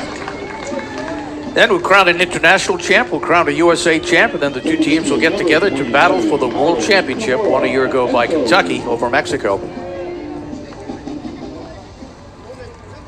Karis Kimura Antone, the number 10 hitter in the order, to the plate. With 2 outs here in the second.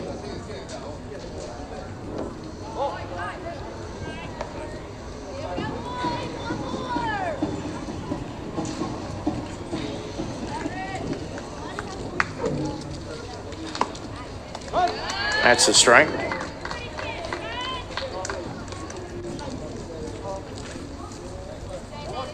Right now, Korea and Japan undefeated on top in their respective groups in an international play. We've got an international game coming up. We'll see Japan and the Caribbean runner-up, San Juan, Puerto Rico. 5-3 put out. To end the inning, it's a 1-2-3 inning in the top of the second. We move to the bottom of the second. Honolulu, Hawaii still leads it 3-0. Develop a strong, clean, healthy body, mind, and soul. Develop a strong urge for sportsmanlike conduct. Develop understanding of and respect for the rules. Develop courage in defeat, tolerance and modesty in victory. Develop control over emotions and speech. Develop into real, true citizens. At the Babe Ruth League, we are not only developing the next generation of ball players, we are developing the next generation.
Mike Rideout, Jim Rivers back here in Branson, Missouri. A little windy today, but keeping it somewhat cool.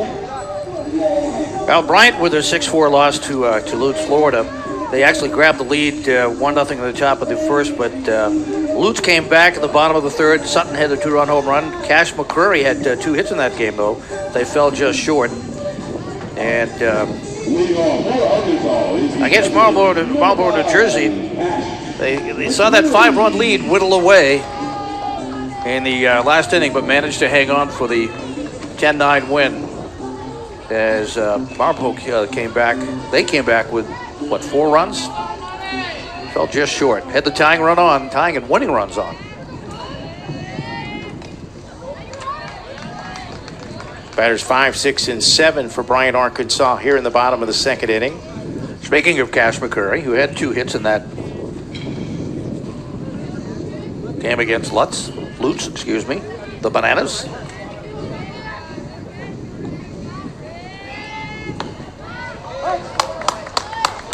McCreary had a hit in that game you mentioned. Went 1 for 4 with an RBI and a run scored. Also started on the mound, did he not? He did. Didn't last too long. They used 4 pitchers in that game. Cash came out in the third. Tanner Hoagland went in for him. Everybody plays 5 games. We've talked about 3 and 2, and it's going to be tough. Not impossible, but tough to get into the championship play.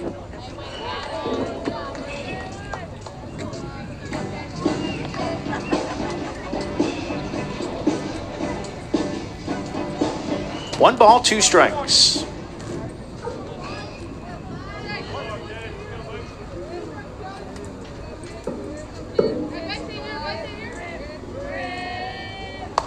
It's up high for a ball, 2 and 2.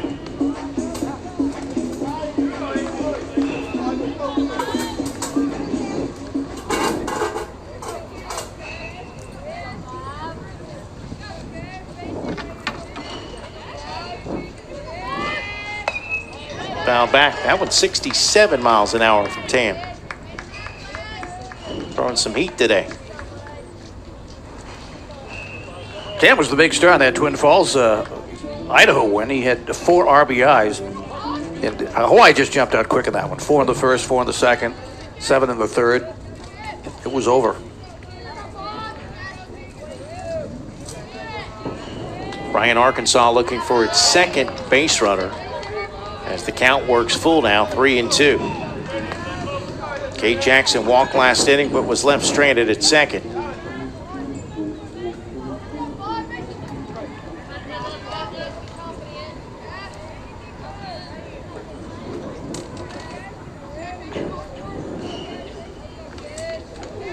The 3-2 pitch.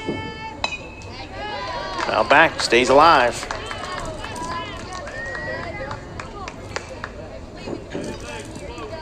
As we get a chance, we'll run down some of the scores from today. Southeast Denver began the day with a 6-5 win over Twin Falls, Idaho.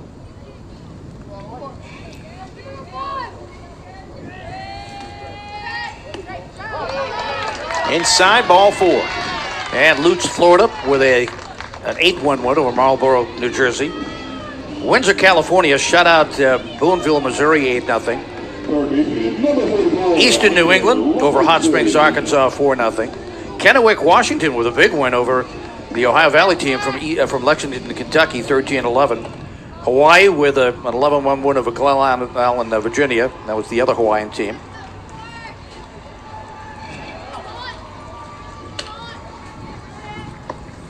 Total of 24 U.S. teams in the tournament.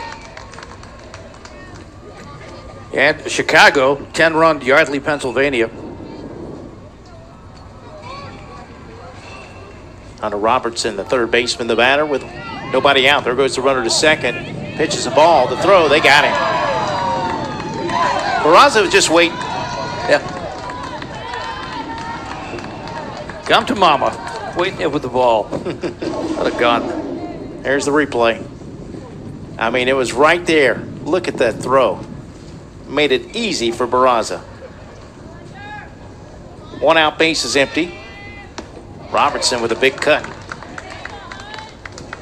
Also, Branson, Missouri, the host team, beat the team from the Southwest, Florence, Alabama, 6-0.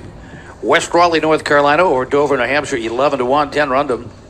West Fargo, North Dakota, defeating Cherry Hill, New Jersey, 9-4. Robertson caught looking. That's the third strikeout for Hunter Tam. Those are your scores from today thus far, Mike. Thank you, Jim. But again, for those of you at home who want to keep up, you can do so on Turning Machine from the Cal Ripken World Series. Follow your team. Also on Game Changer. Yeah, and the thing that's a little different about the Turning Machine, you can see the standings. Base hit to right field for Griffin Lloyd. That is the first hit of the game for this Arkansas team. Sure is. Third base runner, but first hit. You got 3 hits on the other side, 3 runs on 3 hits. Just a great, great opportunity for these kids growing up in Bryant, Arkansas. They win a state championship, so they get invited to a World Series, and they get to play a team from Hawaii. Pretty cool. They get to play a team maybe from Korea. They get to maybe play a team, it's just, and beyond that, as we've seen, meeting in the cafeteria, eating together, playing bago, playing wiffle ball. It goes beyond the ball fields here. Cal Ripken, Babe Ruth has a great relationship with the ballparks of America. Hopefully it'll continue for a few more years. Even the parents are having fun. Yeah, they can have fun down here too. Lloyd at first. I wonder how much fun that Australian coach is having right now after eating 14 scoops of ice cream. We should get a report on that. Yeah, Did he finish? We need an update. And is he perpendicular right now to the ground? I can't imagine walking out of this heat after eating 14 scoops of ice cream. And he mixed up the flavors too. Yeah, Jim and I go in and we like a scoop each, and we look over and we see 14 scoops in a big helmet. But hey, it's only $1 scoop. I thought he was getting it for the whole team. I did too. It's only $1 scoop if you have 14. Oh well. Pour me a cap full. Graham Horn, the batter. It's called the sweet spot. Another strikeout, the 4th of the game for Tam. No runs, a hit, no errors, and a runner left on base. We're through 2. It's still 3-0 Honolulu, Hawaii from the Cal Ripken World Series. Hey, it's me. Your vacation. We need to have a talk. Well, actually, an intervention. A hike in the desert. Really? This isn't a vacation. It's a nightmare. I need excitement, fire, spectacle. I need to be wine dined and ziplined. I need 18 holes in the morning and a show at night. You keep saying you need a vacation, but I have needs too, and I need Branson.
Top of the order for Honolulu here in the top of inning number 3. Well, the current time in downtown Honolulu right now is just a little bit after noon. So those of you taking your lunch break and joining us, welcome.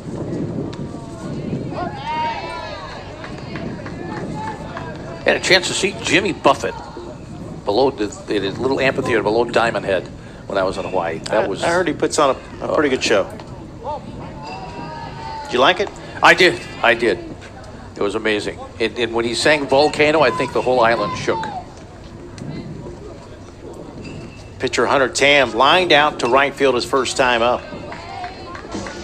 Again, Hunter had 4 RBIs in that twin fall win.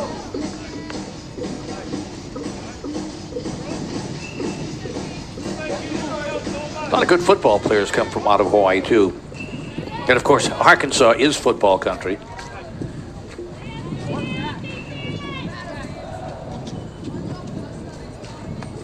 There's your manager and coaches on both sides for Hawaii, Chris Hino. Yep. Chris Nakamura, Milton Grado, and Elray Jinja. We've got Bill Lloyd on the other side, Jordan Verdell, Chad Horn. Nice play. Watch a scoop here by the first baseman, Trey Atkins. Martin with a strong throw over. And again, some of these dads who are coaches who are getting an opportunity to come to a World Series and coach their sons. We've mentioned it on other telecasts, but just a great thrill for them.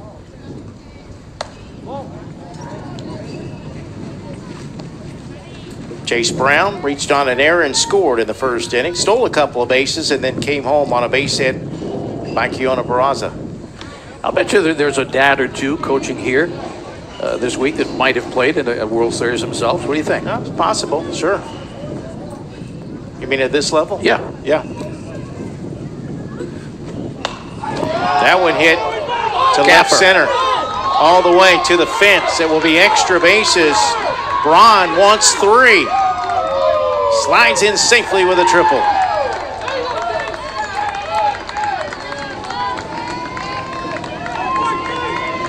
Now the business part coming up. Keona Barraza and Emmerich Alana, followed by Kalia Aruha Waiau. 3 heavy hitters. They gave it a ride out there in the gap. That sends up Barraza, who singled in Braun back in the first inning.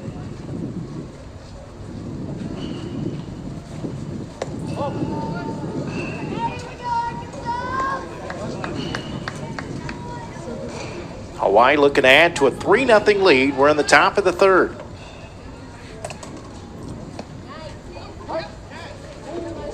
One thing we've talked about throughout, there's not a lot of room between home plate and the backstop. So if it gets by the catcher, it's not a foregone conclusion that you can score from third base. Now, as we've said, you're rolling the dice, and in a tight game, you're taking a big chance on a fastball getting that runner in. 54 miles an hour on that one. 31 on the throwback.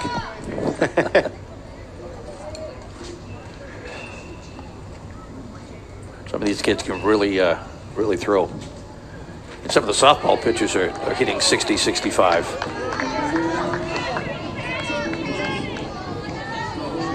Kate Jackson on the mound for Bryant, Arkansas.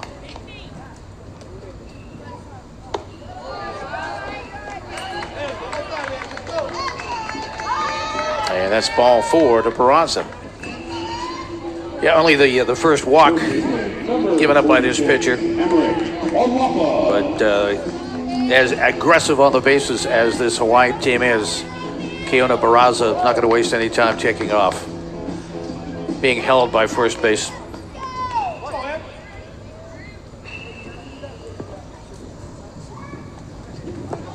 There he goes. Wild pitch will get the runner to second, but Braun will hold at third. Emmerich Kalapa, who hit that shot to right field. That might have almost hit the goats in the zoo beyond Chicago. We were talking about it earlier, where there are a couple of home runs going into a zoo beyond the Chicago wall, and apparently the goats eating the ball, and the people owning the zoo, shall we say, unhappy with it. So I don't think that one reached the goat, but it got out there. Well, that one's close, and it's in the bullpen. Kiss it goodbye, because it's goodbye baseball. This time, a 3-run homer by Alapa, and it's now 6-0 Honolulu, Hawaii. And he now joins, 19 other players who have hit 2 home runs in a game. The record was broken by Kobe James Kealia. He might be on pace to tie a record that was set yesterday. Yeah, he may tie it. Kobe James Kealoha. There's the look into the bullpen.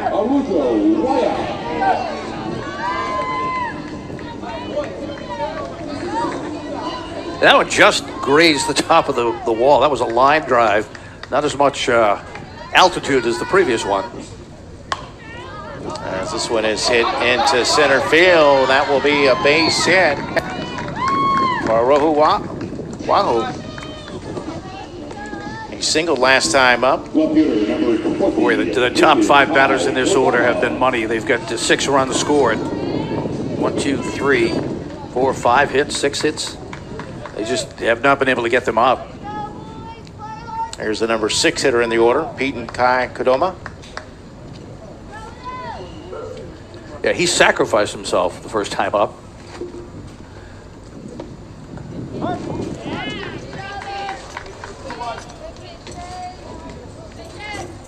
So 5 of the runs scoring on 2 home runs by the cleanup hitter, first baseman Emmerich Alapa. Another strike called, 0-2.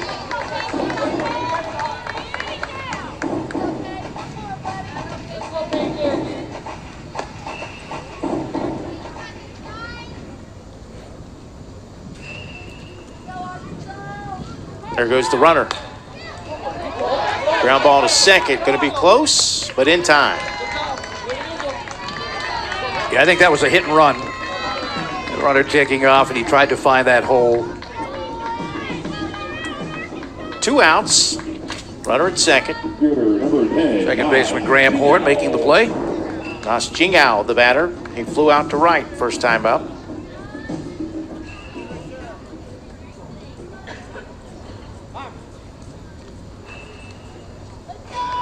And it looks like we're going to have, well, he pointed at the batter.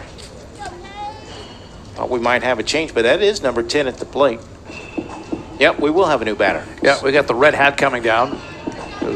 What he does basically is let the PA know.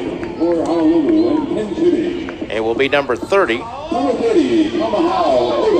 Kamahao Oda Bunag.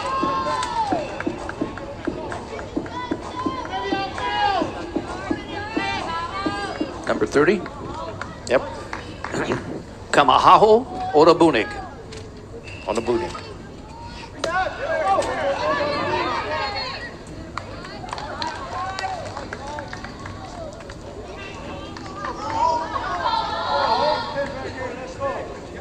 Runner moves to third with 2 outs.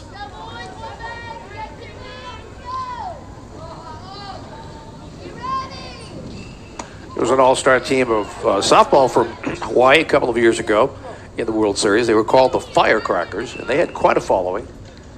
In fact, a number of fans made the trip from Hawaii to Florida to see them. 3 runs in the first, 3 runs here in the third inning. Honolulu leading at 6-0. Looking to move to 3-0 in Pool B.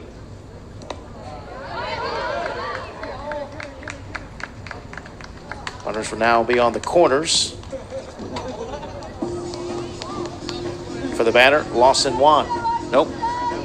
Yep. I think we're going to have a change on the bases. Okay. Jingao will re-enter the game and run at first base. Yeah. Number 10 is Naz Jenyao. Conference on the mound.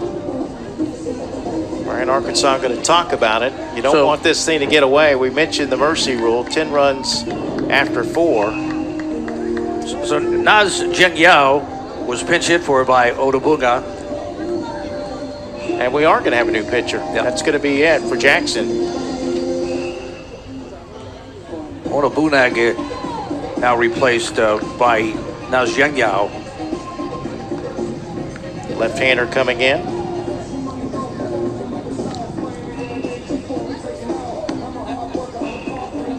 This is Landon Verdell.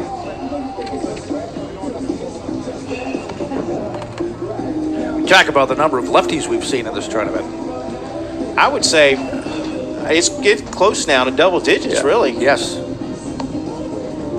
I mean, it seems like we've had about, on average, about 3 a day, right? Yes.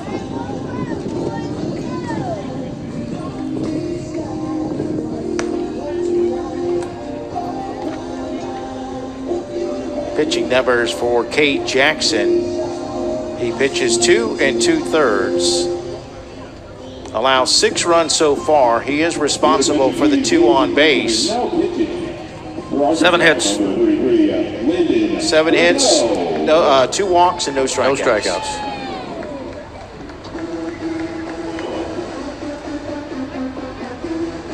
Honolulu sent 7 batters to the plate in the first inning. They have sent 7 batters to the plate. This actually will be the 8th batter coming up here in the 3rd inning, and they've gotten 3 runs in each of those innings. Again, the 2 big blows, the 2 home runs by Alapa. A 2-run homer and a 3-run homer. Outfield is Hoagland, White, and Lloyd right now. We got Robertson, Martin, Horn, and Atkins around the infields. Now batting for Hawaii, number 8, Lawson Juan. Lawson Juan bats with 2 outs and 2 on.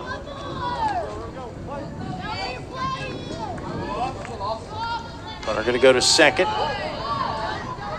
Here comes the runner home. And the throw in behind his pitcher.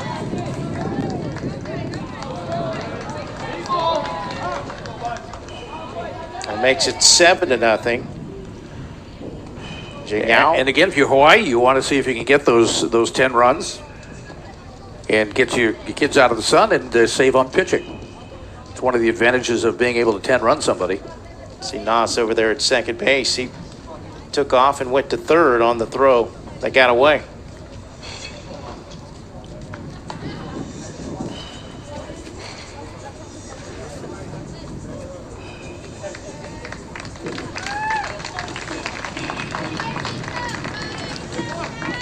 A 7-run lead for Hawaii here in the top of inning number 3. Bryan, Arkansas, the state champs. One of a couple of state champs. We have Boonville here as the state champ. Of course, Branson, Missouri, actually beat Boone in the finals, but had already accepted the role as host.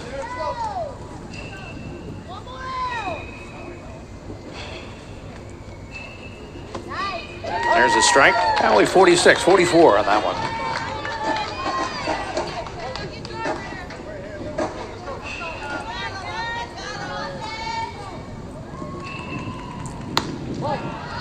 Off the plate there with the ball. 2-2 the count.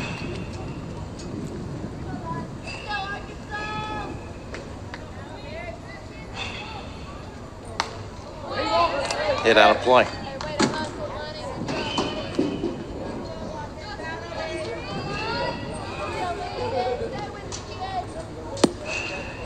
You know, if Honolulu goes in undefeated, you know, there's you got Lutz. Somebody's got to beat Lutz. Right now, Honolulu and Lutz are really in the driver's seat for the top 2 spots.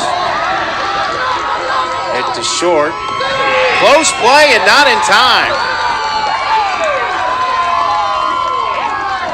Another run will come across the plate.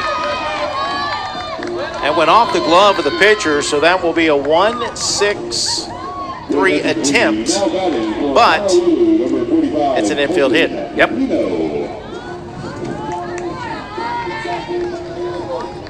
An RBI for Juan. And I think we've got, I think it's Colton Hino coming in as a pinch hitter. Okay, so Nakamura will not bat. Colton Hino? Yeah, Hino is number 46.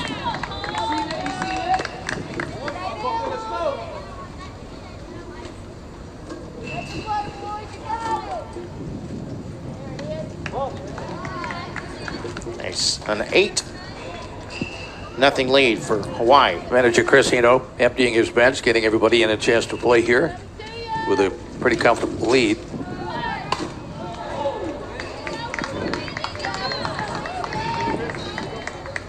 Yep, that's Colton Hino.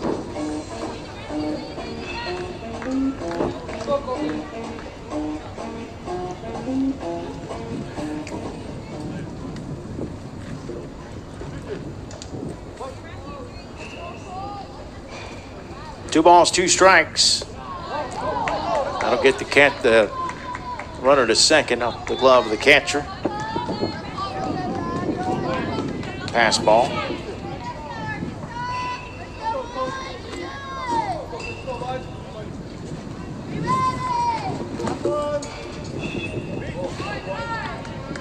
And with that being ball 4, they really need to get this next batter out because the top of the order will be on deck. Yeah, we know what the top of the order has done so far. Although Hunter Tam, who had 4 RBI in a previous game, excuse me, has been relatively quiet, but the rest of the crew, Braun, Barraza, Alapa, and Arujo Wayo, and Fuego. First pitch and the turf. The runner at first goes all the way to second, has to come back. Yeah, catcher wisely not making a throw. Boy, Hino almost went to second. Watch Hino at first. Yeah, and the runner at second, Juan had to go back because the catcher was halfway down the line. He'd have been dead to rights at third base. And now the runner goes to third. The throw to third, not in time.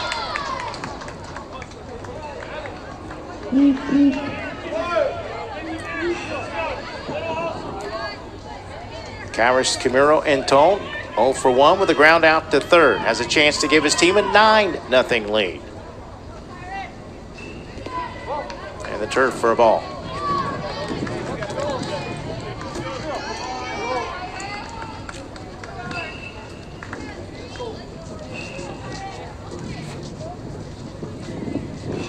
And this is the 10th batter of the inning. Well, runs 9 and 10 are out there. There are 2 outs. Hino just went down to second. Second and third. And there's ball 4. So the base is loaded for the top of the order.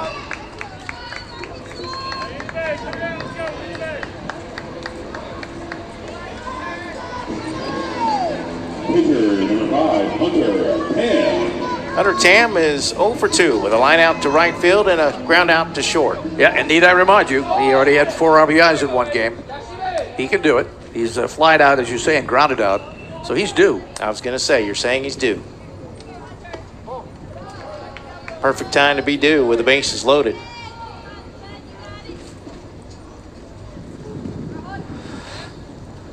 Chance to perhaps give him a double-digit lead with a hit.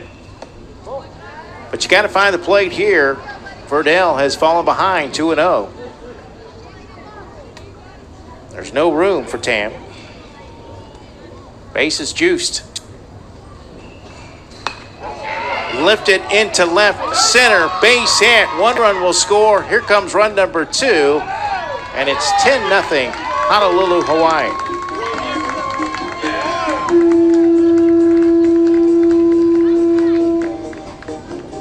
Center fielder, number 2, Well, they got to get that feedback fixed, don't they?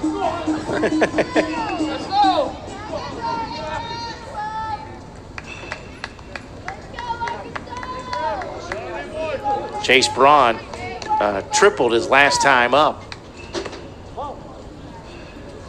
So Bryant, Arkansas would go to 1 and 2. Actually 1 and 3, right? Yeah, 1 and 2. They go to 1 and 2. Marlboro's 1 and 2. Denver's 1 and 2. Twin Falls is 0 and 3. So a win here by Honolulu, and I would say the top 2 spots are pretty well wrapped up. Jim, we've talked about this throughout. It's that one big inning. Here we go again, a 7-run inning. Because Bryant has to play Twin Falls and Denver. And even if they won those, they'd be 3 and 2.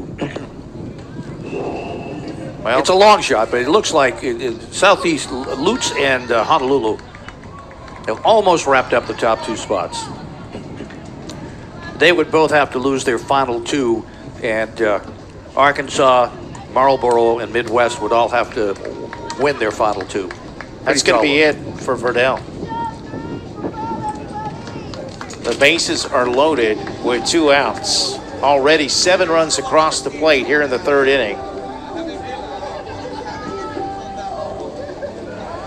And in Group A, Waipahu, Hawaii is 3-0. And at the second spot still up for grabs. Chicago's 2-1. Branson's 1-1.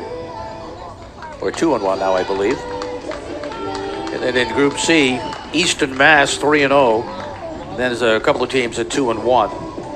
In the D bracket, Flood City, Pennsylvania, and Black Hills, Washington are 2-0. Still a lot of decisions to be made here. Our new pitcher is Graham Horn. For Arkansas, number 00, Graham Horn. Interesting the way the infield all huddles around behind the pitcher while he's warming up. Little encouragement. Tough situation to come into against a strong Hawaii team. Yeah, with the number 3 hitter up and the bases loaded. And guess who's on deck? Yeah. Man looking to tie the record that was set yesterday. Yeah. By Kobe James Kealoha. You know, when I asked you a couple days ago, what would you like to see? You know, something, you know, maybe a no-hitter. We talked about maybe a walk-off win at the championship game. Subject of setting the home run record didn't come up. It did not. And we had a record set, not in the game we called, but the 3 home runs yesterday by one player, Irizarry for Puerto Rico, and we got a chance today on our field in this game to tie that record. And we saw Kobe James Kealoha in the home run derby. Hit 2 bombs when he needed to win the home run derby over Ben Cheeks of Dover. But Dylan Irizarry holds the record by himself for now. We've got some home run hitters in this tournament. And a lot of ball to play. Well, the one thing you have to do, you've got to get it across the plate. You can't afford to give up another walk. 5 walks in this inning. Oh, those walks. And there's no room for Barraza, who walked in this inning. They batted around here in the 3rd. But obviously you got to be careful how you pitch him because he can hit too. He singled in a run back in the 1st inning. He's batting with the bases loaded and 2 outs. Just hope he puts it in play and your defense makes a play. That coming at the end at just 56 miles an hour. Yeah. But you gotta put it across the plate. You can't walk him, especially with Alapa on deck. That just a little bit slower at 54.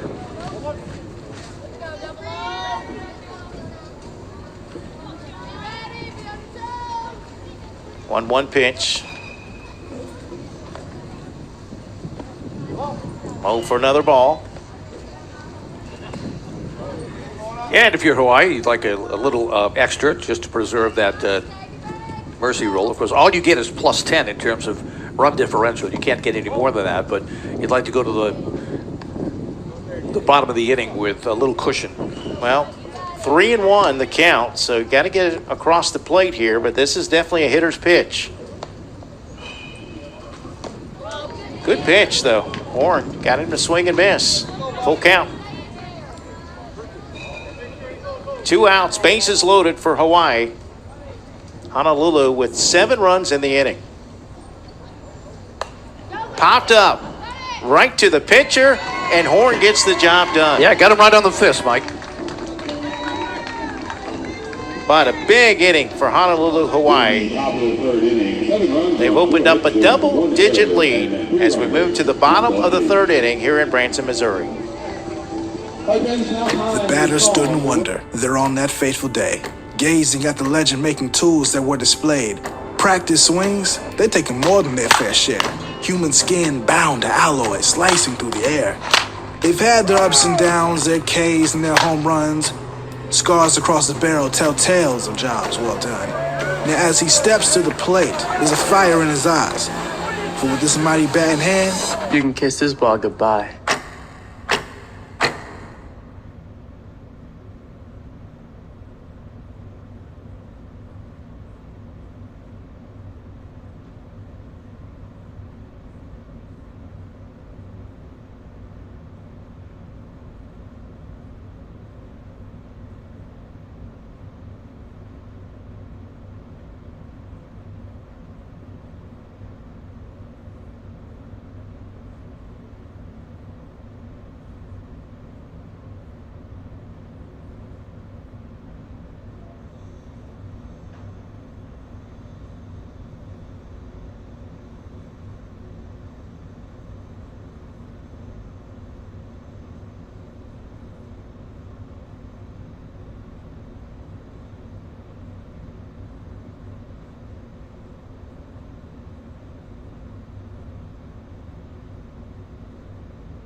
Honolulu, Hawaii sent 13 batters to the plate in the top of the third inning to score their 7 runs. They've got a double-digit lead.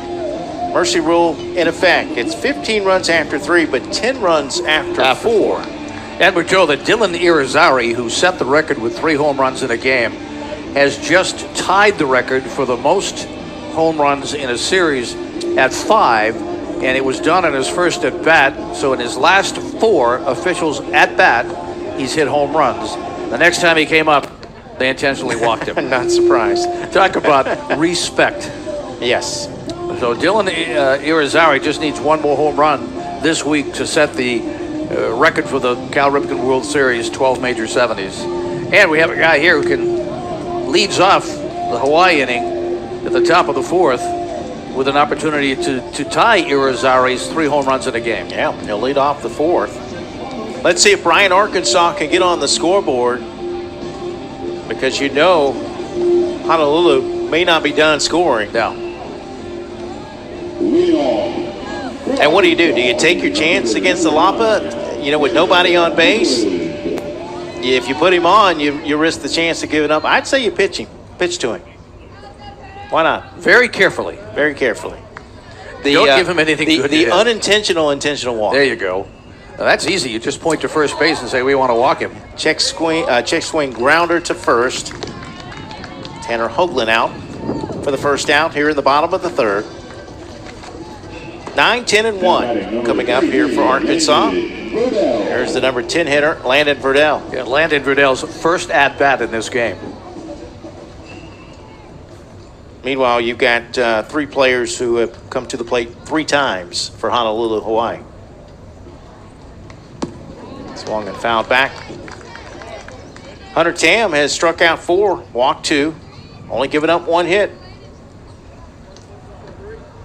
I like the fact, Jim, the sun has been kind of in and out a little bit. We paid our penance the other day. We did, yes. That 3-hour game. We did. In the sun. The hottest part of the tournament. I mean, the temperature has actually decreased a little bit. It certainly peaked in that game. 1-1 the count.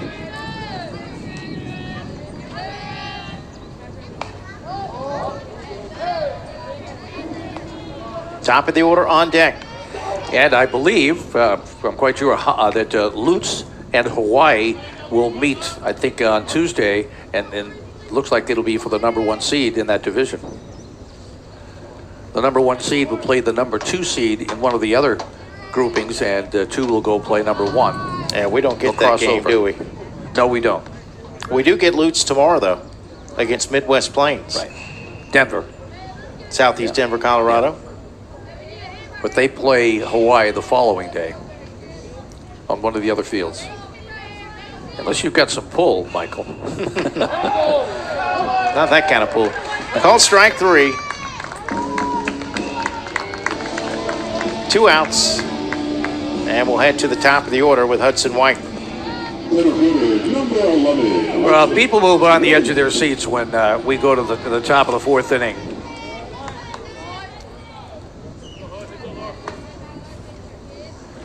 Emmerich Alapa, who has hit 2 home runs in the game, will lead off the top of the 4th. But first, here's Hudson White. 2 outs, base is empty. Just missed. Boy, it looked good on the outside corner. Maybe a little bit low. And being behind by this amount, I don't think it would be a popular decision if they walked him. No. You'll get some boo birds.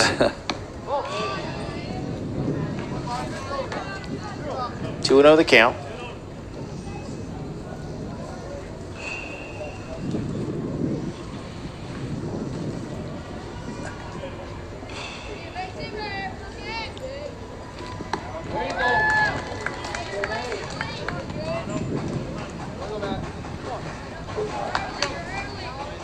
Tam has only allowed 3 base runners, 2 walks and a single.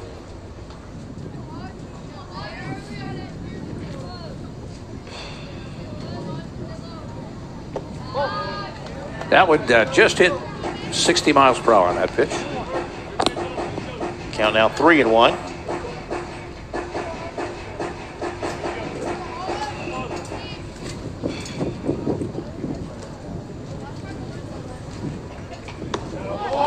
White takes strike 2. Full count.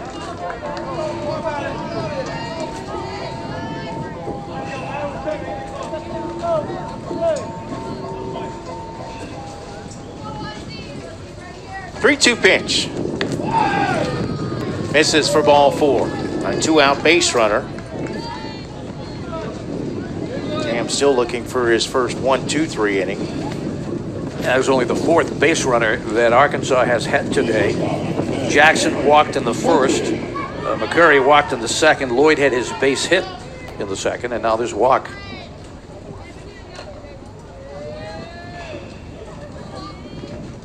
Cameron Martin, base hit. Station to station at this point. That wasn't hit deep enough for White to have any thought of going to third base. Well, and with the number 3 hitter, Bryant, Arkansas at least hoping to get on the scoreboard. Number 99, Kay Jackson walked his first time up.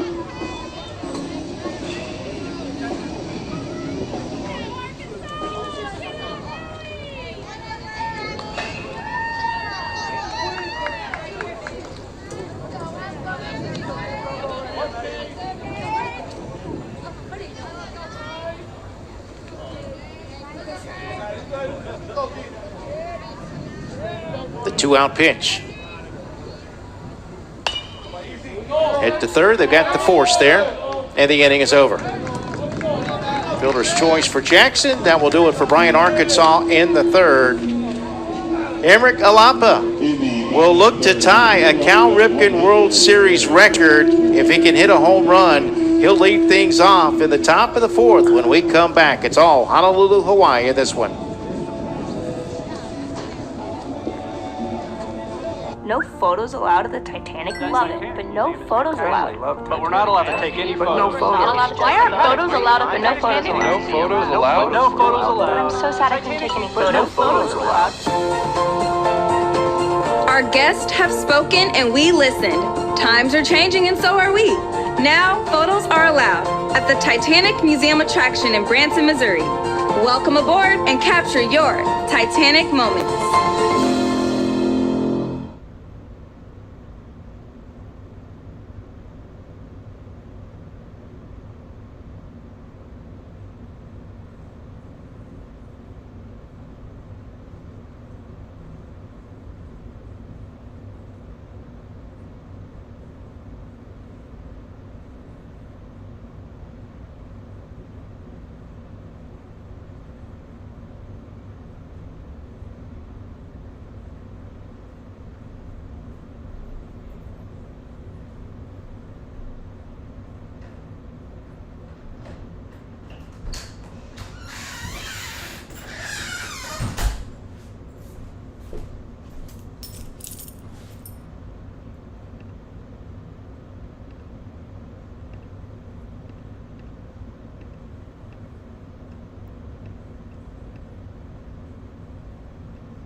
All right, let's see if we can tie history. Let me ask you this.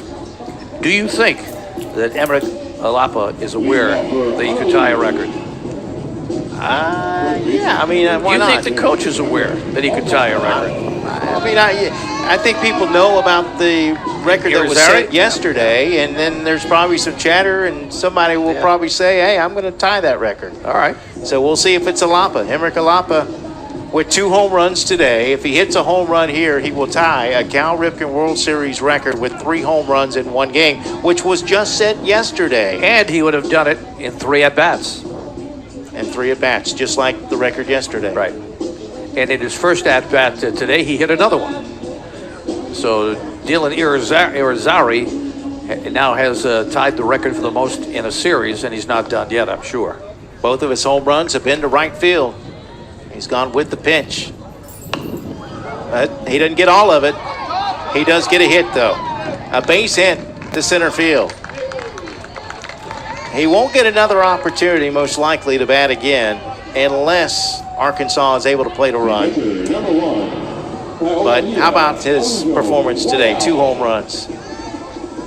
I mean, they were big. One into the bullpen and one into the pickup truck. The pickup truck. That's right. Somebody's going to go home with a souvenir and not know it. Like, how did this baseball get here? Yeah. Kids, you've been playing in the backyard with my truck. Kalia Araujo Wayo, 2 for 2. Going to jog into second base. When you've hit 2 home runs like that, you don't have to run. Just sashay. Well, Hawaii's looking for some insurance. Sure. They can win it in the bottom of the 4th inning if they have a double-digit lead. Mercy Rule 10 runs after 4.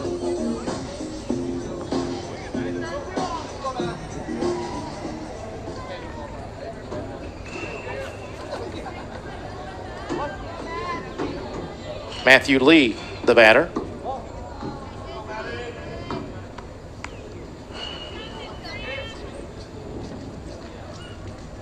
First and second, nobody out. And that hit him.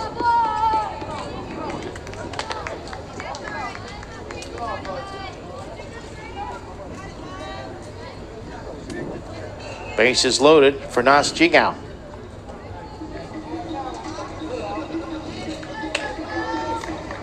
Now batting number 10, Nas Jingao.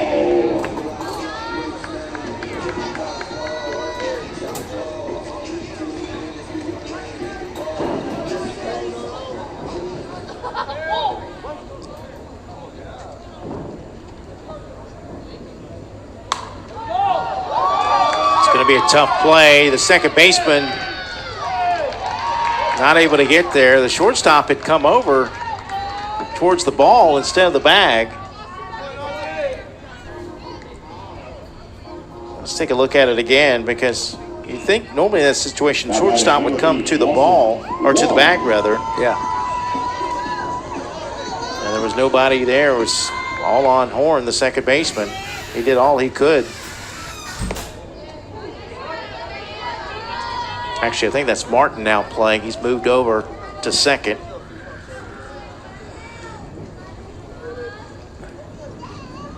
Yeah, Horn's on the mound, excuse me. So Martin did move from short to second.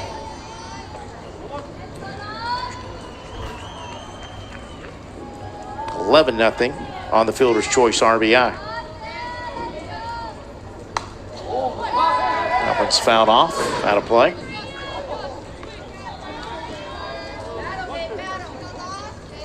Lawson won, had an infield hit last time up. Batting with the bases loaded and still nobody out.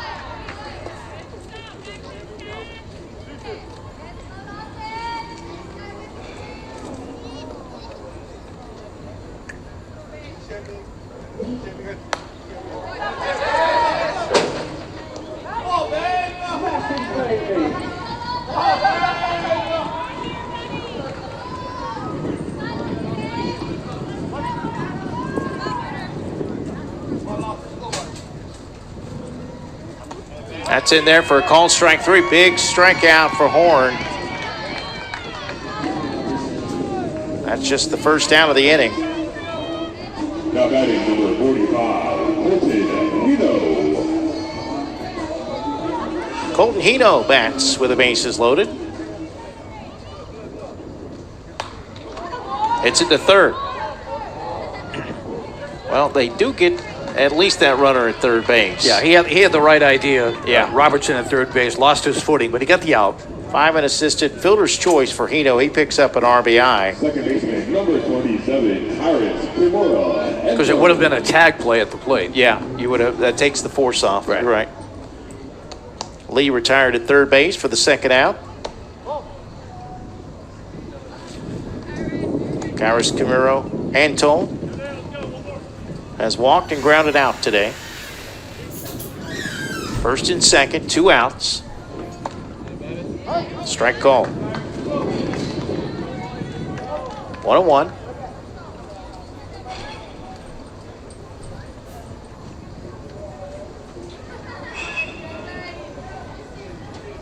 Honolulu leads by a dozen.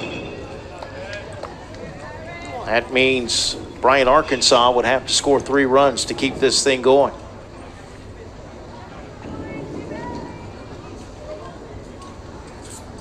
Be interesting to see if Tam goes out there to start the next half inning.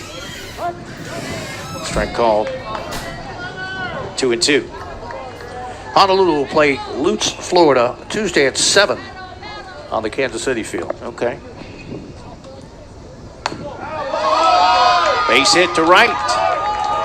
They're going to hold the runner at third base. But top of the order is coming up. Well, I said Alapa, that was probably it for him. Well, who knows? Who knows? They battle around. Now batting number 5, Hunter Hale. Leadoff hitter Hunter Tam. Tam singled in 2 runs last time up. We said he was due, and he delivered. But he pops this one up. This might stay fair, and it is in foul territory. Caught at third base for the 3rd out of the inning. A couple more runs come across the plate for Honolulu, Hawaii. They can end it in the bottom of the 4th. 4, 5, and 6 due up for Bryant, Arkansas when we return. 4th inning stretch. Time to stand up, stretch out, and sing along to Take Me.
All right, we are back here in Branson, Missouri, and we will have a new pitcher. Matthew Lee is now on the mound. The closer. So Hunter Tam tosses 3 innings today, allows no runs on 2 hits. He walked 3 and struck out 5. Trey Atkins to lead it off. He struck out first time up. And hits the first pitch into center field, but playable. 1 away. Honolulu, Hawaii, 2 outs away from moving to 3-0 in Pool B. Setting up a big showdown against Lutz, Florida, which is also 3-0. They'll play they'll play Marlboro, New Jersey tomorrow morning at 11:30. Yeah, so we'll see. Lutz heavily obviously favored. first. Yep. And they could be undefeated going into that matchup on Tuesday night. 1 out for Cash McCrary, who walked his first time up. And there's your 2nd out of the inning. Now batting number 34, Hunter Robertson. 2 outs for Hunter Robertson, also a K victim today. Arkansas will drop to 1-2 in pool play.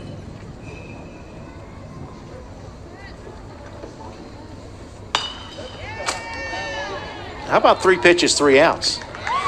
That's a perfect inning for an umpire. Yeah, right. For a broadcaster, too. Yes.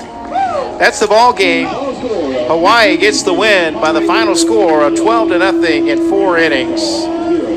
Don't forget our game coming up tonight at 7 o'clock. The Caribbean runner-up team, San Juan, Puerto Rico, will take on Kansai Japan, and we'll have it for you on Stadium. Until then, for my broadcast partner, Jim Rivers, for our executive producer, James Crenshaw, I'm Mike Rideout saying so long for now. Good afternoon, good evening, and God bless.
Tonight from Ballparks of America, the site of the 2023 Cal Ripken Major 70 World Series. From Branson, Missouri, we've got international play. Pool F between the Caribbean runner-up team from San Juan, Puerto Rico against Kansai, Japan. You just saw a good look from our drone. Let me get that right. Mike Rideout, Jim Rivers. Hey, this is our 5th game of the day, but it's actually been a pretty good day of baseball today, Jim. And we have a couple of undefeated international teams going head-to-head in Puerto Rico and Japan. This should be a good one. So the Caribbean runner-up team will lead things off against Ayato Kondo. We'll run through the starting lineups as Alejandro Vega leads things off and swings and misses for strike 1. He's the starting pitcher tonight for the Caribbean runner-up team.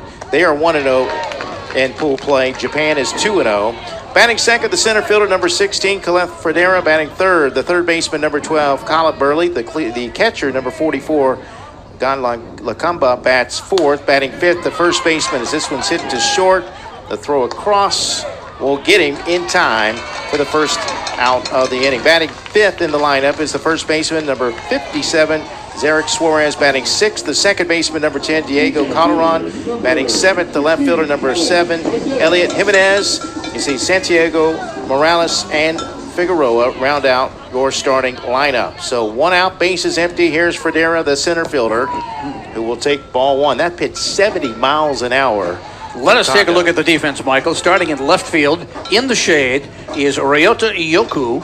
Moving over to center field, Yusei Murai. The right fielder today is Taira Nose.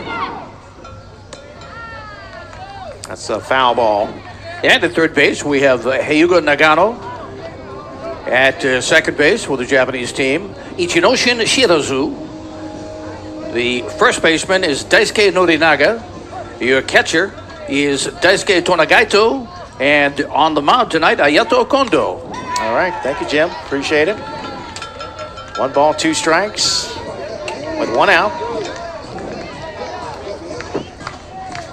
What a festive time here tonight. Yes, huh? it is. It should be. Well, you have the Puerto Rican fans who are always up for a party. Absolutely. And it's always a fiesta at the ballpark. And of course, those from who've made the trip from Japan, and there are a number of them, are into it tonight. And they're in the shade. The only sun is the center field, right field, and the second baseman. Everyone else is pretty much in the shade. There are 5 teams in Pool F. Both these teams undefeated coming in. Well, San Juan defeated the Netherlands 15-10. They used 4 pitchers to do it. Had a big 7-run third inning that really won it for them. They play Canada Monday, and they play the other Puerto Rican team, Guyana, on Tuesday. So that's why they're 1-0. Kansai has 2 games under their belts. And that's why the other Puerto Rico team is 1-1. They lost. Yeah, they lost 13-1. In fact, Japan has outscored the opposition 23-1. They beat Canada 10-0. They have 1 more game after this against the Netherlands. No question, they're going into the bracket play. No question in my mind. Here it comes. A little bit closer. You could actually run after that one. Yeah, well, if I'd have been on your left side, I might have dove for it. That'd be a long dive. Long dive. 3-2 with 1 out. And a big run. We've seen so many big innings. 8 runs in the 5th inning, 10 hits in that game. That's hit the third. 2 outs now for Japan. And how many times have we seen this week? 1 big inning does a team hit. Yeah, and we saw that in the last game too. And boy, it was a huge inning for Honolulu, Hawaii, as they cruise to a mercy rule win. 15 runs after 3, 2.5 or 3, and 10 runs after 4 in Cal Ripken play. They beat Bryant, Arkansas. And if you're not familiar with the big field, the 70-foot field, they can steal now. The younger kids, of course, had to wait until the ball got by the batter. Not so here. It's real baseball, and we've seen a number of balks called this week. Great way for the kids to transition to the bigger fields as they move up into high school and college.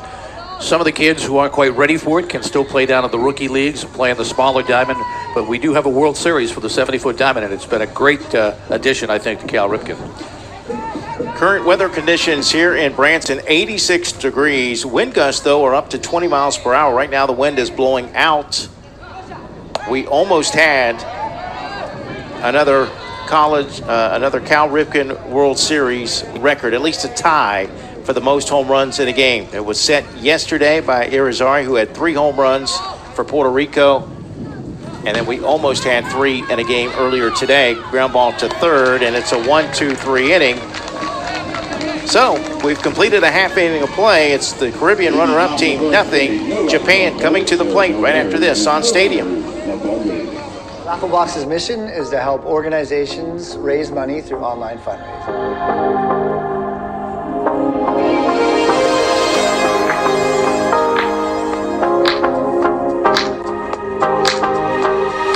Rafflebox's mission is to help organizations raise money through online fundraising.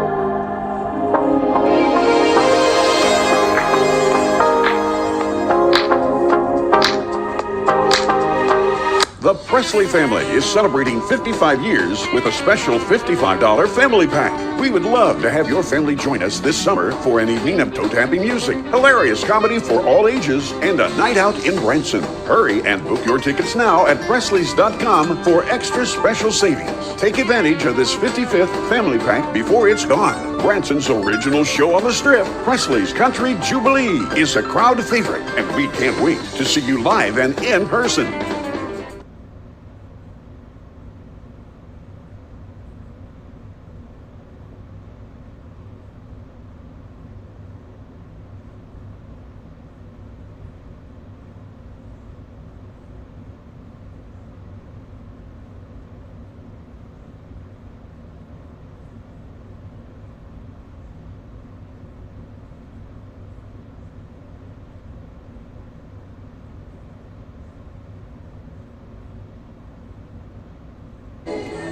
Another one of our drone shots. Let's take a look at one of the other fields.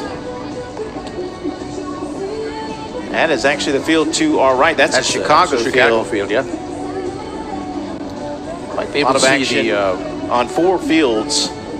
Outfield looks a little like Wrigley. They've got it set up with a fake ivy. Meanwhile, ours is a replica of St. Louis's stadium. And they have a replica of Fenway Park as well.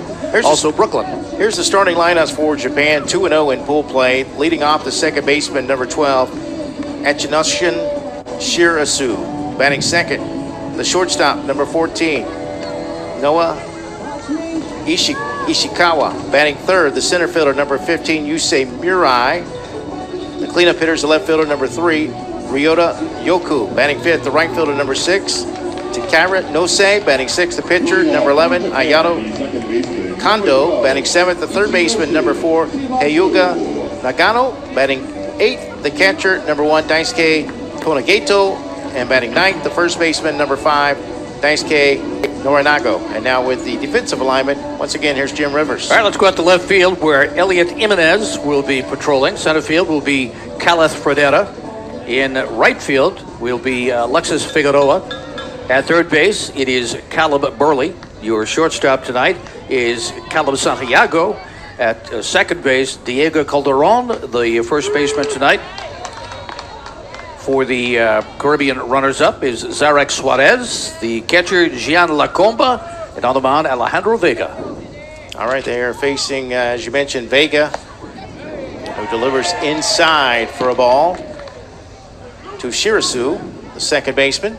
Manager is Masami Shimojo, Akatoshi Shirabaki, Yasumsama Nagagawa, and Koichi Konoshishi are the coaches. As I mentioned, we almost tied a Cal Ripken World Series record as this is bounced up the middle for a base hit for Shirasu. But in the previous game, Hawaii was a 12-0 winner in 4 innings against Bryan, Arkansas. And in that game, Emrick Alapa from Honolulu, Hawaii, homered his first 2 at-bats. He did get a base hit in his third at-bat, but if he had hit another home run, he would have tied a record that was set yesterday. In watching this Japan team, they are very aggressive on the base paths, and I'm sure there's been some scouting, and I'm sure Vega is well aware, and trying to keep him close over there will be Suarez, the first baseman, but getting out to a nice secondary lead if he can, chances are he'll go. There he goes. You were right. Throw to second. Catcher kind of had to double pump. Life in the fast lane. This Japan team just keeps coming and coming at you. Very aggressive on the bases. Very aggressive at the plate. Noah Ishikawa at the plate. Although against Guyama, Puerto Rico, they did work the pitching for 8 walks, so they have a good idea of what the strike zone looks like. But they attack it.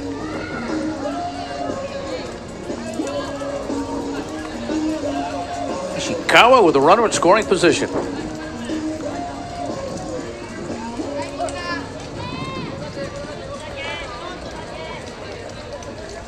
Ishikawa actually batted 8th in the lineup in the game that we saw. You think it matters? His team? Huh? No. He still had a base hit, an RBI, and a run scored in that game. That was in that 13-1 win against Puerto Rico. A little pass ball there, and he advances. He probably could come up with a pretty competitive team from boys who failed to make this team, who got cut in trying to make this team. You know? Could you imagine that? Yeah.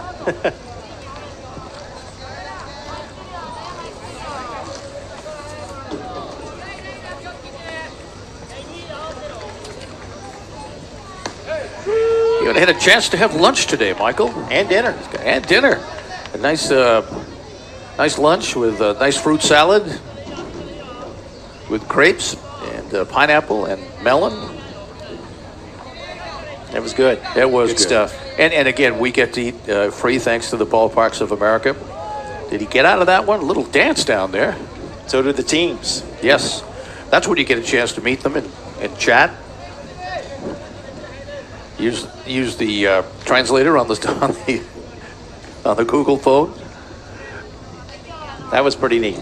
You were exchanging pins and explaining your pin. Using the translator. Using technology. There's ball 4 to Ishikawa. So a runner at first, a runner at third. Nobody out here in the bottom of the first inning. Japan looking to take the first lead of the game. Yusei Murai will bat.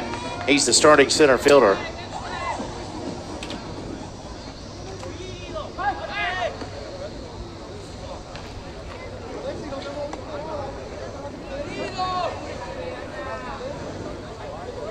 Yesterday against Puerto Rico, he doubled in a run. Actually, Friday. These days, they all start running together.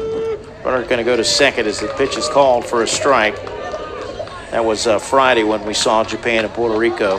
Yeah, tomorrow we have Lutz, Florida at 3-0 at 9 a.m. here against Southeast Denver. They're 1-2. We're down the rest of the schedule here in a bit. Fouled back. At 11:30, we have Kennewick, Washington against West Fargo, North Dakota. At 2, it's the team from Taiwan against Australia. At 4:30, Ohio Valley, which is Lexington, Kentucky, against Easton, Massachusetts. They're currently 3-0. And then at 7 tomorrow night, Mexico against Korea. So a great slate of games tomorrow. Another big day. An actual weekday. Although, we started on Friday. And then we'll have, after tomorrow, just one day of pool play left. Getting into bracket play on Wednesday. That should be fun as we count down to not only the International Championship game, but the U.S. Championship and then the World Championship. This is hit in the air to right field. And coming in to make the catch is Figueroa. The throw to the plate is not in time. Sac fly and an RBI for Murai. And Japan takes a 1-0 lead. But what made that such a nice catch is Figueroa came running in, looking into the direct sunlight. As you watch him here, get the sunglasses down. That's not an easy catch in this ballpark at this time of night. Not only that, but how about the plant that he made with that right foot?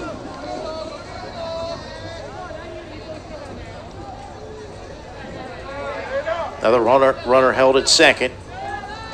Ryota Yoku, the batter, with 1 out. Another play in right field. Right sunlight. And once again, there's Figueroa. The runner tagged to throw over the head of the third baseman. Ishikawa at third base now with 2 outs. And he got a judicious bounce off that padding down there. He got by the third baseman. And in the other fields, that's another run. He used the glove to shade his eyes in making that catch.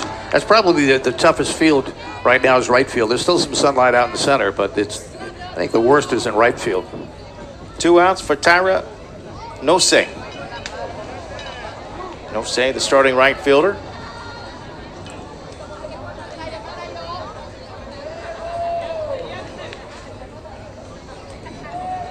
One-oh pitch from Vega. Brushed him off the plate with a pitch inside.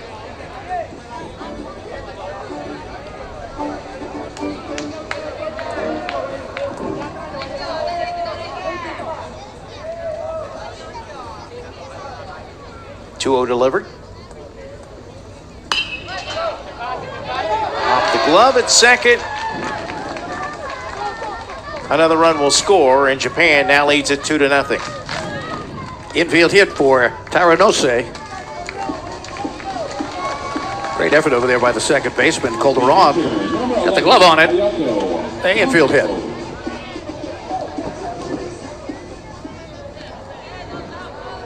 Sends up the pitcher, Hayato Kondo.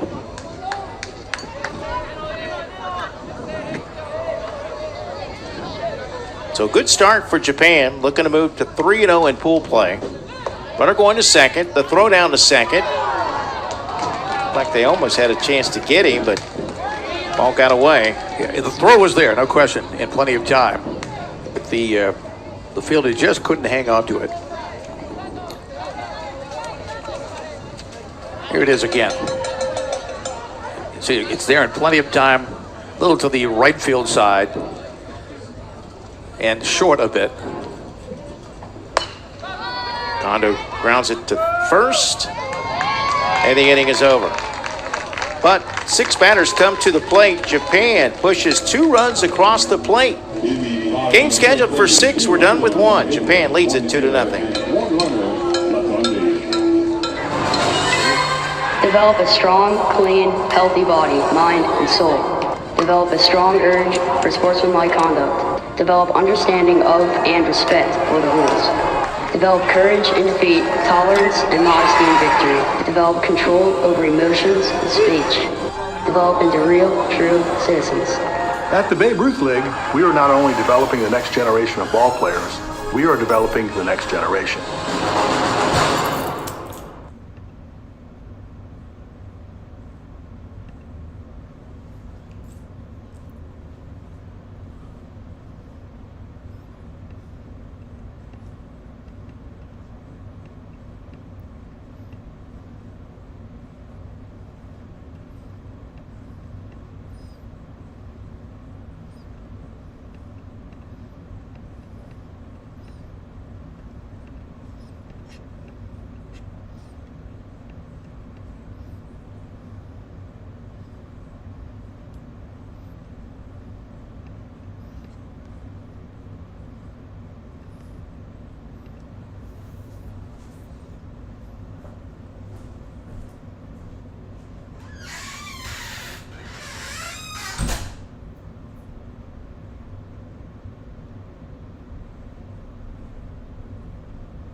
Batters 4, 5, and 6 due up for the Caribbean runner-up team from San Juan, Puerto Rico, here in the top of the second.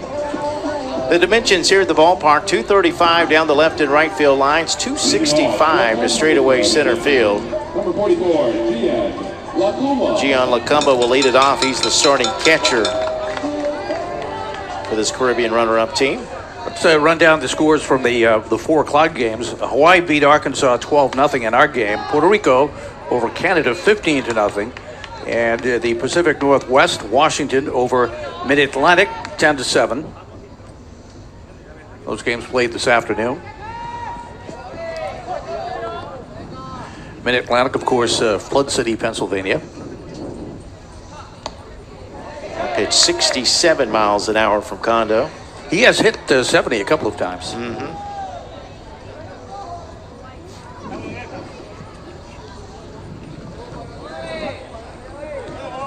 Lacumba had a double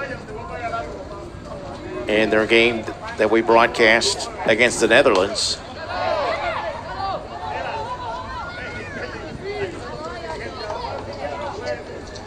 fact, they had so many extra base hits in that game. Vega had a double and a triple. Fredera had 2 doubles. You know, San Juan defeated Canada 15-10, but in doing so, they had to use 4 pitches. Also, Burley had a double. Lacamba, as I mentioned, had a double. Suarez had a triple. Calderon had a double. Yeah, if it wasn't an extra base hit, you didn't go back to the dugout. Right. 1 ball, 2 strikes. Kondo looking for his first strikeout. Head right back to him. That's now 4 in a row retired. Yet to hit the ball out of the infield. Shortstop, third base twice, now the pitcher. So still looking for their first base runner.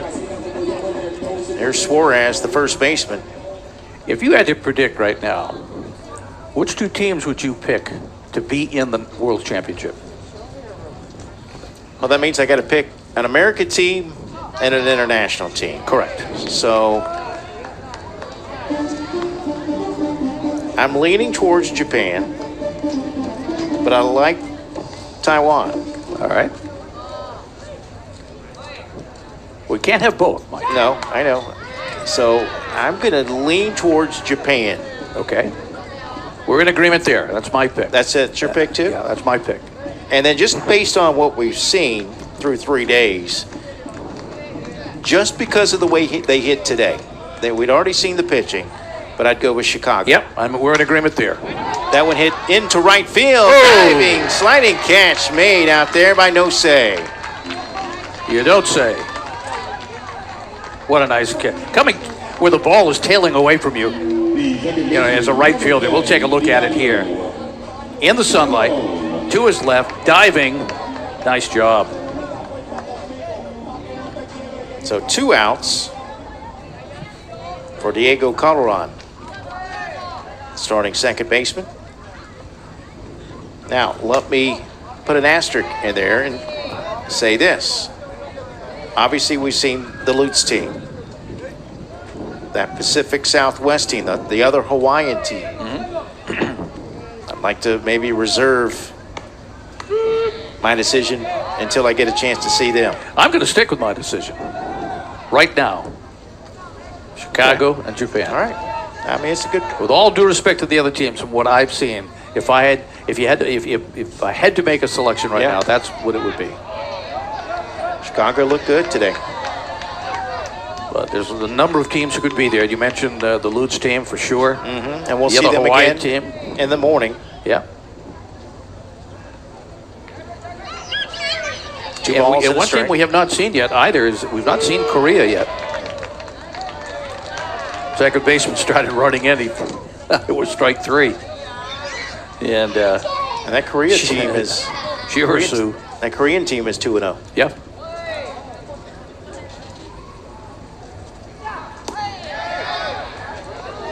We'll see most of the teams. It could very well be an all-Asian international final. Full count. We hope you're enjoying all this from the ballparks of America. What a fabulous place. 69 miles an hour. Kondo blows it by him for his first strikeout of the game. San Juan, Puerto Rico goes in order. We'll move to the bottom of the second. Japan still out in front, 2-0 here on Stadium.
Another live look from our drone up above St. Louis Stadium Field.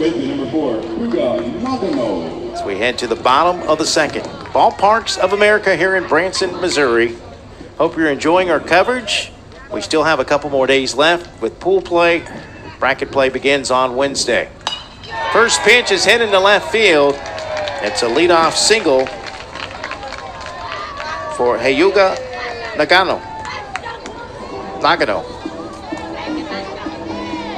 Pitcher number 1, Daisuke Tonogato. Daisuke Tonogato. Number 8 hitter in the order will bat. Just got back.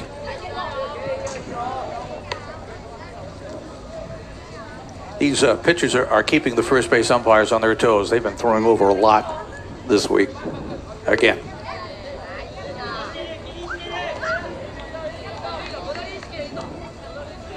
Nagano try to creep out just a little bit further, get a good jump. I mean, he's got a nice lead. You got to think he's going. Yeah.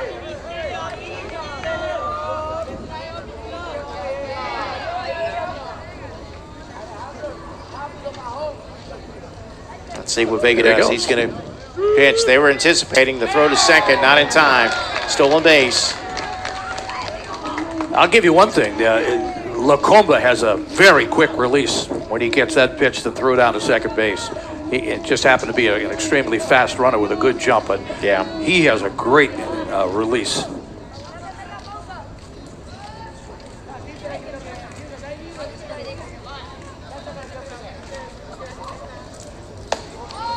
Pitch outside. That will even the count at 1-1. Yeah, you can win so many games with good base running. Our coverage tomorrow begins at 9 a.m. with Lutz, Florida, and Southeast Denver, Colorado. 9, 11:32, 4:30, and 7 tomorrow. Same bat time, same bat channel. Low for a ball. But then Thursday and Friday, first game's on until 11:30 in the morning. Yeah, it's pretty nice. It's a busman's vacation for us. Right. Can sleep in a little bit.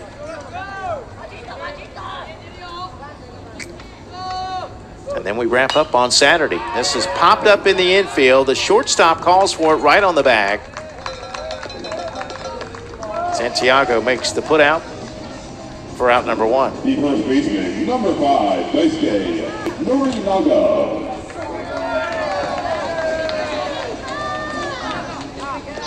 Here's Daisuke Norinaga. Norinaga, the first baseman.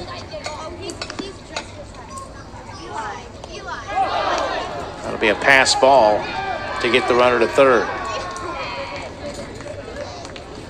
And again, he still made it close. Not a whole lot of run back there. And Lacomba still made it close at third. Yeah, because there's not much separation between home plate and the backstop, and the fact that he's got a pretty good arm, you can't just take your time leisurely getting into the bag. Well, the runner at third base, Nagano, is getting a pretty good lead. And with that quick release from Lacomba, he best be careful because the third baseman is sinking over. That's Burley.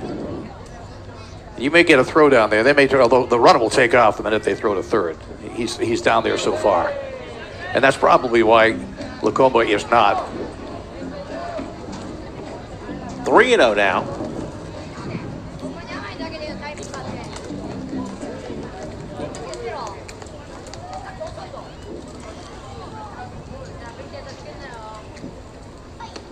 There's a strike, 3-1. Kind of neat just to look up in the air and see our drone up there just hovering above the outfield. There's been some great looks by the drone, and the fact that it can go get pictures of other field. There it is right there. There's the shot from the vantage point of the outfield. That's the second walk issued by Vega. Second baseman, number 12, Ichinoshin Shirasu. Top of the order, Ichinoshin Shirasu.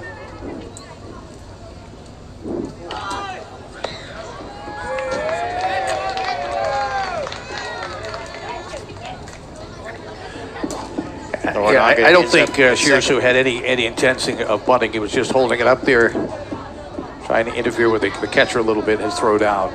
Now you got both runners in scoring position. 1 out. There he offered. Did he get it back in time? Looked like an offer from here.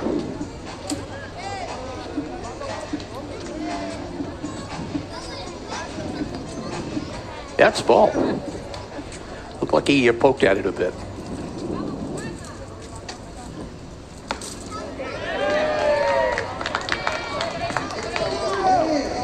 Japan looking to add to a 2-0 lead here in the bottom of the second. Second and third, and a 3-0 count.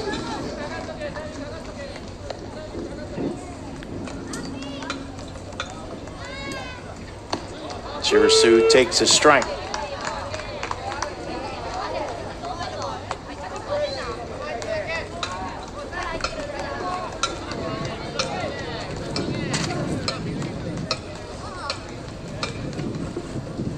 Next pitch. Inside ball 4.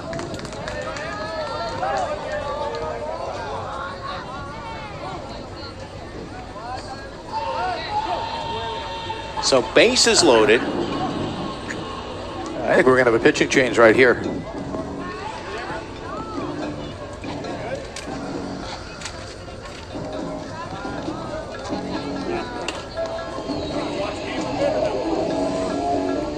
You know, you can't afford this to give this Japanese team a lead like, 4-5-0. Yeah, they've only given up 1 run in this tournament, and now you need, you're going to need 3 as it is. He handed the ball to Diego Calderon. So they do in fact make a change. Diego Calderon is the second baseman, so we'll see who goes out to play second base. Vega pitches just an inning and a third. In the meantime, Ichinishin Shirasu practicing his leads off first base. They just never stop. Never stop.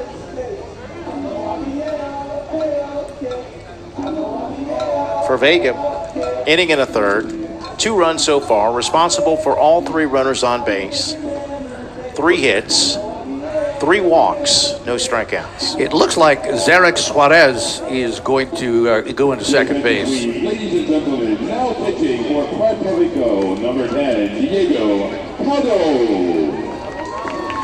Which probably Suarez would bat in the Vegas spot, although they do have an extra hitter they can move around, so we'll have to wait and see. But I know Suarez was out there at second base. Big opportunity for Japan with the bases loaded, already up a couple of runs. And the mercy rule, 15 runs after 3, 10 after 4. I mean, these guys are students of the game. Again, you keep an eye on the runner at first. Ichinishin Shirazu, while he's doing his warm-up pitches, he's practicing his leads and watching the pitcher and his motion to see how far he can get out. I mean, these kids don't miss anything. Watch him. Yeah. That's why I said fundamental baseball. Absolutely. And watch him again. The pitcher will go into his warm-up for a warm-up pitch, and he will watch him and take his lead. Maybe we're waiting for a batter now. Should be Ishikawa. Yeah, it should be Noah Ishikawa unless they pinch hit. Now batting for Japan, the shortstop, number 14, Noah Ishikawa. Ishikawa walked and scored in the first inning. Well, obviously, yeah, great shot there. Shirazu is not going anywhere right now with a runner at second.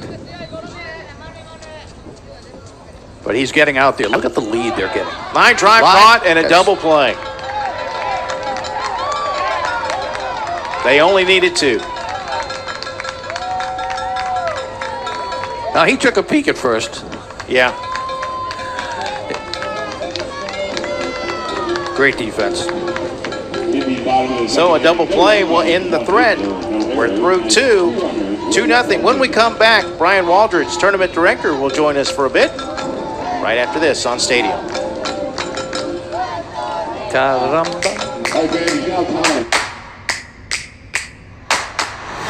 Unparalleled uniform choice. Top brands. Dozens of styles. And limitless decoration and sublimation options. Create your personalized look for the diamond with Augusta sportswear brands. Let's play ball and look good while doing it.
Another shot from our drone. You can see not only the field there, but what's in behind. Lots of stuff going on here in Branson, that's Missouri. the Kansas City field right there. Yep, you can tell by the Royal. The Royal thing. Yep, there you go. Another beautiful shot from the drone.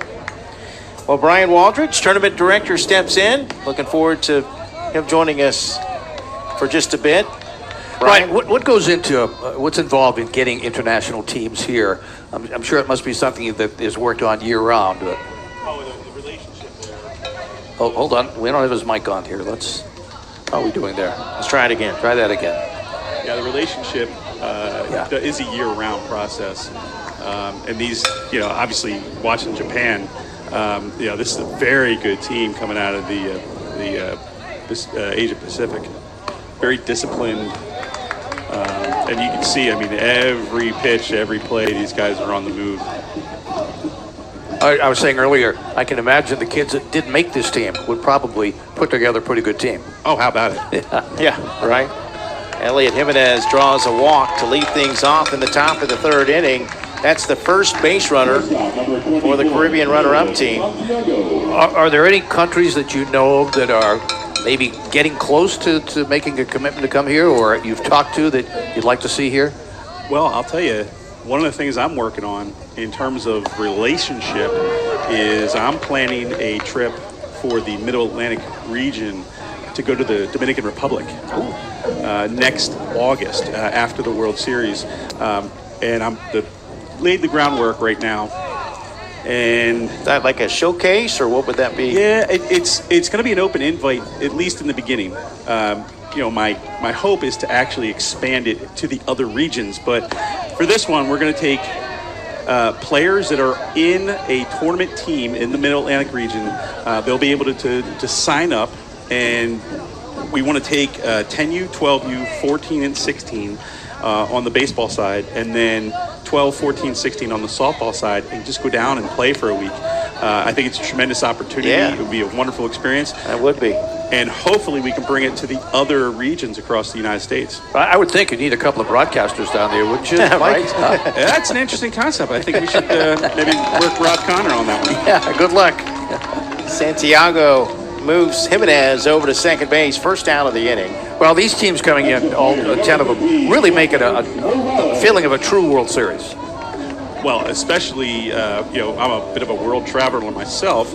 I know how to ask where the bathroom is in 7 languages. So it makes me bone up on some of these. I actually surprised someone when from the Japan team when I said konnichiwa, and they looked at me like they were like, hi. Marcos Morales, the batter. Well, wasn't the famous quote by John Kennedy in Berlin? what he was really going to say was something about how much is a bag of donuts or something like that. You got to know what you're doing when you're speaking another language. But I can't get my mind wrapped around someone who can speak 4 or 5 languages. But they have added so much to this tournament in terms of our kids from America getting to deal with other cultures and meet them and build relationships that hopefully, thanks to social media, will continue when they go home. And it's fun to see the interaction outside of the games. We talked about the wiffle ball game over on Brooklyn. You see it everywhere. The National Commissioner Michael Solanik put out some cornhole games. And so you see these kids out there playing cornhole together or just having ice cream over at the ice cream shop. It's great to see that interaction and that humanity of it. Yeah, you may have beat us on the baseball field, but we whipped you in Fargo. Yeah. We whipped you in wiffle ball. 2 outs for the number 10 hitter in the order. Right fielder is Figueroa coming to the plate. Biggest threat thus far for the Caribbean team. Well, I knew this was going to be a great game. I was anxious to come see it for myself. 2 undefeated teams facing off here and midway through the pool play. The only team we have not seen on this field really is Korea. And they're undefeated too, right, Mike? They are undefeated. Yeah. Top of the order on deck. Tying run at the plate here in the top of the 3rd. How is the softball internationally, Brian? Yeah, we actually had a couple years ago. We had a team from China that came over. Right. We've had teams from the Caribbean also come over. Yeah, Puerto Rico. But not quite as what we've seen here with Cal Ripken. But I know Rob is working on expanding it. I'd like to see some more teams, certainly on the softball side, and that's why I'm going to make it a point to bring some softball teams down. I'll tell you, I have a lot of responses. I already have enough interest to field 3 teams. And not only that, but some of the coaches at the older age level just want to bring their entire team.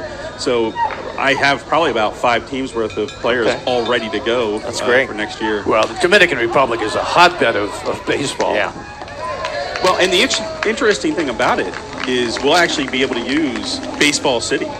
I had the luxury of having my son down, and we were able to use the Major League development field. So good times. Yeah, Brian, thanks so much for your time. I know you're a busy guy. We got to get to a break. 2-0 Japan. Back after this.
Another beautiful shot from our drone. As you can see, the sun almost about to set here in Branson, Missouri. 7:45 p.m. local time. Thanks again to Brian Waldridge, tournament director, for joining us. sounds like the future is bright.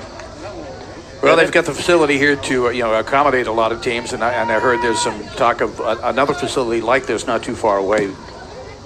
And I appreciate you putting in a plug for the broadcasters. I got your back, Mike. From the Dominican Republic. We'll just sign a contract that, Jim and I have to be working together. Right now in Kansai, Japan, it's 9:45 in the morning. So good morning. Good morning. Yes. You say Murai, the batter. Batters 3, 4, and 5. This is fouled back.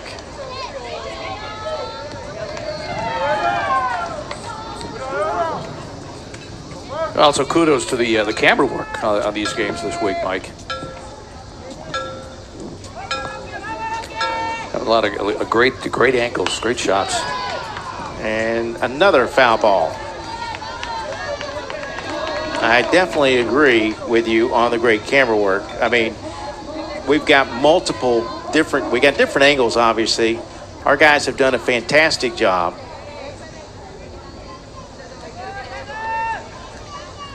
I mean, that's a great shot there.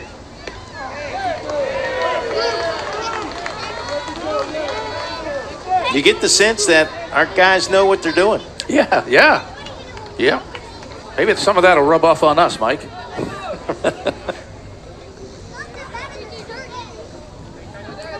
No, just a pleasure to work with the group. Absolutely. 3-2 pitch is hit to first. Ooh. And just in time, Suarez makes the put out for the first out of the inning. Let's look again, Mike. Yep, just got him. Even speaking further on the camera shots, the replays that we've had, how precise, the precision of them, it's been outstanding.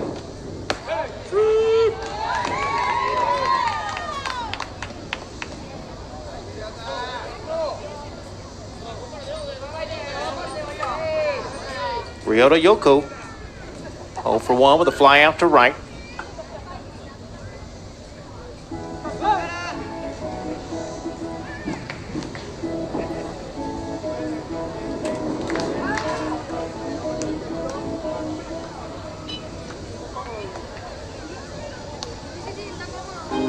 Gato wanted a quick word with his pitcher.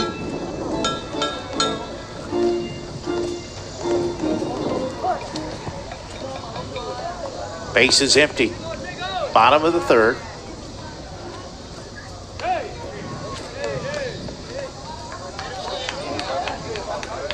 Puerto Rico meets Japan here at the World Series.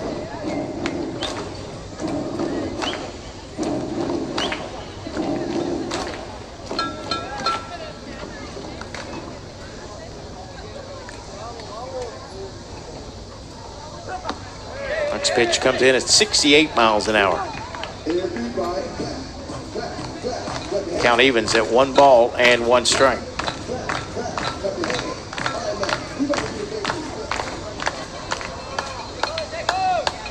Two and 1, excuse me.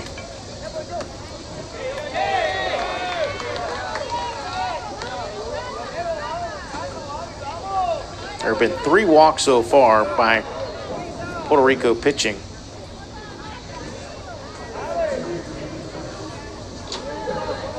The 3-1 pitch. This one is hit deep in the hole at second, and that will be an infield hit.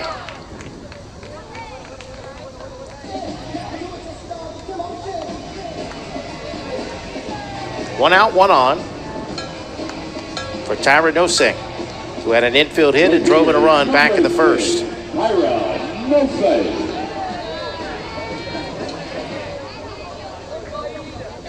Yoku getting way out there.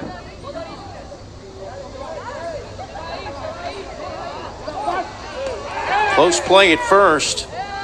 Did they call a balk? They did. Yeah, they called a balk.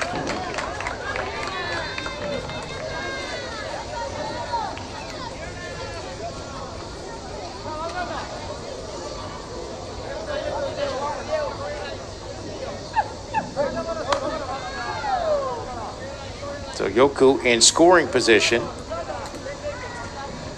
Yeah, if these Japanese players don't steal a base, they'll harass you into committing a balk. They're very active on the bases.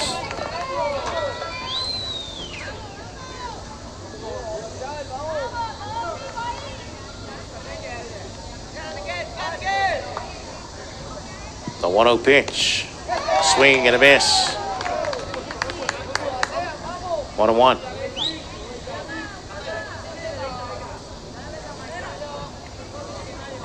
Japan looking to add to a 2-0 lead. Matchup of unbeatens in pool play.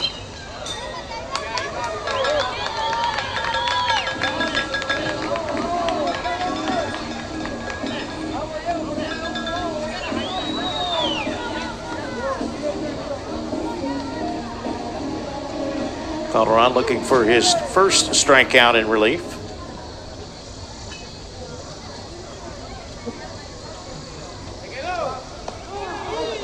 Tried to frame it, but it did miss for ball 2. Came with a big looping curve, that the 12 to 6 curve that didn't quite get down into the strike zone.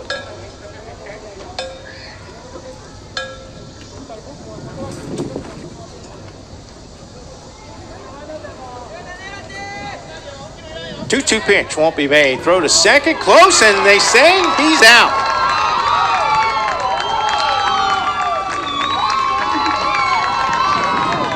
Yoku picked off at second. Here's the replay. What do you think, Jim? Well, I think that if you continue to be aggressive like that, things like this will happen once in a while. And I say they got him. Ooh. Tough to tell that angle. Obviously, the umpire right there got a better look than we do. But it was close. Second out of the inning.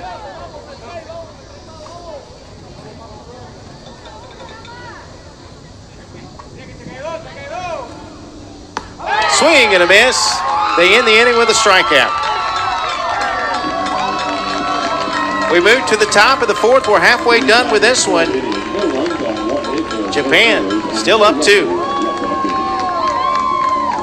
The Presley family is celebrating 55 years with a special $55 family pack. We would love to have your family join us this summer for an evening of toe-tapping music, hilarious comedy for all ages, and a night out in Branson. Hurry and book your tickets now at Presleys.com for extra special savings. Take advantage of this 55th family pack before it's gone. Branson's original show on the Strip, Presley's Country Jubilee, is a crowd favorite, and we can't wait to see you live and in person.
Top of the order coming up for the Caribbean runner-up team from San Juan, Puerto Rico. They had a runner in scoring position last inning, but were unable. Well, they are hanging tough with a very good Japanese team. That game certainly still in doubt.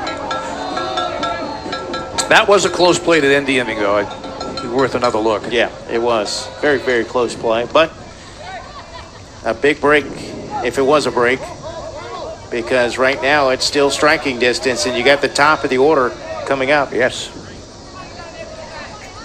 Yeah, Jim, it's hard to believe you said it's worth another look.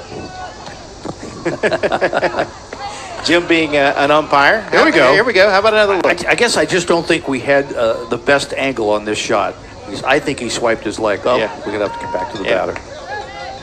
Yeah, we'll see if we can get it. This one is in there for a strike. 2-1. It was close, though. Maybe between batters we can take another look. I like working with an umpire.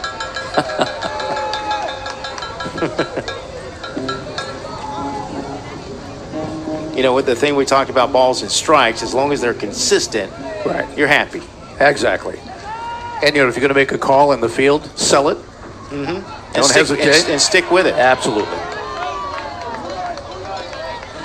I think we've seen outstanding umpiring here. We have. It's been a good umpiring crew throughout this. It's fun to go back and look. And I mean, they're not perfect. They're, again, real time, much different than replay time.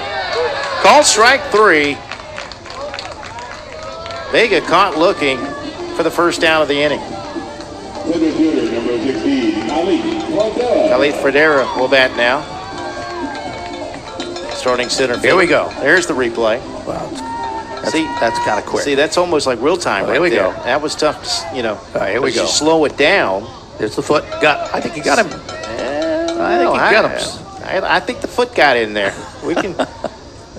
You know, if I agree with you, we both be wrong. Look at here. So one more time. It was close. It was close. We can at least agree that it was close. If I agree with you, we both be wrong.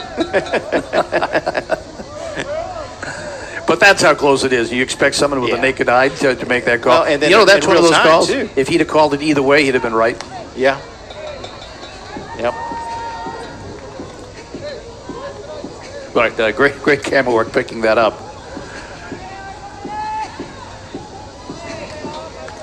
And again, maybe at his angle, he could see it better. I'm sure he did. He made the right call. Yeah.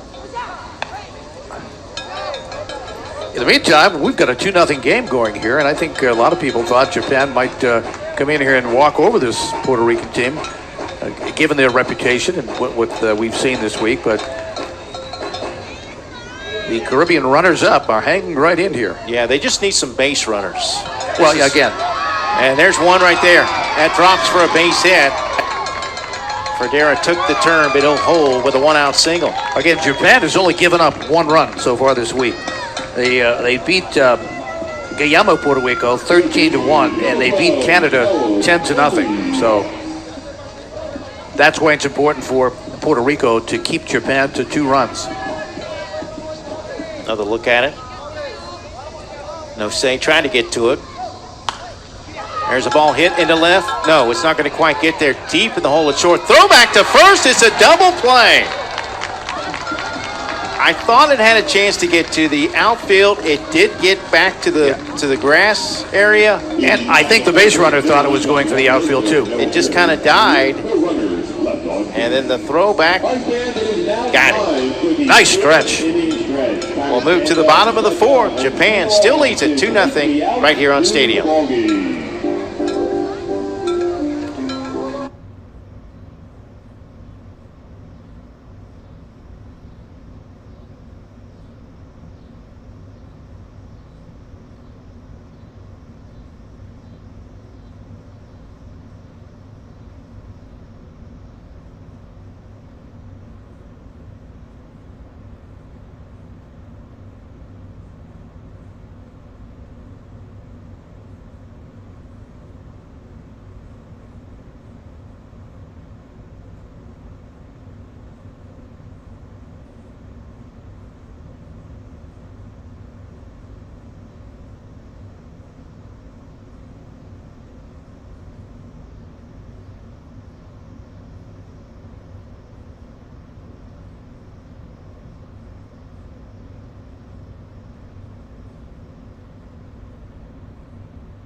Well, if you count down 3 rows from the left, the woman in the greenish color next to the lady in blue, that's Jim's wife. And that poor woman sitting next to her is going to have an earache by the end of the game. I think it's great that your wife is here, taking in the game behind the plate. Yeah, well, she loves, certainly sees enough of it. Is she a big baseball fan? No. No. Okay. I mean, you played the game, you coached the game, you're an umpire. She doesn't know a foul line from a clothesline. Well, that's all right. My girlfriend thought there were 5 downs in football, so we're even. Well, no, but she does love watching the kids, and she was interested in seeing Japan play. And she doesn't have a car, so what else is she going to do? So far, this Caribbean runner-up pitching staff has done a good job of keeping Japan in check. They did score 2 runs in the first, but... Well, when you consider Japan beat the Caribbean champs 13-1, these are the runners-up, and they're hanging with them. Yeah. Ayato Kondo, starting pitcher, fouls it out of play. Too bad we couldn't have had that drone drop in and get that play at second base. Yeah, that would have been great.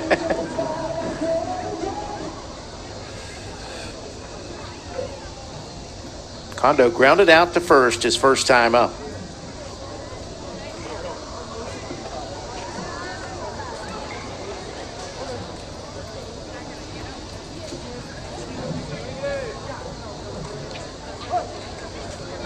Well, it's great that somewhere in Kansai, Japan, the grandparents and relatives of these boys can watch them in the morning. And I think it's Monday morning over there now. And even if they have to go to work, they can watch the archive. Watch it on their phone. That's even better.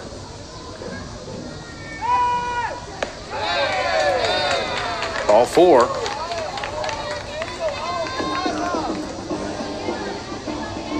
Leadoff base runner to start the bottom of the 4th. Ayuga Nagado singled his first time up.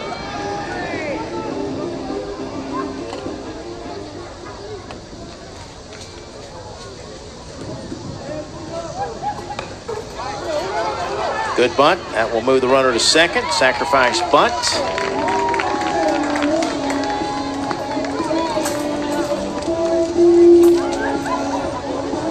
The catcher, number 1, Daisuke Tonogato.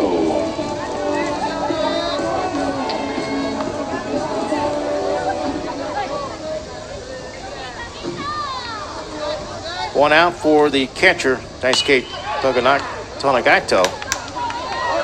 Throw high, but the first baseman, Suarez, actually that's no longer Suarez at first. First baseman does come down on the bag. It's Vega. Okay, thank you. And I think Vega had intention of trying to get the runner going into third, but when he had to make sure he got the foot on the bag and get the out at first, that prevented him from even thinking of going across the diamond. He got the short out. Kondo goes to third, but now there's 2 outs. Yeah, Purley at third, Siano got short, Suarez at second. And Vega is now your first baseman. Jimenez, Fradera, and Figueroa in the outfield. Boy, a hard hit ball there. Big run out there for Japan. Big run for Puerto Rico as well. They want to keep him right there. Keep it a 2-0 game. Yeah, if Norinaga can reach, you got the top of the order coming up.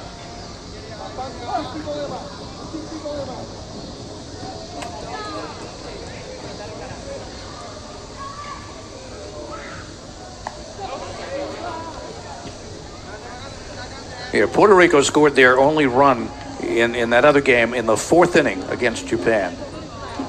And then Japan put up an 8 spot in the 5th to run away with it. 2 outs here in the bottom of the 4th.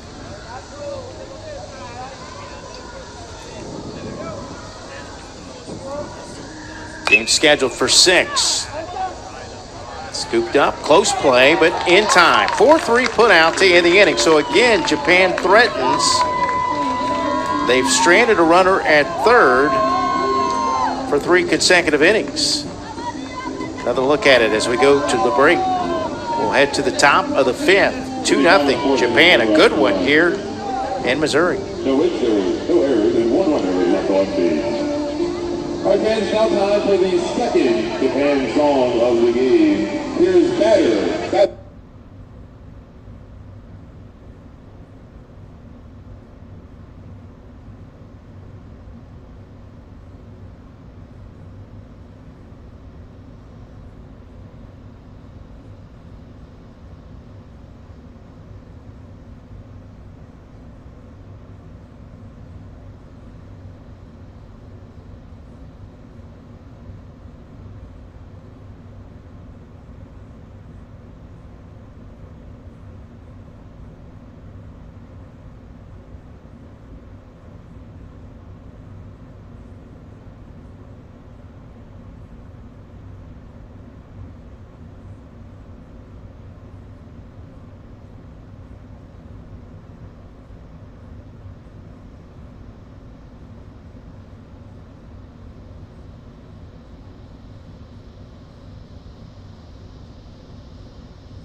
Another shot from our drone back here at the Cal Ripken World Series. Ballparks of America in Branson, Missouri. We have a new pitcher. Murai is his name, Mike. All right, so the new pitcher, you say Murai, takes over for Kondo in the top of the fifth. And Kondo moves out to center field. Thank you. Leading off for Puerto Rico, the captain number 44, Gian Lacumba.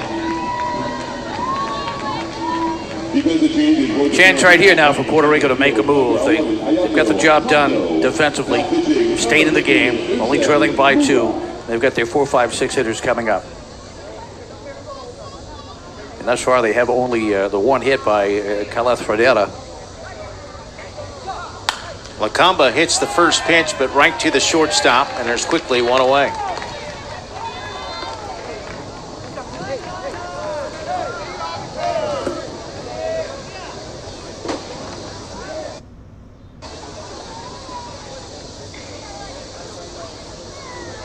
Here's the book, the numbers on the closed book for Kondo. He pitched 4 innings, allowed no runs on 1 hit. He walked 1 and struck out 2. Now batting for Puerto Rico, number 57, Zarek Suarez. Zarek Suarez lined out to right his first time up. He's 0 for 1.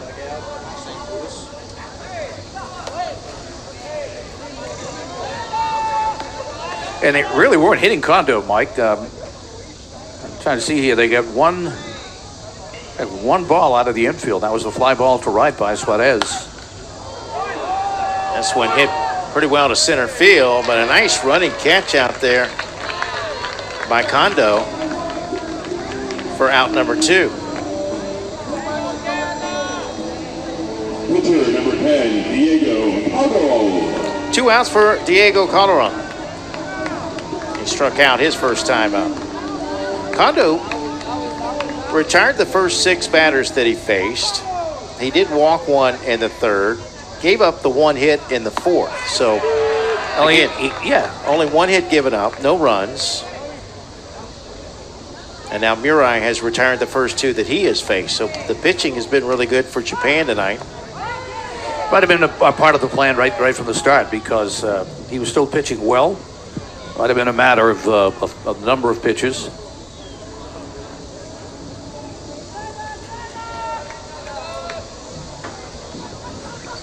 And again, yet another lefty, Mike. Huh? They keep coming, don't they? How many lefties have we seen? Lefty pitchers. We've already guessed it's right around double digits, which is a lot over a 3-day period.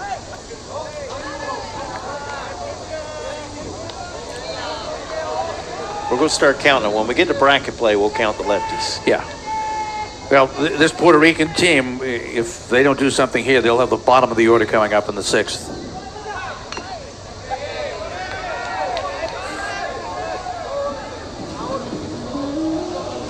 2 outs, bases empty.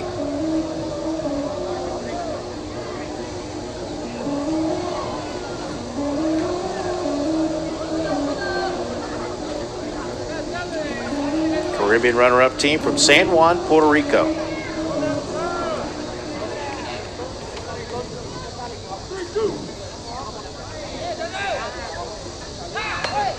Kind of jammed him that time, and it's fouled off. Got a piece of it to stay alive.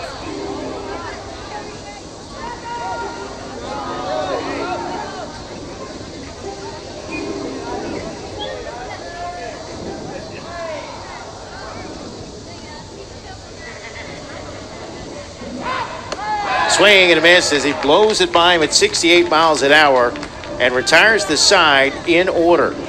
We move to the bottom of the 5th. Japan will send up the top of the order when we come back. They still lead it 2-0 right here on Stadium. No photos allowed at the Titanic. Love it, but no photos allowed. But we're not allowed to take any photos. Why aren't photos allowed but no photos allowed? No photos allowed? No photos allowed. I'm so sad I can't take any photos. No photos allowed. Our guests have spoken and we listened. Times are changing and so are we. Now, photos are allowed at the Titanic Museum attraction in Branson, Missouri. Welcome aboard and capture your Titanic moments.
Another look at the Kansas City field. Who's playing over there, Jim? Do you have an update on a score? An update on a score from the Kansas City field? The Kansas City field tonight. Our drone getting a good look is at the surrounding Australia, area. I believe Australia and Mexico. Yeah, Australia and Mexico playing right now. We'll see Australia Tuesday? I think Australia and Canada is our matchup on Tuesday night. Top of the order for Japan. Australia currently trailing Mexico 7-0. Okay. Here in the top of the 5th inning. Ask and you shall receive. Must have been from all that ice cream. I wonder if the coach made it to the game. Yeah. How could you eat 14 scoops on game day? He's got a rock for his stomach. Top it off with a little Vegemite.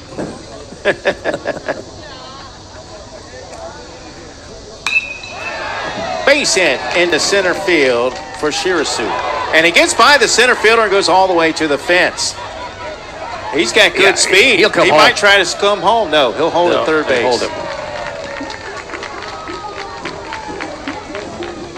Not what you want to have happen if you're a Puerto Rican fan, because 2 runs will be tough enough. 3, a whole different ball game. Yeah, get on that turf and just get by right through the legs. Yeah, hitting in an error, 2-base error. Center fielder Frodetta.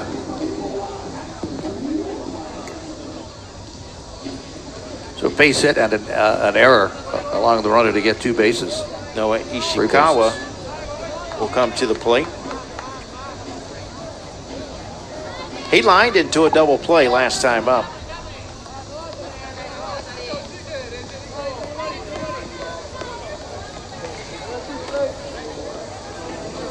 Don't forget, folks, our coverage picks back up tomorrow morning at 9 a.m. Central. Lutz, Florida, and Southeast Denver, Colorado. A Pool B matchup. We've had at least one Pool B game every day. There are 4 U.S. groups, A through D, 6 teams in each group. I know there's an attempt in pool play by the powers that be to get everybody on this field on TV at least once. We've yet to see Australia or Canada, but I think we will have seen just about everybody else by the time we get to bracket play. Yeah, and I like that for us too, because it gives us a chance to get some eyes on these players as we get ready for what should be an exciting championship bracket. Nice play, looking the runner back to third. 1 away. Yusei Murai will come up. Pitcher number 15, Yusei Murai. Infield playing in, keep that runner at third, and it worked. Went right to the shortstop. Santiago at short. You know, if it's hit a couple 3 feet either direction, either side of that player, it's into the outfield. Yeah. That's a chance they're taking. Well, there you go. And that's a base hit to right field to score the run. It's 3-0 Japan. That's a big insurance run here in the bottom of the 5th.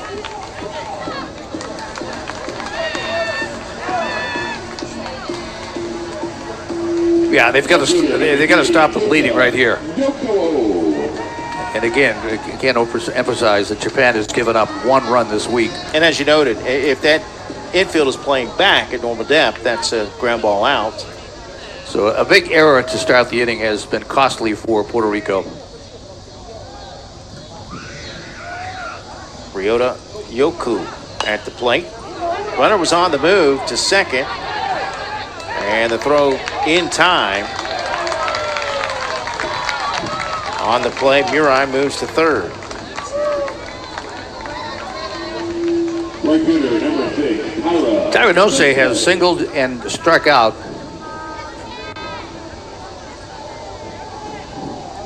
So ground Textbook slide. Ground out to third, the second out of the inning. You very rarely see these Japanese runners go in head first. They have just a textbook slide popping I said up. that. I mean, everything's fundamental about them. I love it. Love the way they play. Well, you go in head first. You can't get up and run to the next base necessarily. You go in the way they do, and you've got a chance of moving on to the next base.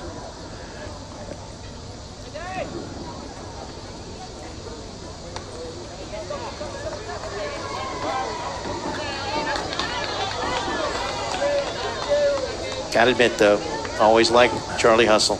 Pete Rose. Do you think he belongs in the Hall? I think he does. What do you think? I mean, my mind is changing slowly to yes when you see some of the characters that have gone in since. Yeah, I mean, and then too, you look at the NFL. I mean, it's a different organization, obviously, but no, even Babe Ruth was no Boy Scout. That's true. You know? That's right.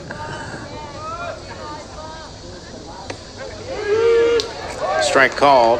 Yeah, the curse of the Bambino struck Boston for a lot of years. Nosei's 1 for 2 with an RBI. Had an infield hit back in the first inning. Selling the Bambino for what, 100 grand? So he could fund No Nanette. Ground ball will do it here in the 5th. One more run comes across the plate. Big insurance run. As we head to the final inning of play, Caribbean runner-up team will send batters 7, 8, and 9 up when we come back. They need 3 runs to keep this thing going right here on Stadium.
Hollywood. There's that strip that we've talked about throughout the tournament. It's really, as I call it, a Vegas for kids. And big kids, too. And big kids, too. I mean, yeah. I'll tell you, Tanagato was out there pitching. He just hit at 73 on the radar, warming up.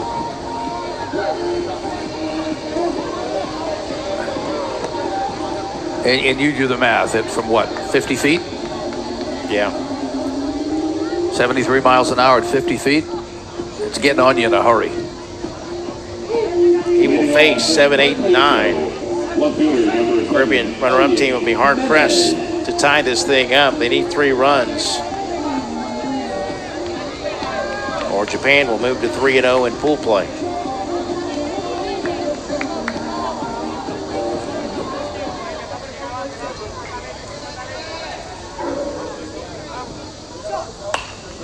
First pitch is popped up, left side of the infield. Oh, shortstop almost overran it.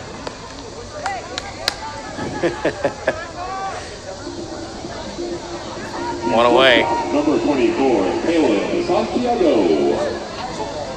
Jimenez retired for the first out. There he is. Snow coned it in the glove, too.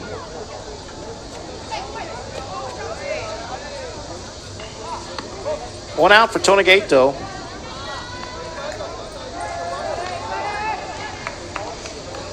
The batter, Caleb Santiago. The average fastball for an 11 and 12-year-old is 50 to 60 miles per hour. But again, it's not unusual to see someone hit the 70 mark. Quickly strike 2.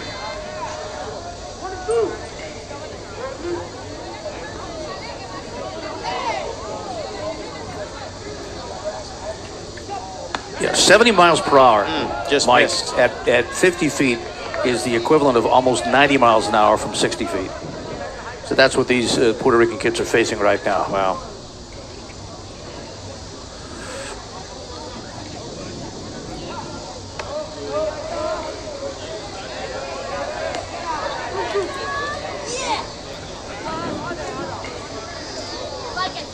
Santiago with a sac bunt first time up.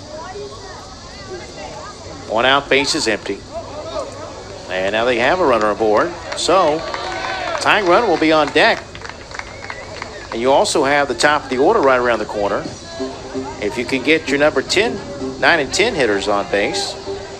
Extra player number 13, Marcos Morales. Marcos Morales lined out to third his first time out. Shows you how big that third run was. Yeah, it was huge. First pitch inside corner, strike 1 called. Morales didn't necessarily like the call. Fans turning out tonight, treated to a great game.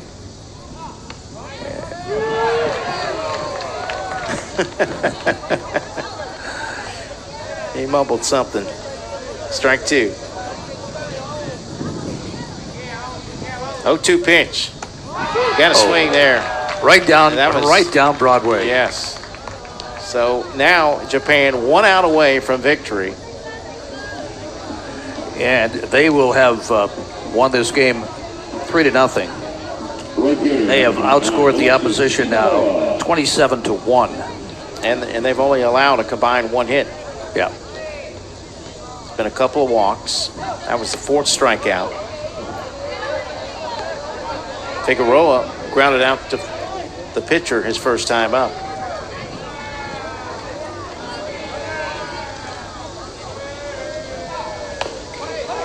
This one hit foul to third.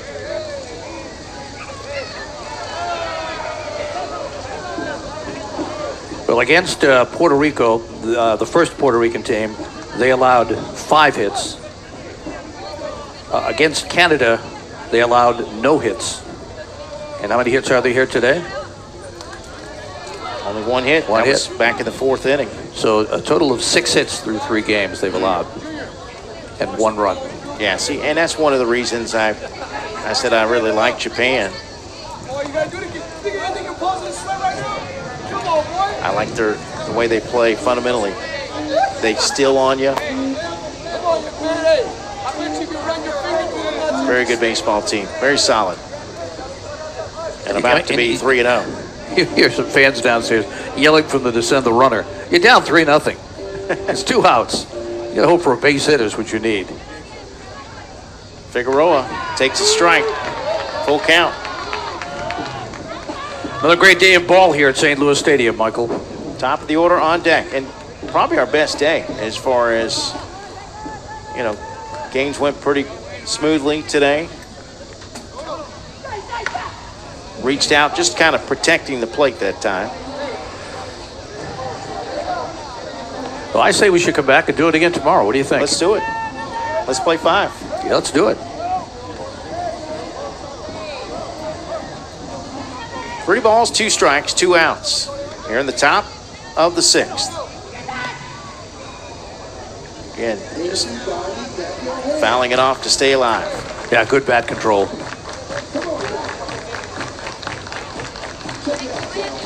I know Puerto Rico would have loved to have won this game, but to leave losing 3-0, it's got to give these kids a little confidence should they meet again. Just have to figure out how to solve the pitching. This is hit to short. And in time at first base. And again, going in head first. I tell you, it slows you down. Japan wins the ball game by the final score of 3-0. The Caribbean runner-up team drops to 1-1 in Pool F. Japan improves to 3-0. Good play here at short. Close. I think if you run through that, you get a chance. Yep, and we talked about that before. All right, so a good day of baseball today. We'll look forward to another big day tomorrow. Our coverage begins at 9 a.m. with Lutz, Florida, which is undefeated in their pool, and Southeast Denver, Colorado, a Pool B matchup Monday morning at 9 a.m. Until then, now speaking for my broadcast partner, Jim Rivers, for our executive producer, James Crenshaw, and our entire stadium crew, I'm Mike Rideout. Good night, and God bless.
2 or 3 teams with 2 losses, and then it comes down to head-to-head tiebreaker. Yeah, head-to-head tiebreakers and number of runs that you've scored, run differential.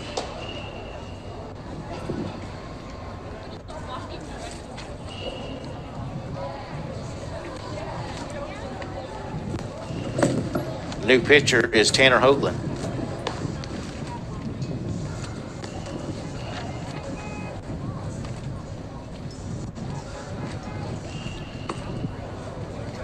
And he'll face Ethan Wolfling, who singled his first time up.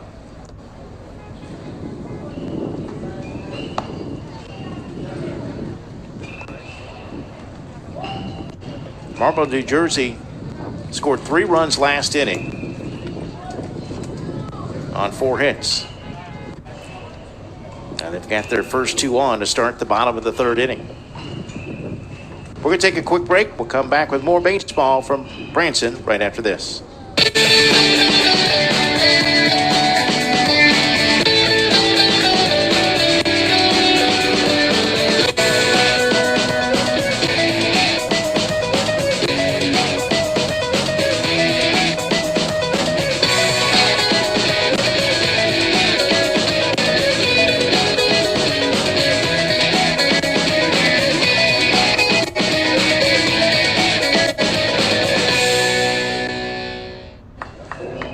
they've got White. All right, we're back here, and I'll let Jim give the defensive changes in the outfield. Well, right now we have an outfield of White is in center and Martin in right. We'll have to pick up who they put out in left. Infield is still Robertson, Jackson, Horn, and Atkins. Lloyd the catcher, and now Hoagland the pitcher.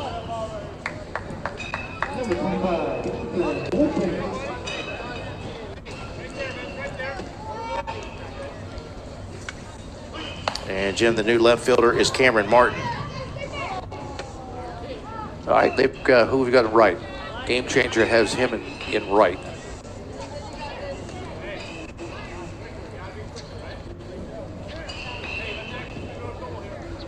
Over in right field, that is Sam Stalls. Okay, Stalls in right, Martin is in left.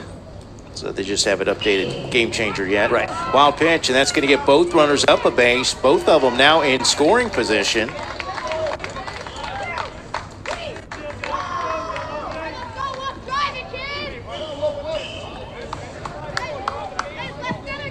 Wolfing with a chance to give his team potentially the lead, at least tie it.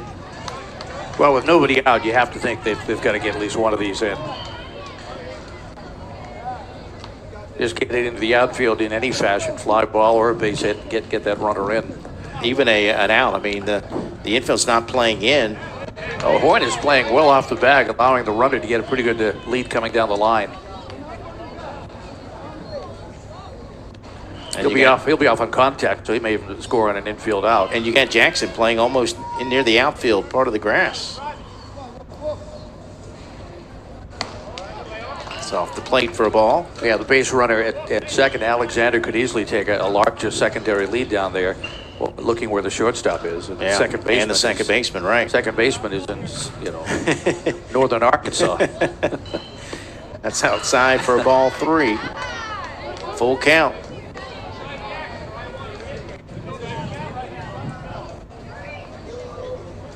Tanner Hoagland in relief of starter Cash McCrary. Ball 4, and the bases are loaded.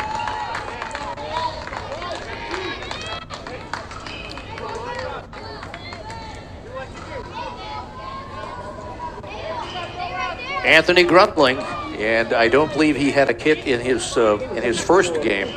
Reached on a fielder's choice in this game, so I think he's looking for his first hit of the tournament. What a better time. Bases loaded.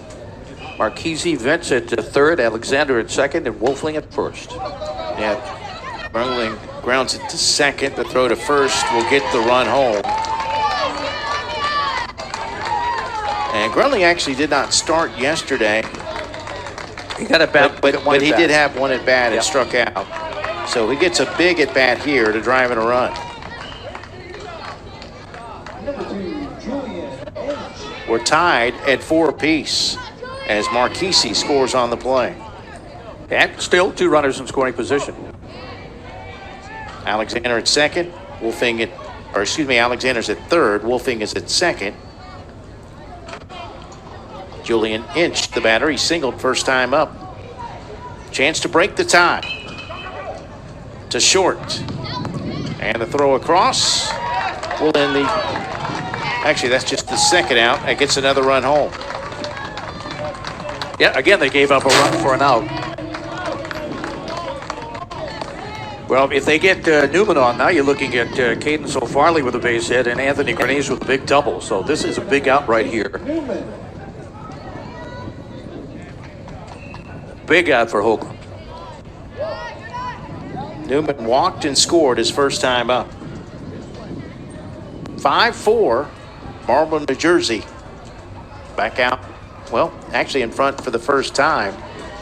When they scored 3 runs in the bottom of the second, they tied the game at 3 apiece. But now they lead at 5-4.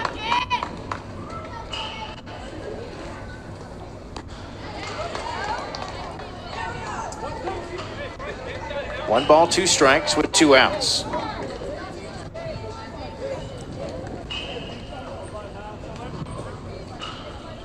The 1-2 pitch.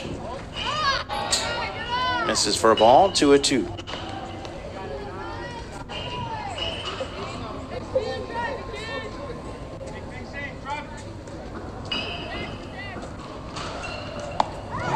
Kind of fooled him on that one. Thought it was coming inside and then kind of broke on him and not able to connect. But Marlboro, New Jersey, with 2 more runs, takes a 5-4 lead as we head to the top of the 4th right here on Stadium. The batter stood in wonder. The batter stood in wonder there on that fateful day, gazing at the legend making tools that were displayed. Practice swings, they're taking more than their fair share. Human skin bound to alloy, slicing through the air. They've had their ups and downs, their Ks and their home runs. Scars across the barrel tell tales of jobs well done. Now as he steps to the plate, there's a fire in his eyes. For with this mighty bat in hand, you can kiss this ball goodbye.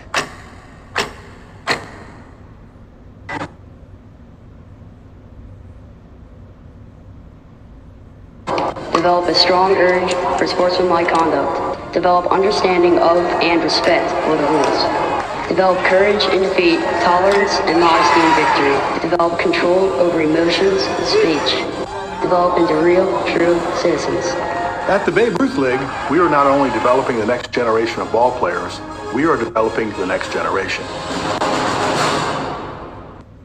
No photos allowed at the Titanic. Love it, but no photos allowed. But we're not allowed to take any photos. No photos. Why aren't photos allowed but no photos allowed? No photos allowed? No photos allowed. I'm so sad I can't take any photos. No photos allowed. Our guests have spoken and we listened. Times are changing and so are we. Now, photos are allowed at the Titanic Museum attraction in Branson, Missouri. Welcome aboard and capture your Titanic moments.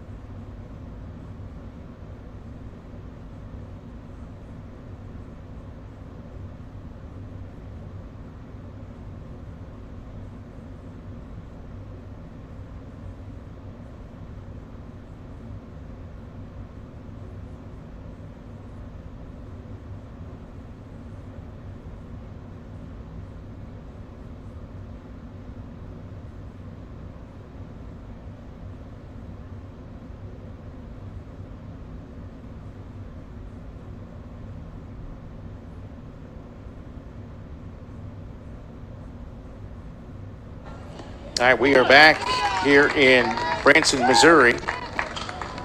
Once again, a look. This has been a new feature for us this year, our drone that we've had to give you a look not only in the ballpark, but around the area, the Branson, Missouri area. I guess you could call that a bird's eye view. Yeah. It really gives you an idea, captures what a tremendous facility this is. We have a new pitcher, Joshua Zung, in to pitch here in the top of the 4th inning. Griffin Lloyd just grounded out 6-3 from We still have shortstop. An outfield of Grungling, Ench, and So Farley. Bernice, Marchese, Mecki are in the infield.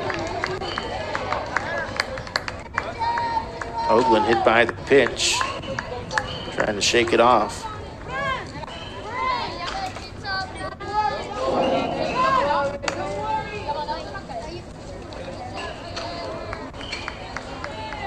Both Ench boys are in the game. Julian Ench is in center field, so the third baseman must be Jesse. By a process of elimination. Again, that's where our math comes into play. 1 out, 1 on for Graham Horn, the second baseman.